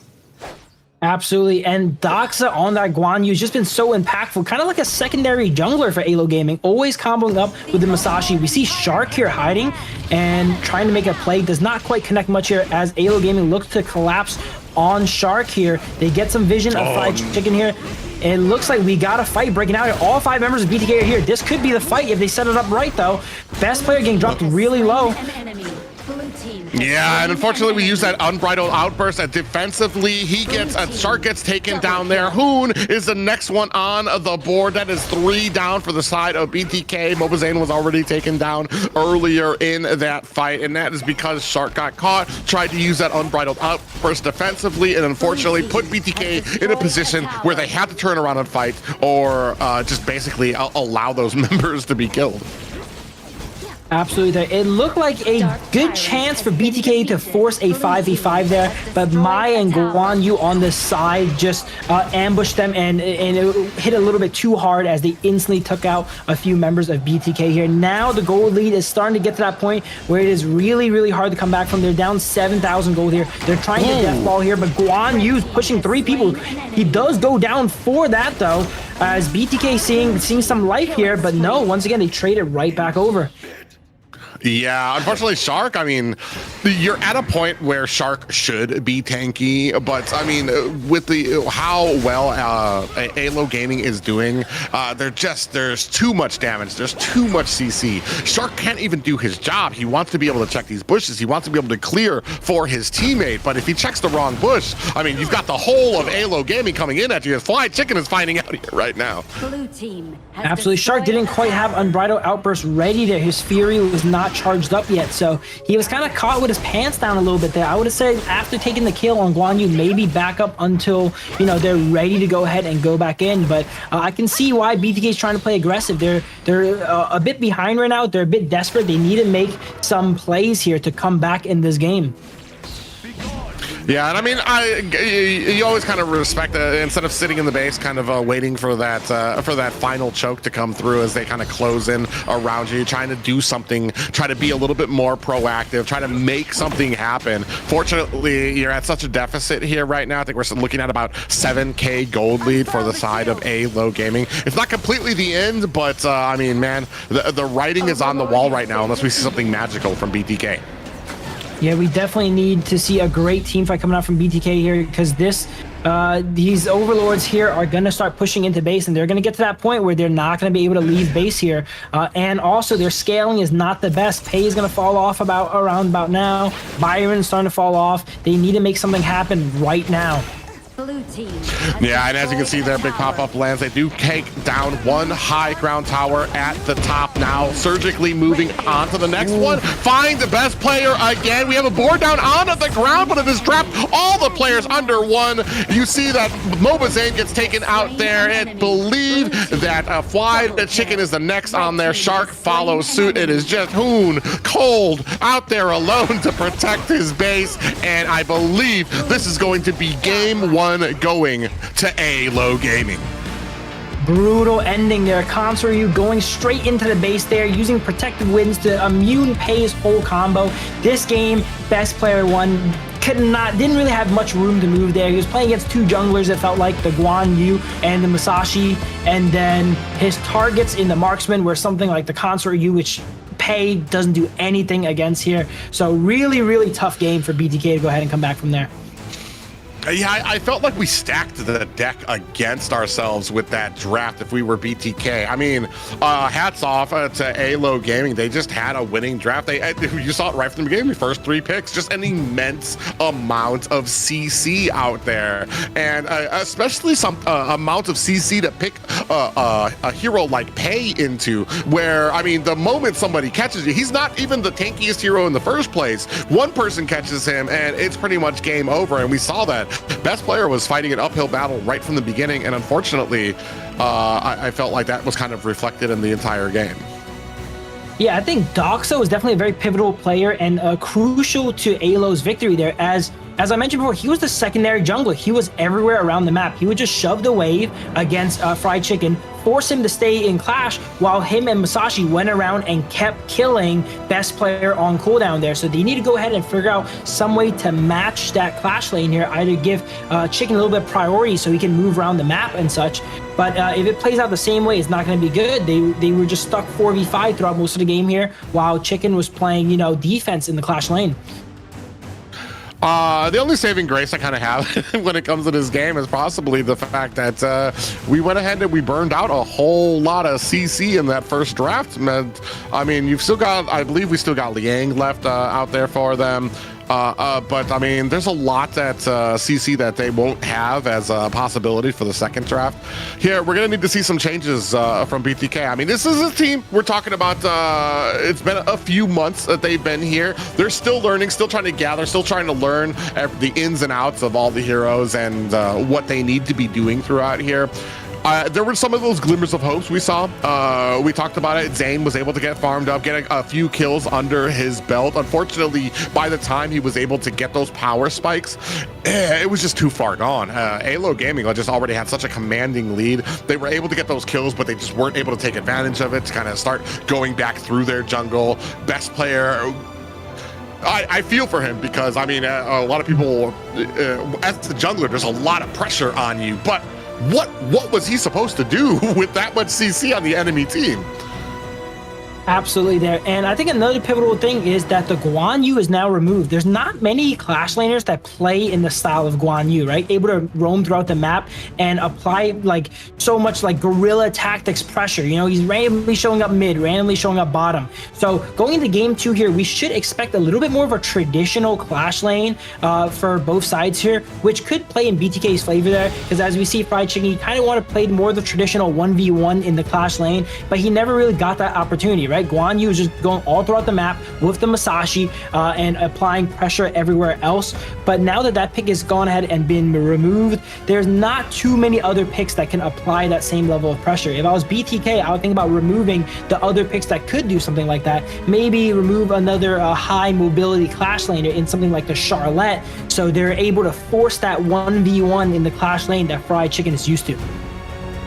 Yeah, either way, hats off to Aylo Gaming. A great draft from them. I could tell right from the beginning. They were able to isolate down the Yuan with a ban. They pick up the Mei. And I want to say just had mixed in here with the Guan Yu, mixed in with the Lian Po. Just a great composition for them and to the detriment of a BTK. Absolutely. That Masashi, the first time we saw it here in the Kings Major West League, and it did great there. Did a great job of locking down the Pei. It seems like that is why they ended up picking the Masashi there. It's used as usually a counter to the Ogren, but it could also be used as a counter to high mobility heroes, right? Like the Pei does not matter how many times you dash. Once he locks onto you with that duel to the death, you're gonna get knocked up, and that enables Guan Yu to go ahead and set up and push him away. Or a lot of the times you see Dox didn't even try to push the Pei. Once he gets locked down by the duel to the death from Masashi, enhanced skill 1 was enough to take out the Pei. Pei is, as you mentioned, a relatively squishy hero. Yeah, and that's the thing too, is there were just so many answers. Even if it wasn't the duel to the death, you had the Tremor coming from Lian Po. You had the Cavalry coming from the Clash laner as well. It's just, yeah, there was just so much CC there that once you got caught, it was pretty much game over here. And you could see right there, I mean, all Aylo Gaming from start to finish there. And I don't know what that early bit was there before we even started fighting, probably before we got our ultimates out. But yeah, very dominating game by Aylo. And kind of doing much with that time, right? They weren't diving bottom, they weren't making plays. Sure, it's relatively difficult to coordinate a dive against someone like Consort Yu, but you cannot allow the Masashi, the Guan Yu, to just get kills and not get anything from it, right? Not push a tower in another lane, not apply pressure in another lane, letting Aylo Gaming dictate the game against them, especially with someone like the Pei. That is definitely going to be really tough. Yeah, and the more and more I think about it, I mean, especially when it comes to, I think I've been speaking about this Pei against CC till I'm blue in the face. It's just one of those things that even I've been able to pick up there. As we take a look at the MVP Doksa on the Guan Yu, you were talking about, he was just everywhere with a great ability to catch a BTK. Did a great job, 2, 3, and 10 here. The damage is really interesting. Like we said, he's not really known to be the big damage. You want to get a lot of those tanky items on him, but he's what sets the tone. He's what sets up your team, and a great initiator from them.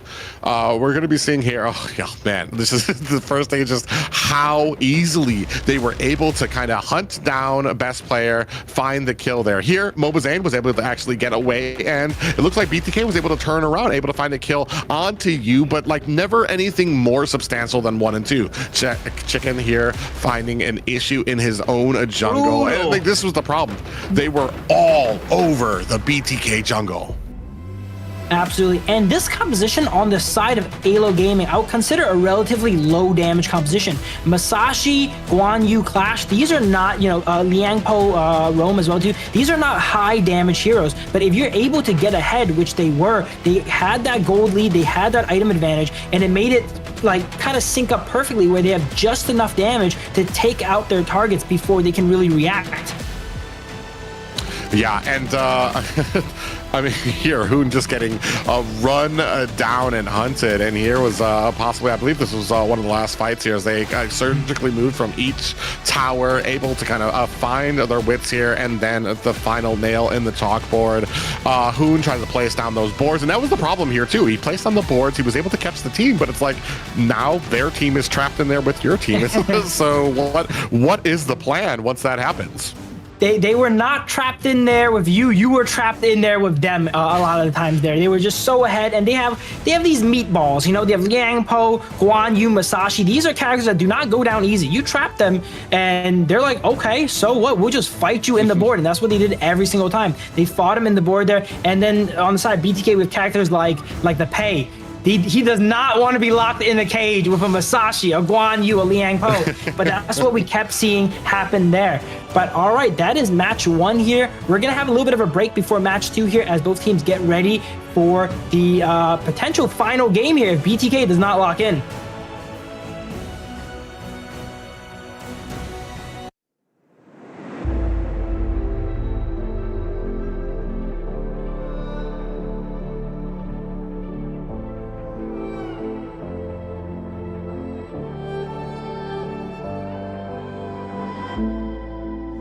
Strangers to the fallout, it's what got us here. Ever changing, some chameleon, blood, sweat, and tears. We'll never make it if we fall to everything that brings us down. With a comeback is now. Blood, sweat, and tears. Fight for what we want. Doesn't matter the cost. Every day, put in work. Blood, sweat, and tears. Nothing comes overnight. Strength in numbers start to line. We don't bow to fear. Blood, sweat, and tears.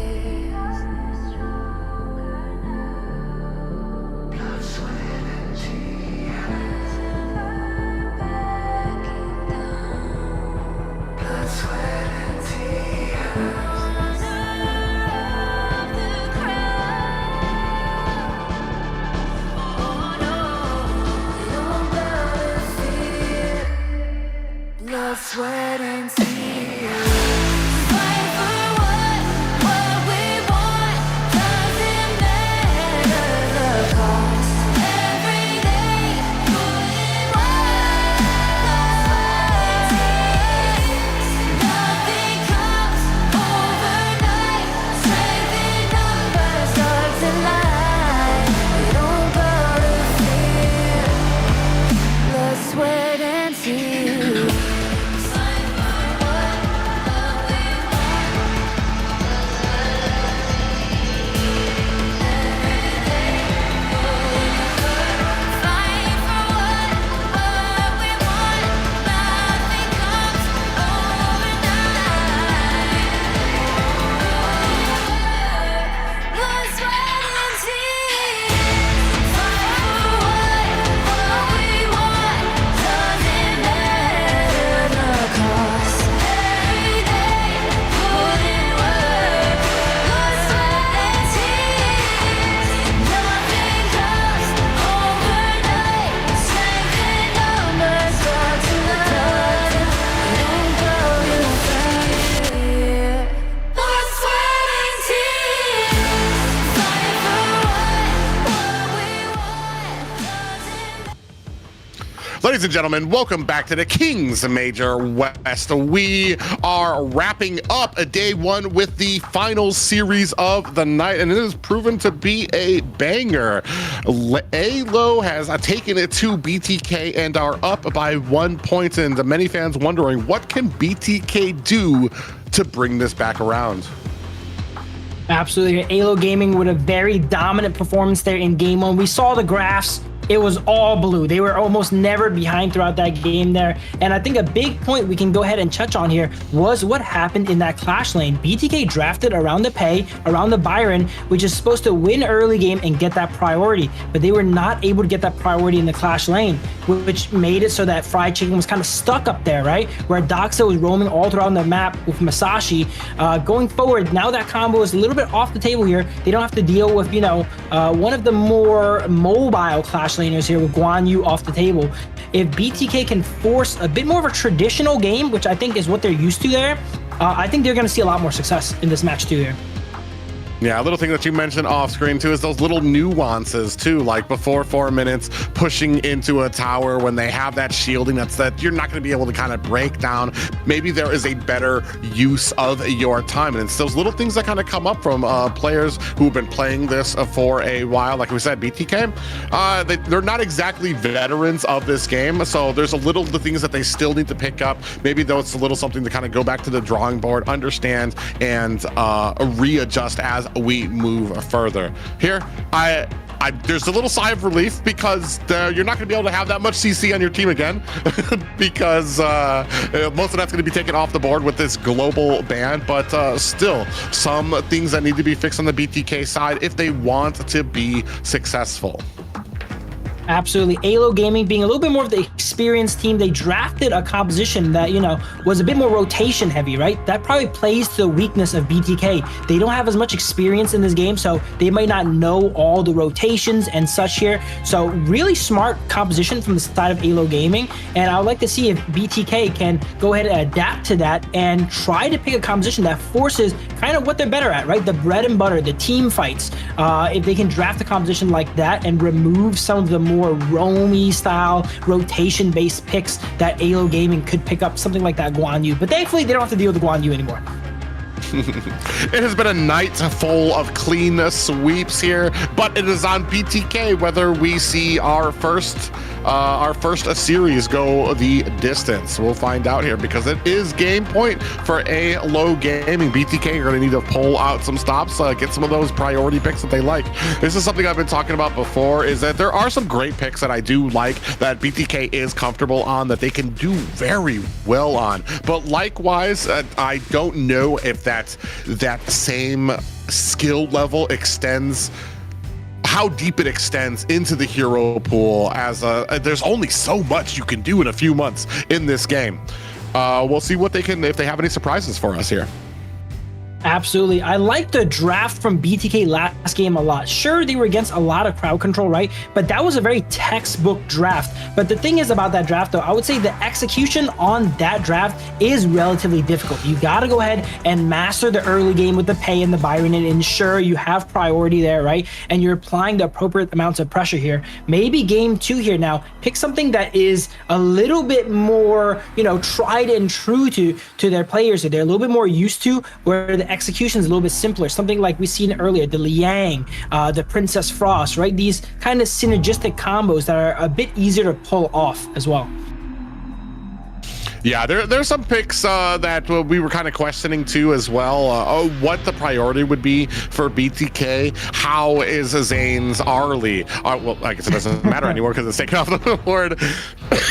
And is that something that they would be seeing as banning? Dharma taken off the board here as well. And I like that you bring up too, some compositions, while they can be successful, there is those little nuances that come into the execution of it that make them successful that maybe BTK is not really on board with just yet. Maybe the answer is to kind of simplify down the compositions a little bit. Like you said, the Liang, a very easy hero to play, very easy to kind of get that lockout on people and for the team to engage.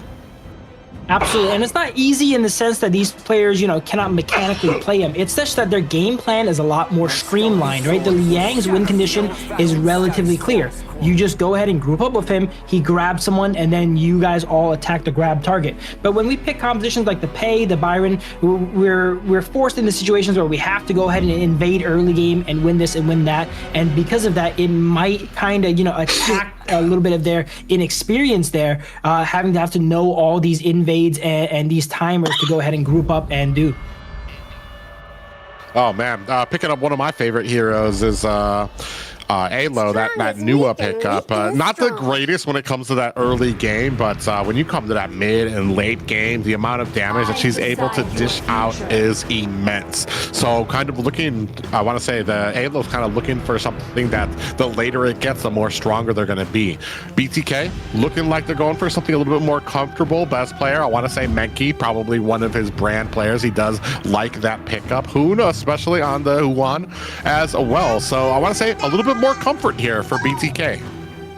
Absolutely, and then maybe Aylo knows something we don't about the Huan here as they go ahead and pick it up. They did ban it out last game. They're not able to ban it out this game, so Hoon goes and locks it in. That could be in the roam position, that could be in the mid position.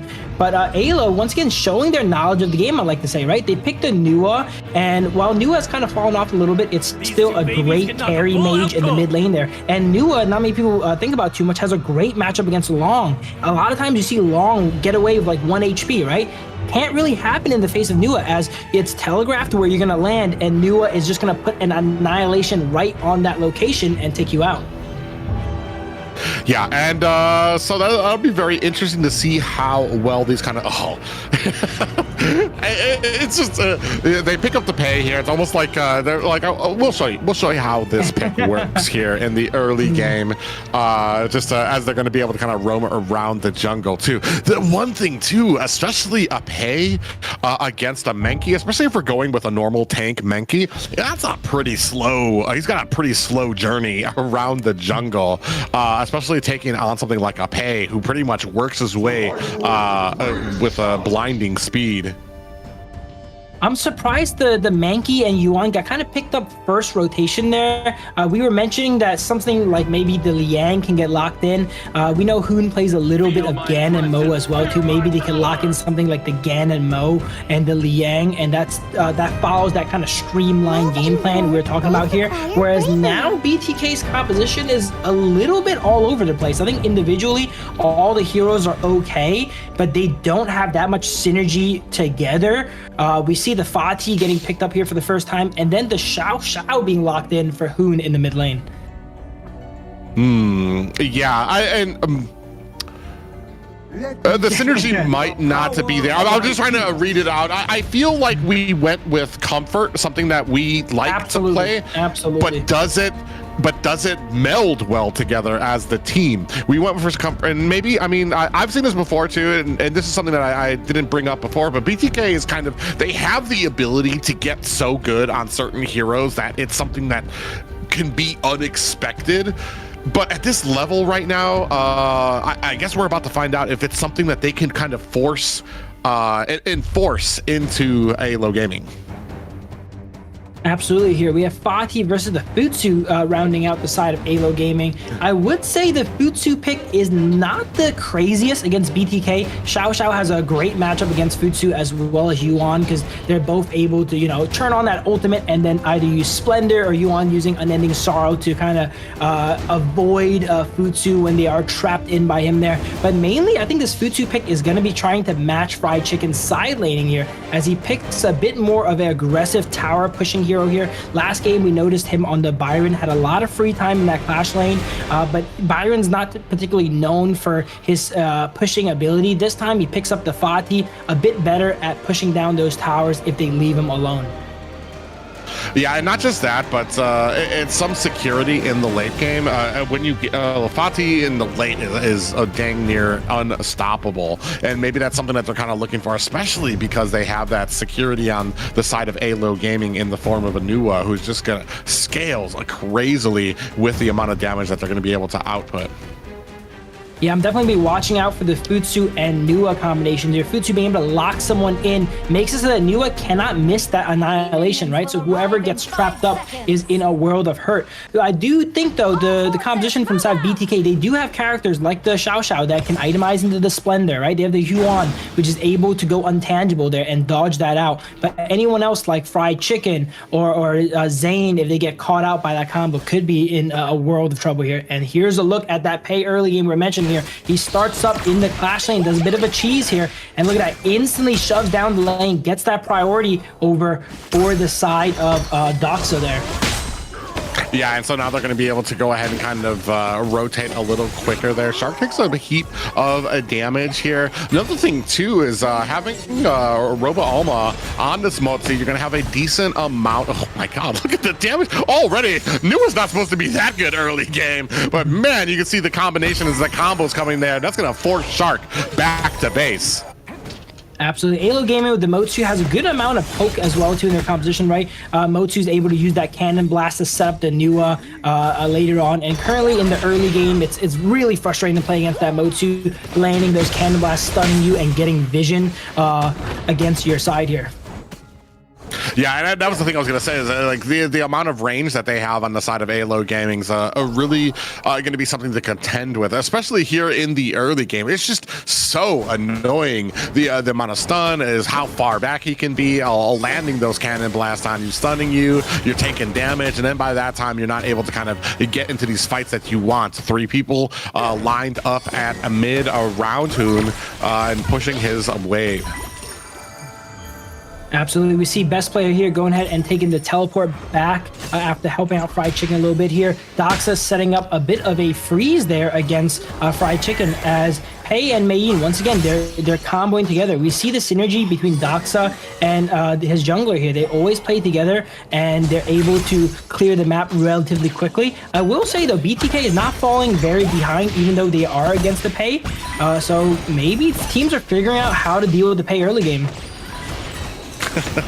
Yeah, I do want to say a lot of CC kind of landing there.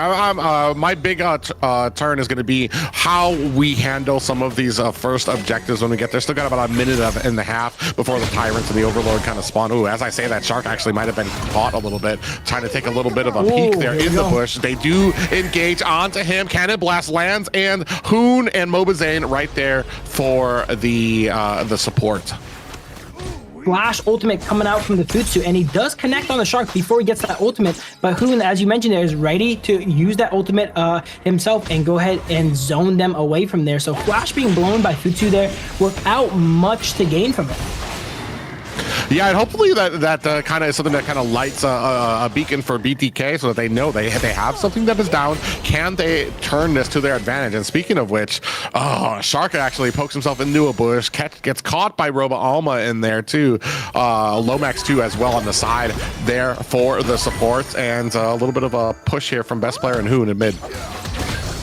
Yeah, oh, here we go. Another ultimate coming out here, and Zane is in trouble as he's trapped between two boxes. But that just shows you why Long is so consistent. He got ulted by Motsu and Futsu, and he actually ends up surviving.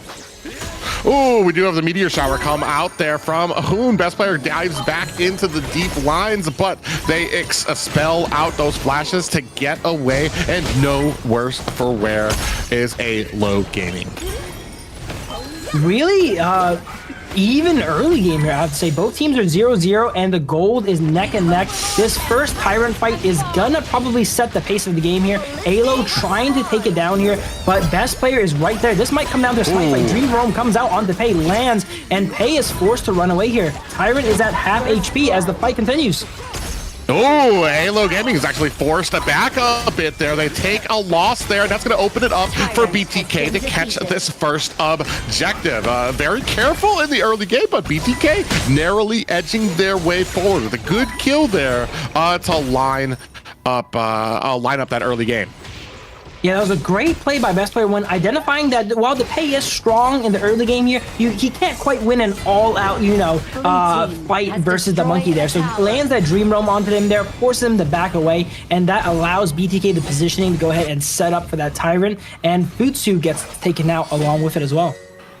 Yeah, not just with the Tyrant, though. They use that momentum, go ahead, secure themselves a tower here at bottom. The momentum starting to shift into BTK's favor here. We're starting to see now that this game's a little bit more traditional, right? Everyone's kind of stuck in their lanes. This is the gameplay that BTK is kind of used to. They were not ready for kind of the rotations and the roams that the last game had. But now that it is a more standardized traditional game, they know what to do. They're playing their lanes right, and they're up 1.5k gold here.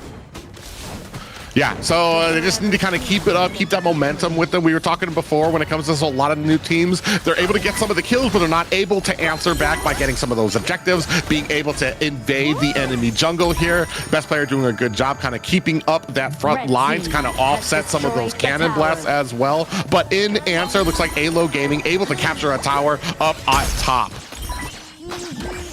Absolutely, and this game, a lot of that gold is on to Hoon here on the Xiao Xiao. He's up 1,000 gold almost on Nua, as well as Zane. So the carries on the side of BTK are properly farmed up here, and they are gonna be, carrying the side of BTK, and they have a lot of responsibility on their hands. Best player way up in front trying to take all the damage while the rest of his team there pushing in that mid tower. I don't know that we've mentioned it here in this cast, but I want to say how important that mid tower is to kind of opening up the map so that you can kind of really instate your presence onto the enemy team. Here, you doing a great job hacking away at this bottom tower. Doesn't look like Fly Chicken's going to be able to save it here. Oh, we do have that Dream Room coming in there. It's going to pop up you. Is it going to be enough? We do have the meteor storm, but it is not gonna be enough. You gets taken down in the backside. 3-1 for BTK. In comes Lomax, finds the push on the best player. He doesn't have that Dream Room to get away. He is down. Looks like Fried Chicken might be in a bad way here. Running for the hills, gets caught by a cannon blast, and the rest of the team finishes him off. Aylo says we can party too, guys. Sets up that emergence and takes their own little bit of an ambush there here. Maybe BTK burnt a little bit too many resources on the Futsu there, because once Aylo came in, they kind of all were on cooldown and not really able to fight. Speaking of fight, another fight comes out. Meteor Shower goes down here, and Hoon is doing a lot of damage on that Xiao Xiao. Yeah, he's doing great as far as the gold keep up there, being able to get some of those kills. He's got a decent amount of damage. He's becoming a real threat when it comes to this team right now, sitting at 4-2 in favor of BTK. Yeah, looking at that draft, I was not quite, feeling the Xiao Xiao pickup here, but Hoon is able to make it work. He's up 1,000 gold now. And I was looking at the draft, I'm like, hey, they have so much range. You have the Motsu, they have the Nua to go ahead and catch off Xiao Xiao, which is like a relatively low range mage, but he's able to make it work. He's joining these fights. He's DPSing down the Futsu every chance he gets. And he is so far flawless as he's 1-0-3 and perfect kill participation. Yeah, we're moving into the 8-minute mark. 4-2 in favor of BTK. Only about a little under a 2k gold lead. It's not completely out of the woods for BTK yet. There's still a lot of room for Aylo Gaming to turn this around. Best player doing his best, keeping his that Menki up in front to tank a lot of the damage, tank a lot of those cannon blasts as well. Absolutely, and while Aylo Gaming does have that pay that we mentioned does not scale so well, we see he's going a bit more of a tank build, and the side of Aylo Gaming scales deceptively well, right? They have the Futsu, they have the Nua here, so it's not going to be, wow, best player, was that a critical steal there in front of Aylo Gaming? Yeah, right in his face. He said, oh, I'm sorry, did you want this? I'm going to go ahead and snatch that away from you. So another objective there picked up for BTK, starting to get in the heads of their opponents. But you can see here, moving through the jungle very smoothly. Shark on the side, able to kind of ward off the two members of Aylo Gaming, while the rest of BTK kind of helping to assist with pushing through their lanes. Absolutely. We haven't seen much of Fried Chicken so far this game yet, but he's scaling up now. That Fati is a menace in the late game. He's just kind of been chipping away on the side lanes, getting some farm, taking some towers now, and similarly, Futsu is also as strong late game, so I would like to see one of those clashes come out here where they 1v1 each other if we get a chance, but that might be coming up here as we see Hoon pick up the Void Staff. He's just so accelerated into his build here, Hoon. He needs to be able to get into these fights and land those combos, and no one on the side of Aylo Gaming could really survive them. Yeah, and that's the one thing I'm kind of looking for as we move into the later game. We're talking about Futsi, we're talking about Fatih, who do very well when it comes to the scaling. Nua, though, has a lot of damage when it comes in there, but we haven't really seen too much.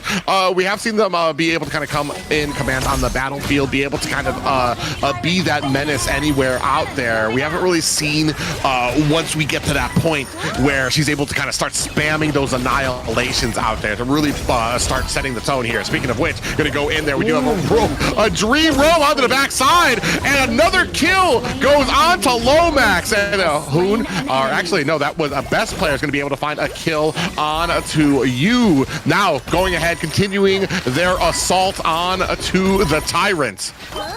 BTK is on fire this game, so we're up 4,000 gold, showing that they do deserve to be here. We saw Mobazane use an aggressive infinite vastness there, not something you see very often, applying the dread onto the side of Aylo Gaming in-game and probably in real life too, as they are really ahead this game.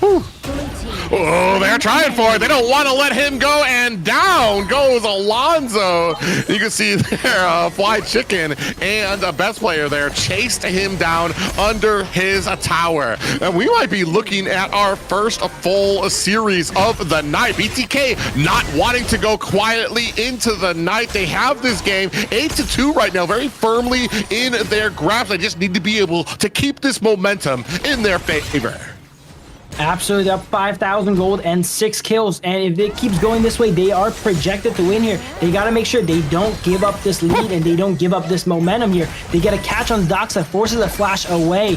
Best player is just so tanky on that monkey. They're eating all of those cannon blasts and annihilations and all the poke on the side of Aylo Gaming.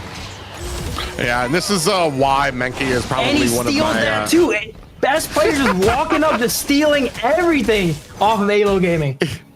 No shame in his game. Just walks up there. It's like, oh, this is mine. I'm sorry. I thought you. No, you guys think this is your jungle, but yeah, I'm gonna go ahead and snatch that up there. Now BTK going ahead, putting pressure onto the top tower. Tier 2 is down there, slowly making their way through the lanes, looking maybe to kind of capture onto Alonso. Smells it in the forest, and he is backing out.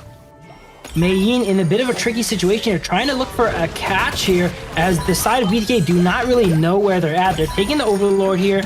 I don't see how Aylo Gaming can really contest this. They might go for a steal with the Annihilation, but that's probably it as they go ahead and smite away. Best player is just so good at smiting this game, stealing everything away from the side of Aylo Gaming and securing these objectives. It's really tough for them to go ahead and secure anything against them. Yeah, even and that's kind of the really debilitating part of this is that what they have the lead, and every little single thing that Aylo Gaming tries to do, whether it's something like try to get the Tyrant, try to get their own buff, best players right there, snatches it away from them and just puts them further and further behind. Absolutely. It seems like while BTK was getting constantly more and more exponentially ahead, their pace has kind of slowed down, right? They're keeping it at this 5k gold lead here. This is kind of the breaking part of the game. These next fights are very, very crucial here because if you lose a team fight here, it could be game. Both sides are playing really safe. You can tell BTK definitely really slowed down their pressure too. They don't want to make a mistake. They don't want to throw from this winning position they have themselves here. Yeah, but my only question is, especially when it comes to base defense, especially when it comes to trying to charge down that mid or side lane to get those final few high ground towers, that's when Nua kind of becomes some of the most dangerous. You also have a Multi on the side there that can catch you with that cannon blast, with that box there. Here right now, doesn't look like BTK is taking any prisoners. They do find themselves a high ground, now strategically moving on to the next one, looking to see if they can catch themselves a second one. Speaking of which, dive into the back line onto BTK. They do find a kill onto Hoon, now trying to chase down the rest of BTK. Fly Chicken in trouble, gets taken down as well. You finding himself to kill their 3 members of BTK. Are they going to be able to turn this thing around for themselves? Hoon, or no, actually, I believe, yeah, that was a Shark who was able to find himself a kill. But turning that around, Robo Alma turns it around, able to find his own kill as well. It is just Best Player and Shark left on the board. And is that enough momentum for Aylo Gaming? A bit of a sloppy fight here for BTK, but honestly, not that bad. They get that high ground. They have that minion wave pushing straight into the crystal of Aylo Gaming. They need someone to go ahead and respond to that. And all while that's happening, Best Player ends up taking a Azure Golem on the way out. I would say things ended up pretty well for BTK here, even though they lost that trade there 3 for 2. But good job on Aylo Gaming to try and capitalize and push out of the base there, though. But it's just so tough since they're so behind. I mean, but that's what you wanted to do. You needed to wait for a good opportunity. They flash into the back line of BTK, find themselves a great opportunity. And unfortunately, it does look like they're going to have another Tyrant on the side of a BTK. Like I said, they were able to kind of get that advantage, but just not enough to put them ahead. BTK does, you talked about it before, they've slowed down a little bit here. They need to be very careful here in these next few fights. Yeah, it's a bit of a tricky situation. BTK is ahead and they've slowed down. They want to play it safe and, you know, don't want to throw this. But at the same time, we're 5 minutes away from Tempest, right? Once Tempest comes up, your gold lead doesn't really matter. Everyone's full build. It's just a full-on fight. So this is going to be among one of the last pushes. If Aylo Gaming is able to hold this off here, it might go all the way to Tempest. Ooh, Alonso in the back line. I don't even think they see him. He comes in there, gets CC'd, and taken down very quickly. Hoon catches him with that meteor shot. And that is a man down 2, in fact, for Aylo Gaming. Just that one single mid high ground tower left for their side. That should be it for the side of Aylo Gaming. It's going to be really tough to hold this 5v3 here, especially with the likes of Monkey, full tank Monkey here in the front lines here, pushing everyone through. And it looks like this is going to be our first game 3 of the day as BTK takes it 1-1. Yeah, don't count BTK out just yet. Our first full series of the night. Absolutely. Here we saw this game completely different tempo to the game 1, right? They were able to force these lanes here and do what they're good at. They like playing these 1v1s in the lane. They don't want to rotate around and play catch up, right? And when they're able to force a gameplay that they understand that they're good at, their mechanics really showed out. Hoon on the Xiao Xiao pick, you know, relatively low range pick. You would think it struggles against the Nua on the Motsu, but he's able to make it work. He's able to do all that damage, cut down the side of Aylo Gaming. Yeah, and that was one of the big concerns for me when I saw the Xiao Xiao against the Nua. That was the biggest thing, is I'm like, the range, as we get later, the Nua's going to really start being able to poke there. But the pressure that they were able to mount really even stopped a lot of them from being able to get taken out. I can't even remember a lot of the anything from Nua that was resembling a lot of offense that really kind of let that pick kind of come into play. So it was a great job by them to really kind of stifle the output of that pick as well. And then, man, just a great game there. The Menki pick, this is the reason it's one of Best Player's favorite pickups there. Absolutely. Best Player, you know, top global on both Monkey and Ogren. So this is definitely one of his picks he's using here. And it just shows that sometimes maybe we don't really want to play the meta. I would say game 1, their draft was objectively better, right? But game 2, as you mentioned, they're on their comforts. They're on the Monkey. They're on the Xiao Xiao. These picks are not best in slot. They're not top tier. But what matters is these are picks that they're comfortable with. They're able to play with them and execute them. And they sure executed in that game there. Yeah, a great job by them. And that's why I say, like, it felt cleaner. They felt more relaxed. They understood what they needed to be doing on that game as well. And then, like you said, they kept the strategy very simple as far as the rotations, where they needed to be. And maybe that kind of comes to them understanding these picks a lot better. They understand what makes them succeed, what they need to be doing on them, and they just put that into focus on those matches. Though the final question of the night is, can they duplicate that success? Absolutely. Here we were mentioning that, you know, with the newer team comes probably a little bit of inexperience, and that hero pool might be a little bit more shallow, right? So as we're going into the first game 3 of the day, we see 10 heroes removed on each side, so they're gonna have to dig a little bit deeper than everyone else when it comes to their hero pools here. But Aylo Gaming, they're probably a little bit shell-shocked here. Game 1, they completely dominated. You know, they didn't even get like any resistance, it felt, from BTK. But then BTK just flips the script on them. They are probably a little bit stunned right now, thinking, whoa, we could lose this, guys. All right, these are new kids on the block. You know, we came into this thinking we're gonna win, but now BTK is showing that they are competitors. They do deserve to be here, and making it the first 1-1 of the day.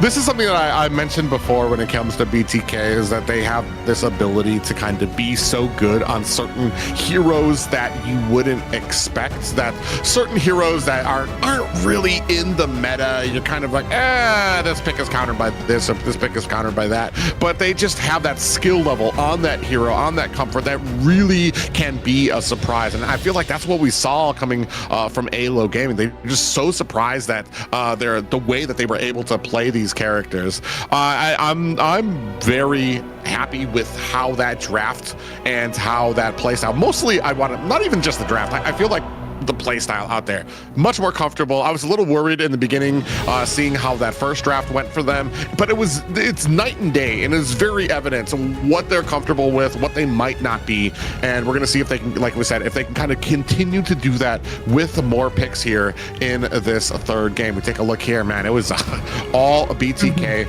all the way.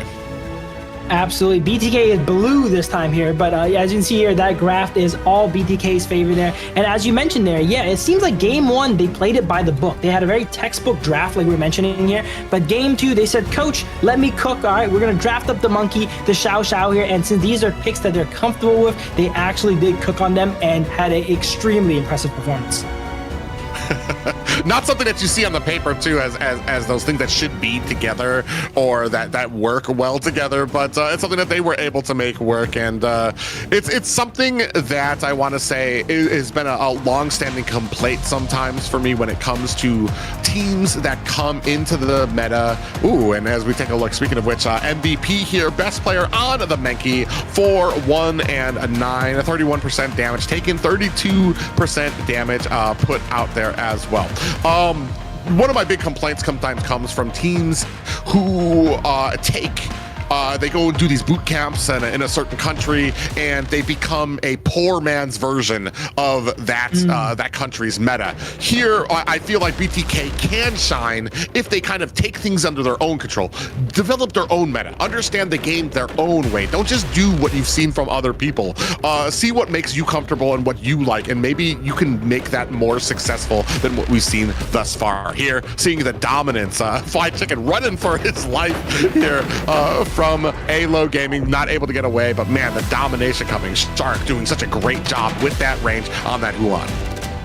Absolutely, and look at Hoon there on the Xiao Xiao, just dishing out so much damage in that game there. And as we see best player get MVP, we also got to mention his smites were so on point. That's one of those skills that transition through multiple MOBAs, right? It's kind of similar in every gamer, and we're able to see their skill on that secure there, securing every objective in the face of Aylo Gaming, securing buffs, everything. That smite was on point.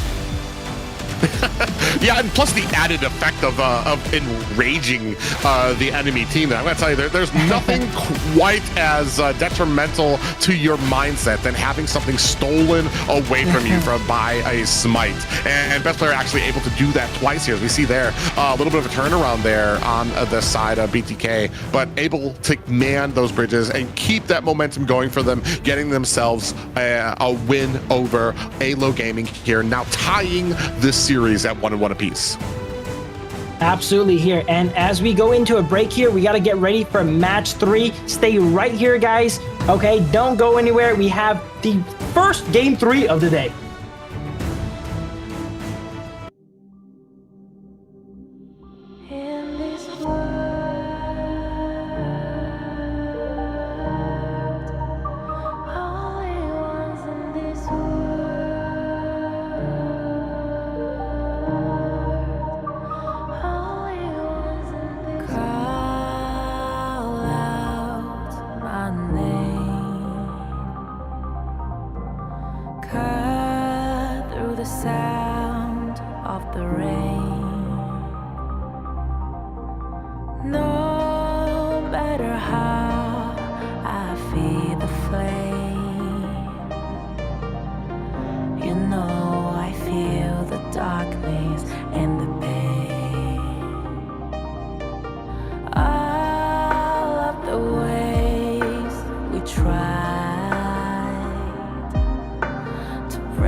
Now I see that I got everything I need. It's alright, I'm on fire, I'm alive, 'cause now I fly so high, so high, light up the skyline. Let's do it this time, like it's a whole new colorful world.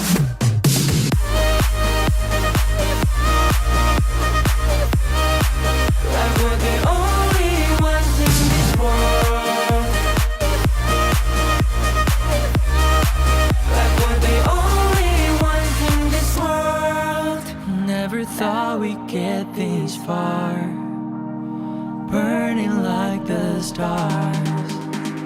How we get this far, like we're the only ones in this world.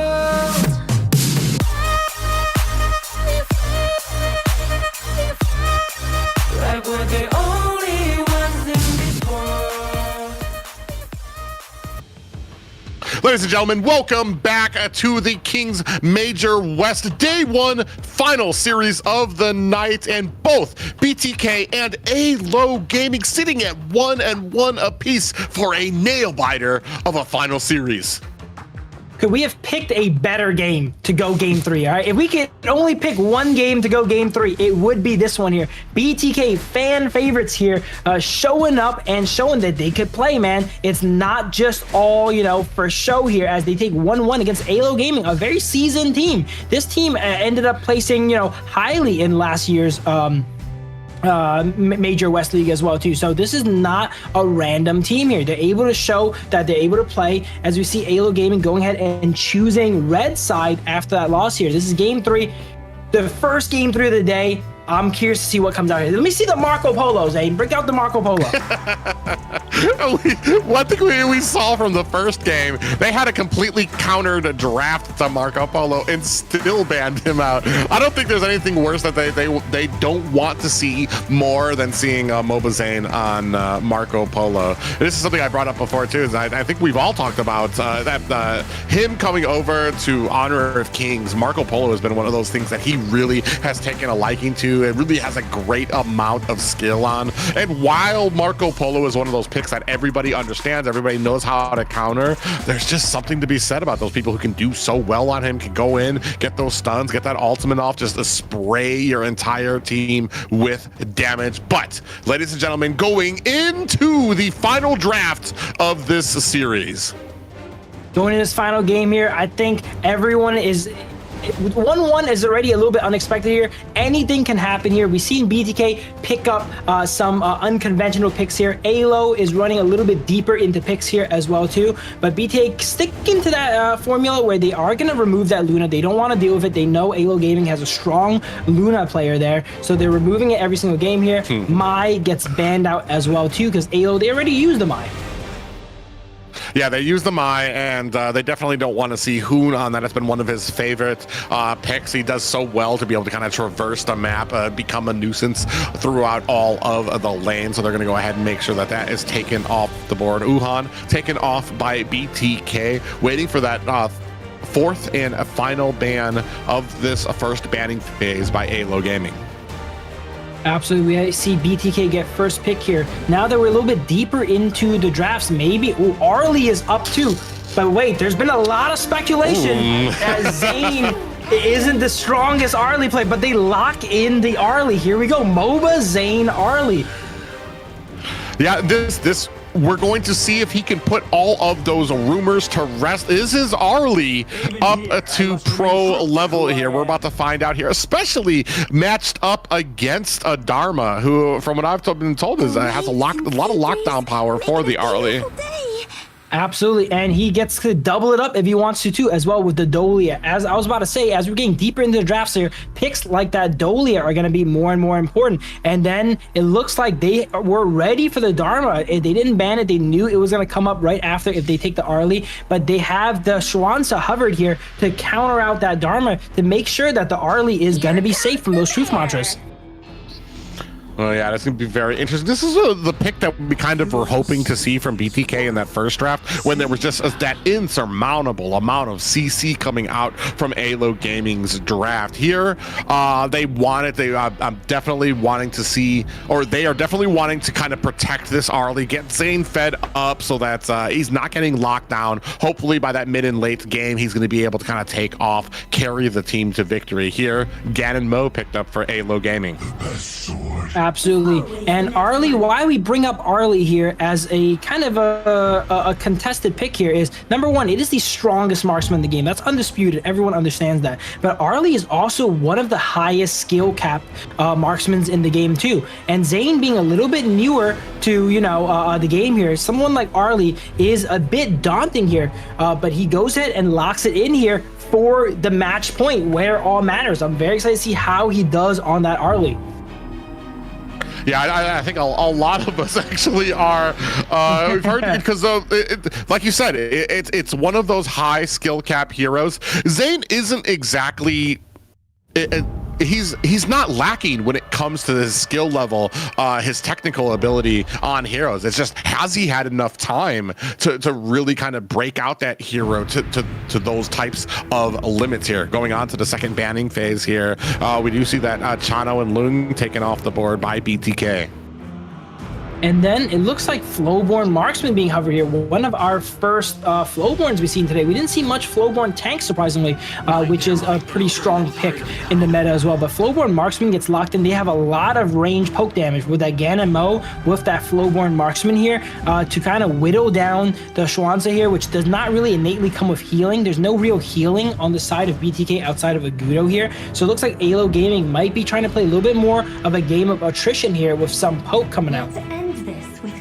Yeah, and that's going to be, they're going to go ahead and pick the Nuwa instead. This is something I'm pretty excited about. Nuwa's kind of one of my favorite mid lanes, despite how I want to say tragic her early game is, and honestly, I think with the last nerf, it turned even more tragic because she has even more of a slower start. But as we saw, even from the last game, you can hold her down. You can really kind of be super oppressive to the Nua, where she's not going to be able to take off to that mid and late game. And we're going to see if Aylo Gaming is going to be able to have that same success that BTK was able in their last series. I love cheering for BTK, but Aylo Gaming is locked in. One of my favorites, the Kaiser gets locked in from Aylo Gaming here. Kaiser with the Dolia, they're able to have that double ultimate combo. Now, when it comes to late game, it is going to be really tough to beat Aylo Gaming with the Kaiser here. One of the strongest late game melee carries. Is BTK able to kind of match that with something like the Arlie here and the Nua? This game looks like both teams are pretty equal all throughout the game. Yeah, we're going to see here. I mean, it's come down. It has, what we've seen here is that the draft can be one thing. It's the execution that really makes these games shine. And that's what we're going to see from both of these teams. Which one's execution of these drafts is going to make them successful here? Absolutely. I think both sides have merit to their draft as well, too. And I am no longer going to doubt BTK's draft after seeing the clinic they put on last game here, though. So we're going to just have to see how they go ahead and play into the game there. I will have to say, though, their early game, they could probably, you know, get away with some more stuff, right? Kaiser's one of the slower clearing junglers, right? He's not going to be as reactive as something like the Pei, which they just dealt with here. He's going to be a little bit more sluggish. But if Aylo Gaming is able to slow down and you know, neutralize that game there, Kaiser late game with Adolia is an absolute demon.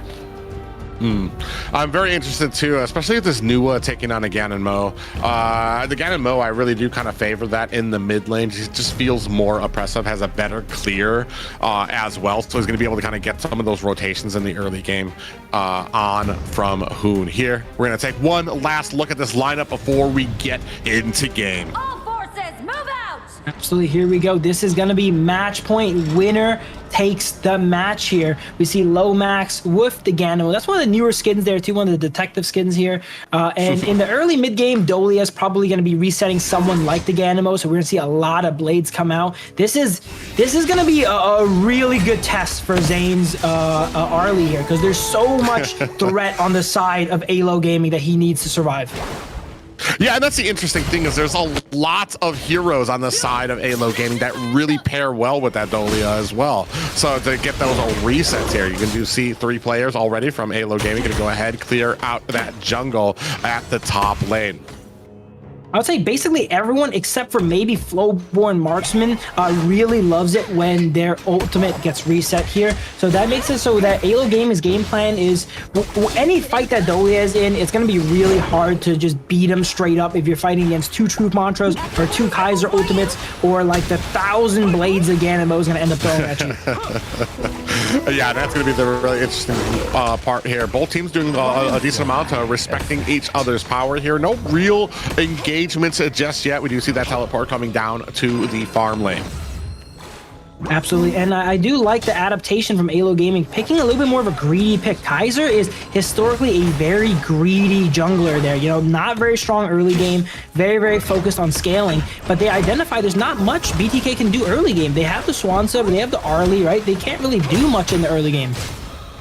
Ooh, taking a little bit of a beating there, getting down to about 50% health there is Mobazane, puts some damage onto the enemy, but backs off wisely. Here, I mean, both teams, I want to say, kind of testing the limits of what they can do here. Mobazane is going to go ahead and catch a little bit in the back. Hoon comes in, looking for an opportunity, does not find one. Meanwhile, in the jungle here, we do see Alonso and Lomax here trying to go ahead and put some damage on to the side of BTK. Oh, Fly Chicken comes in and an annihilation just wide of Aylo. Both sides are playing like they're on a tightrope here, where their first kill that goes down loses you the game. They're playing really, really safe. Everyone's getting away with really low health here. Hoon almost getting taken out by the Ganon there. But just like we seen last time here, very even here in the early game. Yeah, I want to say, man, it's going to be heartbreaking for whoever gets kind of that first fight. Both of these teams fighting very closely to the wire here. Very careful, dancing in and out, not trying to put too much punishment on, not trying to put themselves into harm's way, trying to be safe. But we've talked about this before, too. Everybody's safe until these objectives get out on the board, and then we're going to have some problems, because then you're kind of forced to get that engagement. This is like the calm before the storm here, you know, since no kills went down, both teams, they don't want to, you know, go ahead and give up that kill here. It looks like BTK is playing really aggressive. They want it here, and they are bloodthirsty as they take out Dolia, but that's not it. Flowborn Marksman gets taken out too. Just like that, they don't just want one, they want two. BTK is on the board here. Yeah, and just like that, this is what we were talking about before. Shades of what we've seen. I believe it was from OG, being able to dive underneath the tower. That's not going to save you from a team like this. They're going to make sure they get that kill, get that advantage from them. 25 seconds left for the Tyrants as well. I almost can't even recognize BTK from game 1 till now. They have really, you know, shifted gears here and turned on the heat, being able to apply pressure onto Aylo Gaming. They're not playing reactive anymore. They're making Aylo Gaming go ahead and play around them. Yeah, and here right now, Bomazane does go ahead and engage with Alonso. Is going to back off there. Shark coming around the side, feeding that information to Bomazane, making sure he understands what he's up against there. 4 members of Aylo Gaming. In comes Hoon, trying to put some damage on. Not going to be able to find it just yet. And it's going to look like the Tyrant's going to go over to the side of Aylo Gaming. Yeah, it seems like a little bit of a front there as Ganon Mo and Flowborn Marksman kind of distract the side of BTK, make it so that they kind of retreat away and think they got away from it, all while Kaiser was just soloing that Tyrant. So first Tyrant actually goes over to Aylo Gaming, even though they are kind of behind in the game. Yeah, but it's those little things that kind of add up. Like we were talking about before, the big frustrating part was that Best Player was able to kind of steal away a lot of those objectives. Here, I want to say Aylo Gaming just taking the breath, getting those objectives that they need. Absolutely. The side of Aylo Gaming is definitely scaling up here. We see Ganmo firing a lot of blades out. Shark taking a lot of punishment here. They don't have that much sustain. Agudo does give their team a little bit of sustain, but look at all this poke from Ganmo here and Flowborn Marksman. Yeah, and this is one of the problems that I was thinking with that Ganon Mo pick, too. There's just a lot. Look at how low they are. Down to, almost down to 10%. They're going to have to abandon this tower, and that's going to be picked up very quickly by Aylo. And all that poke is enhanced by the Tyrant as well, too, right? Since they get that Tyrant, all those abilities are going to be proccing it, supercharging their poke, too, there, making it so that BTK is not able to defend that tower. Ooh, Zane barely gets away there. Did not get Keka there. It was really close, but he's able to hold strong and recall in the face of Aylo Gaming. Yeah, right now, big oppression on the side. Oh, and just like we were talking about, Ganon Mo, Lomax able to find the pickoff onto Mobazane with those blades, and that's just the value you get out of a Ganon Mo pick. We were mentioning this is going to be a tough game to play Arlie here for Zane here. His first professional game on Arlie, and he's against Ganon Mo with a bunch of blades. He's against a Flowborn Marksman, a Dharma here, and we saw right there, there's not much he could do. They threw the blades behind him, he jumped forward, and then he jumped into another set of blades here. Yeah, and very surgically, Aylo Gaming moving from tower to lane, trying to put these down. BTK has yet to be able to kind of take a tower, and I want to say the momentum quickly starting to slide in favor of Aylo, and they need to be very quick. Absolutely. We see a little bit of a fight coming out in the mid lane here as Doxa actually ends up soloing Hoon there while they were taking the bottom tier 2. The BTK is not that behind. They were ahead. They definitely flipped the economy here. Aylo Gaming is now up to 1,000 gold. Beautiful flash by Fried Chicken there, but not much follow-up for his team to go ahead and confirm as they just brute force down this tower here. Yeah, I was wondering, like, they don't have any minions there. Okay, they're just gonna go ahead and just bang their head, run wild into that until they bring that down there. So they are gonna be able to pick up that first tower, but I want to say, like, on the map, as far as the presence goes with macro, Aylo Gaming doing a great job here. Now another tier 2 towers from BTK going down. Absolutely. I think Aylo Gaming's kind of identified that if they just play the game by the book very traditionally, they're not going to do well against BTK. So now they've focused on more of a map playstyle. They're not going for these small fights. They're not trying to challenge BTK mechanically. They're trying to, play the thinking game, sending people where BTK is not. And because of that, they're up 4 towers on BTK. Yeah, and that's a very interesting point to bring up. They're not even concerned about fights. They're just going to out-macro them. Doesn't matter how many kills are on the board. They're just going to continually push these, pay attention to the map, and realize where BTK is, be on the opposite side of the map, pushing there. Speaking of which, I do want to say a little bit of a flank coming in from Doxa. Comes in, lands on to Shark, not able to catch anything just yet. Now landing on to best player, and Shark in trouble, going to be there on the tail to kind of help assist with that escape. Kaiser was just so tanky there with double ultimate coming out from Dolia. Dolia's doing a great job of resetting this Kaiser ultimate, and he is like the ultimate front line for the side of Aylo Gaming. He's able to take all this punishment as well as dish it out. Oh, I'm wondering if this is a Tyrant fight that BTK actually wants instead of trying to push an opposing lane there. Picked up very quickly. Aylo Gaming's not even give them the choice. They take that Tyrant down very quickly, tied at 2-2 apiece. But I want to say this is quickly starting to get some momentum for Aylo Gaming. It seems like BTK is starting to play a bit timid here now that they don't have the momentum, right? They're getting poked out by the Ganemo. They're trying to, kind of churtle in their base a little bit here. And we've learned throughout today, man, playing reactive like that is not going to be good if Aylo Gaming does not make any mistakes. We see the Ganemo and Dolia, kind of stealing a lot of BTK's jungle here and trying to, just choke them out and take all their farm.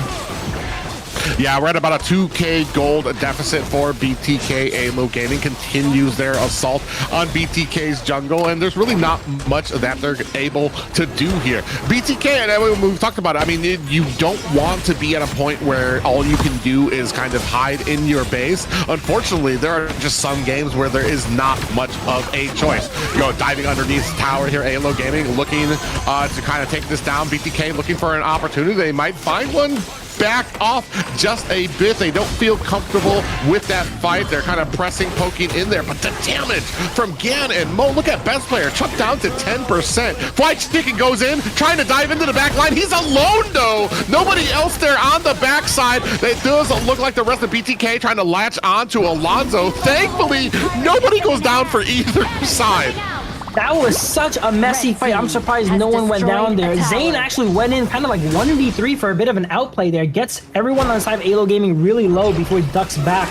Same with Kaiser here on the side of Aylo, but no one actually ended up going down. But while no one's going down, Aylo Gaming has been taking the last 3 Tyrants. I was kind of hoping to see maybe an annihilation, one of those rogue annihilations, try to steal up the Tyrant from Hoon. Unfortunately, it did not. Right now, I want to say BTK in a bit of a pickle. What do you do at this point to kind of take back this fight? You're looking for an opportunity. You're looking for a mistake to be made by Aylo Gaming, and right now they're just not providing that. Speaking of which, best player has been latched onto. Rest of the team locks onto him, puts on the damage, and he goes down quickly. Look at that Kaiser there with the double ultimate. Just no real, I won't say no real strategy, but he just brute force and walks straight towards BTK. He knows he has the stats, he has the numbers there, and just takes out best player in front of his whole team. There's not much they can really do about it, as they're now pushing down the high ground of BTK. This is getting bad really quickly for BTK. Yeah, it's just so many answers on the side of Aylo Gaming when it comes to Kaiser and that. Oh, speaking of which, Fly Chicken and Drumble is going to have to flicker himself to safety. But, I mean, there's just so many answers with the range that you get from Lomax on this Gan and Mo that it's chunking down. BTK, they try to go in, they try to get some vision, they try to understand where they can get the advantage. All the while, Lomax is just chipping away at them with those blades. And speaking of which, best player might be in trouble here. Is going to go ahead and try to get himself out of harm's way. The rest of BTK from the side looking for an opportunity. Big matchup happens onto the side of Aylo Gaming. They're looking for the engagement. In comes Fly to Chicken, and all teams disengage. No worse for wear.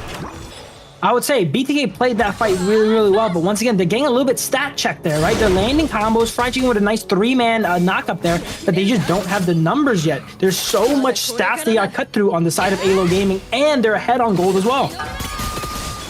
Yeah, and right now, I mean, they're slowly, unfortunately, being choked out. There needs to be a big play. They need to kind of. This is the point where you're kind of are we going to spend the rest of the game in our base, or are we going to try to make something happen? And if that happens, everybody needs to be on the same page. Speaking of which, Fried Chicken actually might be in a bad way up at top, being chased down by the side of Doxa. Once again, this Kaiser's just unchecked going throughout the map here. He's hit his late game. This is where he is going to be the strongest. There's no one that can really match him. No one that can really DPS him down either. The Arlie needs to get kind of close. And if you get close to that, it's going to be really, really hard, especially with Gan and Mo providing air support from the back too.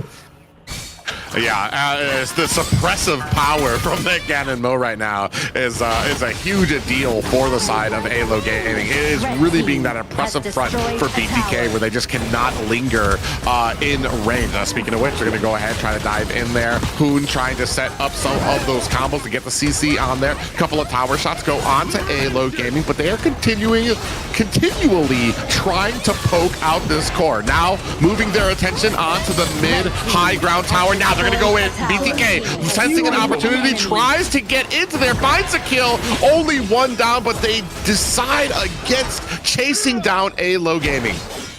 Beautiful flash combo there coming out from Fried Chicken Charlotte there onto the Flowborn Marksman, takes them out and kind of, you know, stifles their push. But here's the thing, that is 3 high grounds down for the side of BTK. That is basically the death sentence in honor of Kings here, as the side of Aylo Gaming is going to be continuously spawning elite minions. As we see Kaiser go ahead and once again force a fight. Let's see what happens. Yeah, best player in a bad way there, ulted out and in between 3 members. He gets chunked down very quickly. That's going to be 40 seconds. He can't be back out on the map. You see Hoon on that newest, still trying to put out some of the damage. Fried Chicken comes in with the pincer move, not able to find a kill. And this has been the story the entire time. Unfortunate for BTK right now, they just don't have the damage to be able to kind of really make that impact. Meanwhile, on the side of Aylo, they have that range. They have that damage. They have that front line in the form of that Kaiser, able to take so much damage. And then, of course, Dolia right there to reset that ultimate as well. Absolutely. BTK needs to basically stall it until Tempest here. That's really the only way you win when you have 3 high grounds down, because these lanes are going to be permanently pushing. Big fight comes out. Hoon gets a kill on Dharma here. Critical crowd control. This could be what they need here. Yeah, I mean, Huda had a great match, had a great combo there, able to take down Doxa, but yet again, BTK just not in the position. And not just on BTK, this is on Aylo Gaming too. As soon as somebody goes down, they immediately back up. They don't try to force it, they don't try to get revenge, they immediately back up because they no longer have the advantage. So they're playing this as smart as they can. I will say though, it's getting dangerously close to that Tempest Dragon here. If BTK could stall out every single one of these little wins they get where they take out one person and, you know, push Aylo Gaming back, that buys them a minute or two. And once we get up to 20 minutes, if they win a fight like that, that could really turn the game. Yeah, I mean, we're still waiting. There's hope and to pray for BTK. Not a single tower left on the map here. They're getting those little pickoffs. They're really kind of enforcing that when Ayla tries to come in there. Now you can see them kind of setting up. Does BTK feel like they really need to force this fight? Or, I mean, you see them all kind of grouped up here, but I'm kind of wondering, are they going to try to make something happen here at this Overlord down to about 15%? They're trying to bait it out from the side. Kaiser is able to get it. Alonso picks up that kill there. Now BTK in a fight, looking for the escape. Fried Chicken might be in a little bit of trouble here. It is going to be saved there by Hoon, who pushes Alonso back off of him. But now we have the Overlord. We have those minions that are going to be coming down into base, especially with no towers.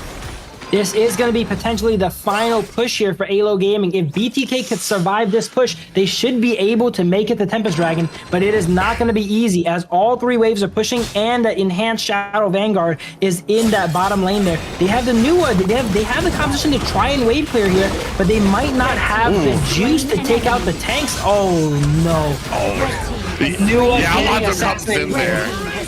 And who gets taken down? Boba Zane is next on the docket. Oh, Fly Chicken is able to find a kill of his own, but gets taken down in game 3, very steadily going to Aylo Gaming.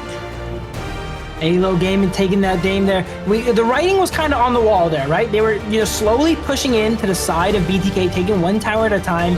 And then once they lost that Overlord there, that was going to be the final push. If they're able to survive it, maybe they can make it to Tempest Dragon. But when Dharma takes out Hoon, gets a nice combo, there's nothing the side BTK can do. Even if they wipe the side of Aylo Gaming, they just don't have the wave clear to kill all those enhanced Vanguards and such to just go ahead and push into the base of BTK.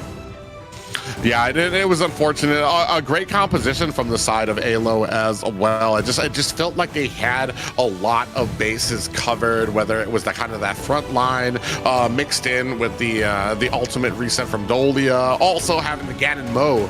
You weren't even able to get close to them to kind of feel around, look for an opening, because all the while Ganon Mo's tossing all these blades at you, chunking down. There was a point, I think it was like 3 or 4 members of BTK there having to turn around because they're taking down all the way to like 15% health, and that just kind of like really started this road of where there just wasn't an answer. Every single thing that they tried to do, they were just getting pushed back. And not just that, but I want to say every little advantage that BTK had, they get a kill.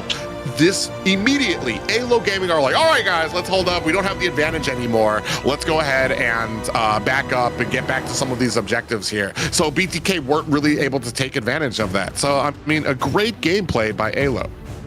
Absolutely. I think Aylo Gaming identified what their strengths were in game 1, right? BTK, their weakness is kind of that rotation, playing the map a bit. And game 2, they kind of tried to, play a little bit more their style, team fighting wise, and tried to, challenge BTK's mechanics there. And they lost because of that. So they kind of went back to how they won game 1. They played the map. They tried to outmaneuver BTK and expose that weakness. And that's what we've seen in this game here today. In the early game, they didn't really try to go for that many fights, right? They tried to trade towers, go where BTK wasn't, and because of that, they were able to outmaneuver BTK in this game here and take the match. So, prognosis. Zane's Arlie. How are we feeling? It's really tough to judge Zane's Arlie for that game there. That was a really, really tough game there.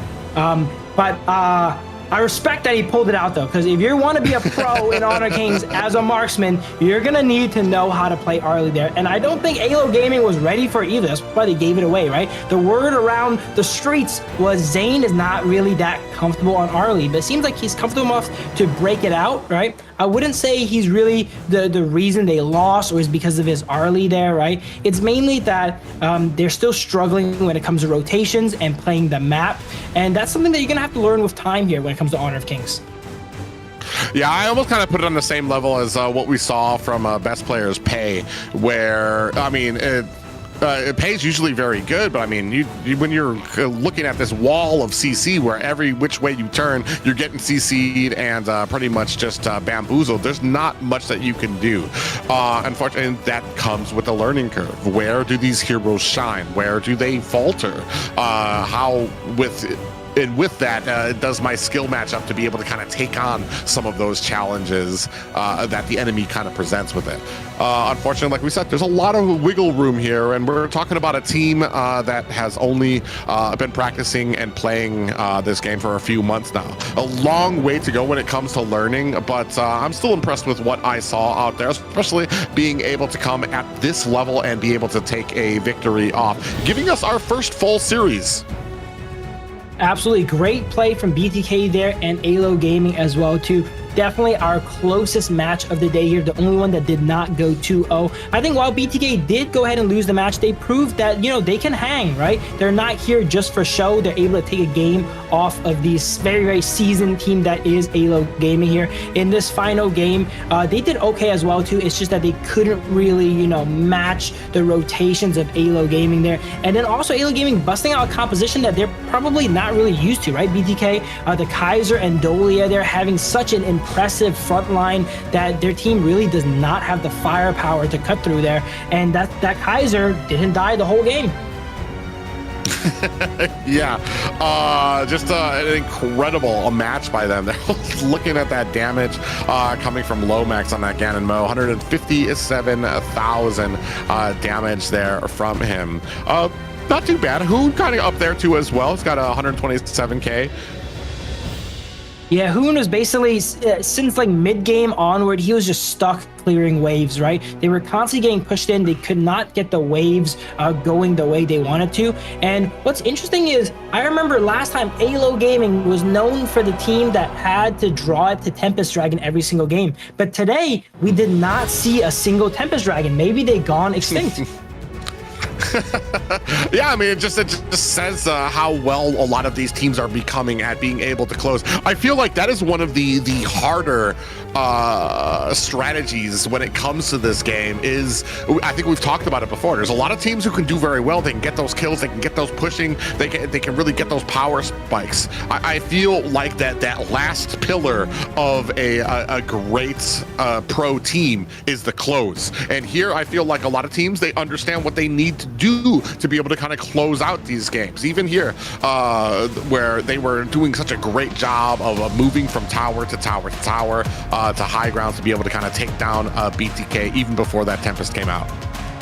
Here we go, Lomax here with the MVP, and I think it's pretty deserved, right? He did so much damage, 35% of the team damage. That's a third of his team damage there. And oftentimes he was not getting the resets from Dolly. It was always Kaiser. He did have a practically invincible front line for him, so he was just free firing, but he did all that damage without really getting much resets. So great job to Lomax, their MVP on the Ganon Mo.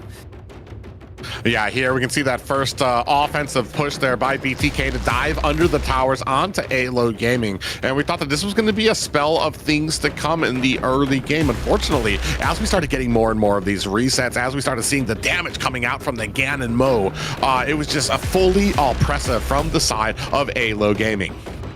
I think that fight bottom there was the turning point. BTK was doing really good up until that, but on that push there, maybe it's a little bit of Zane's Arlie there. That positioning got himself in a little bit of trouble, and once he gone down there, Shark on the Schwanza is one of those supports that doesn't really do anything by itself, and he was not able to go ahead and hold the tower there, and that's kind of what gave Aylo Gaming that momentum, taking that double tower push, and then they've gone ahead and transitioned that into the mid lane. Yeah, here, and it was just all of the BTK from the second half of the match. It was all of them just trying to make something happen. Having very mild success with getting like 1s or 2s down, able to find those kills, but immediately Aylo Gaming would back up immediately. Here's the final fight where they immediately dove onto Hoon, dove onto onto Mobazane, able to take him down. 2 big damage dealers down, and that was a wrap for BTK. Yeah, I think definitely looking at that, BTK needed to just close out the game or get a more of a sizable lead in the early game, because once they got into that mid to late game, Aylo Game, they were not monstrously ahead, right? They're up a little bit of towers, up like maybe 2,000 gold, but once that Kaiser got online, he was unkillable, and as I mentioned, he just stat checked everyone, right? Fried Chicken had some good combos on there, Zane had some good combos, but it doesn't matter. They hit everything, and then they just don't die on the side of Aylo Gaming. Yeah, and that was the thing too. I liked some of the engagements. I liked the positioning of BTK coming in there. If it weren't for the fact that you had a Kaiser, that you had a Dahlia, that it just kept keeping everybody topped up, and the amount of damage that they were able to withstand from BTK and still walk away when the smoke cleared, like, okay, we're still alive, and then BTK would have to try to disengage again. It was a very oppressive and just a winning strategy for them. Unfortunate for BTK. Absolutely there, and that again comes from the experience of Aylo Gaming. They're able to bust out a composition like that, you know, from their toolbox. They have a little bit of a deeper, you know, hero pools. You know, not many junglers play the Kaiser, right?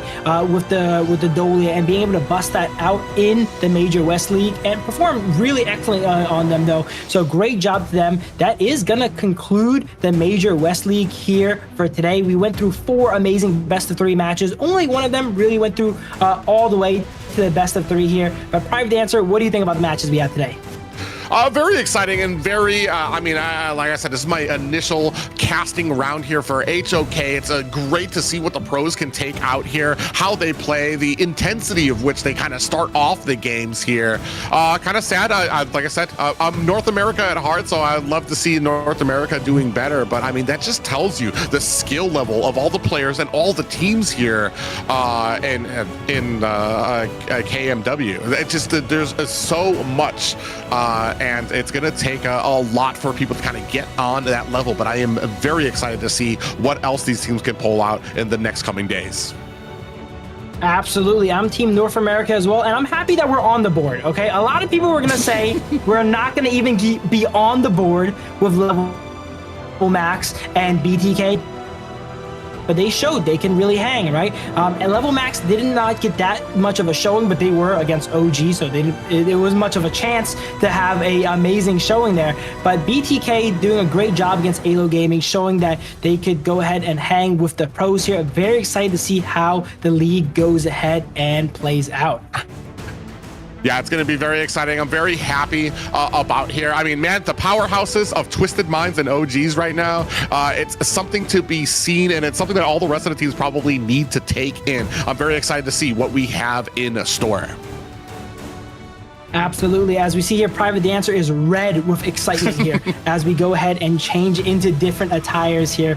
But yeah, that's going to kind of wrap it up here for today. Tomorrow, we got some new matches coming up here. Let me go ahead and check them out. We have Bor Gaming starting us off. So we're going to see, we actually see BTK in 2 matches tomorrow, which is very exciting. There's also a game here today from 9Z Globin versus Level Max that we did not get to see here on stream. So we're going to see the results of that afterwards. Maybe, North America actually took a little bit more wins there, actually, depending on how that match went on.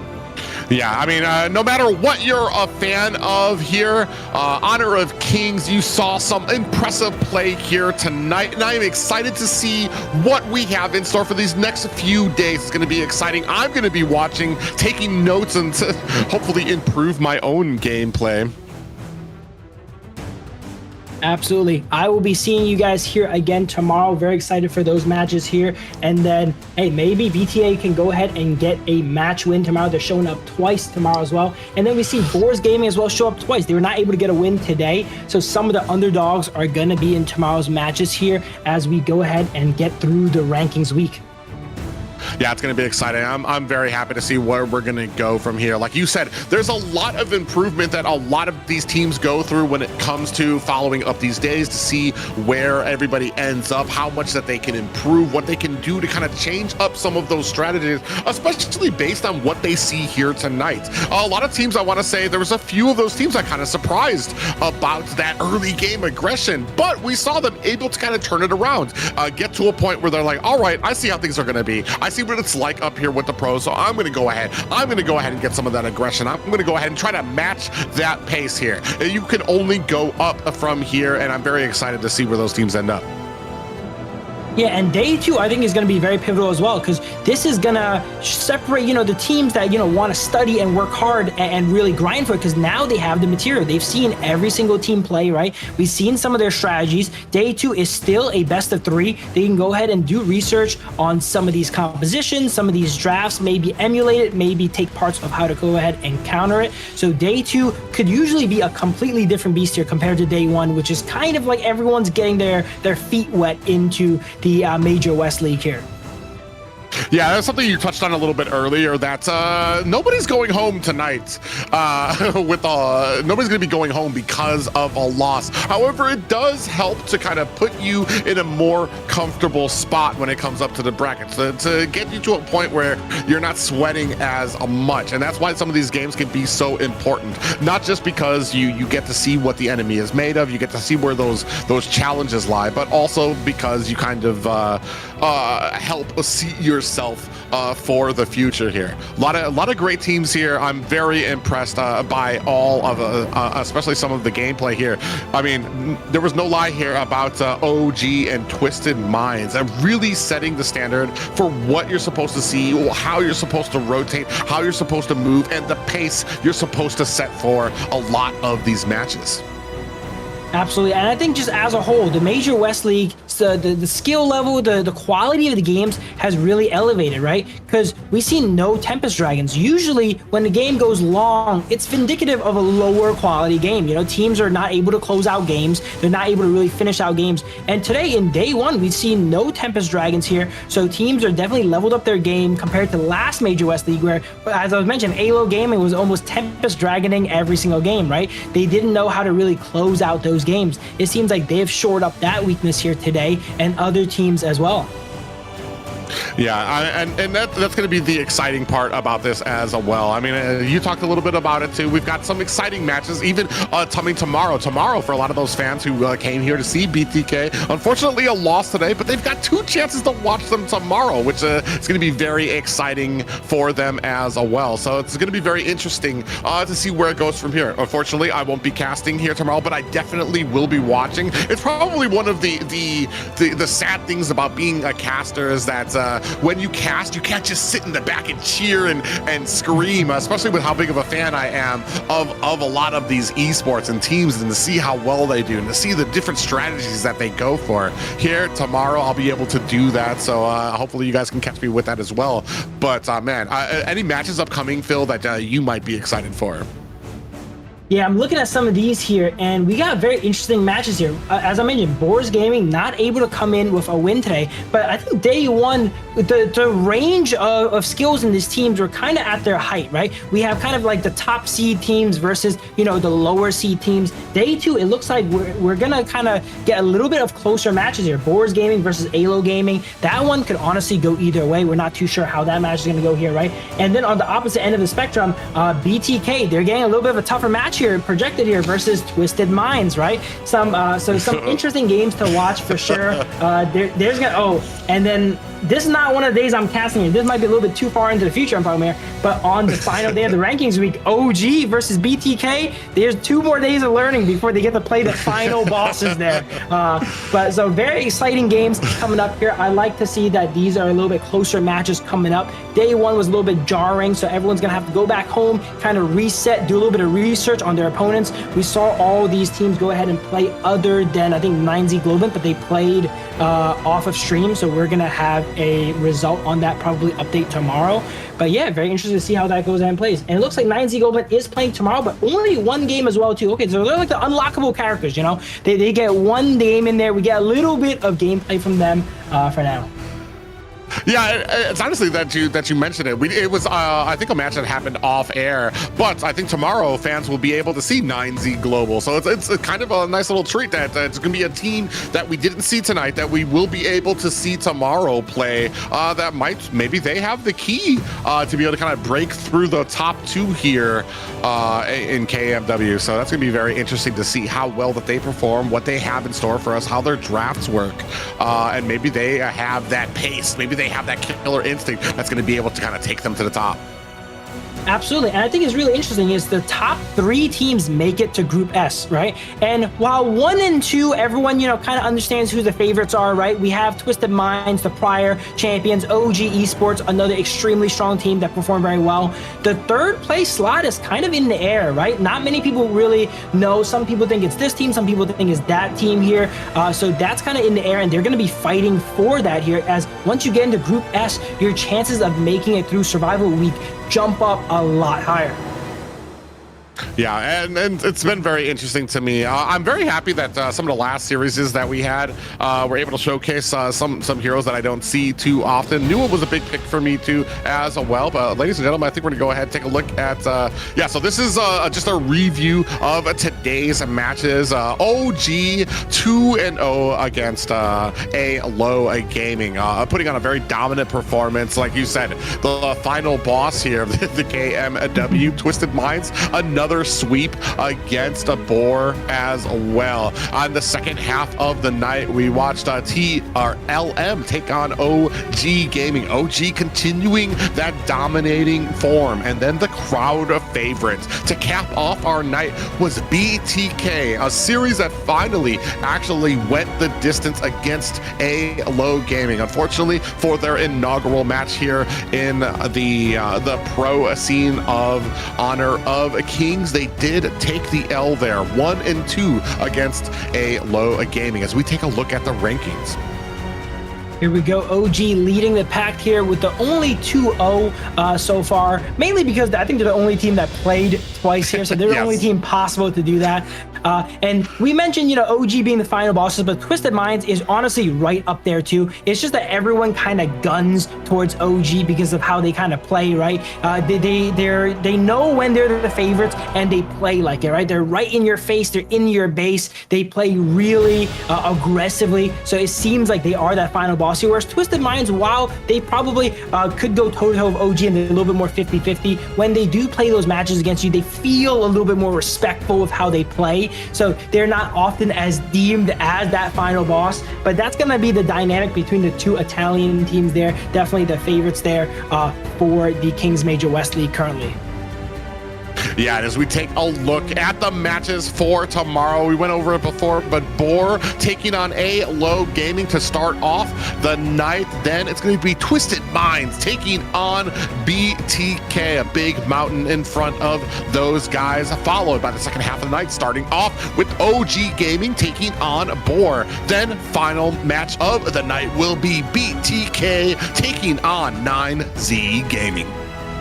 BTK kind of, you know, playing towards how they are, right? They're the showmen, right? They're always going to be ending the show there as that final match as they're against 9Z Globen, another team we have not really seen yet, right? So that could honestly go either way too. We don't really know how that's going to go. So that's going to be very exciting for tomorrow here. And that's going to be it for today. Hopefully you guys all enjoyed and got some free stuff, enjoyed all the games here. I've been joined by my wonderful co-host here, Private Dancer. Any closing remarks, Private? No, it's just been absolutely exciting, and I can't wait to see what more excitement comes in the next few days.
It's what got us here.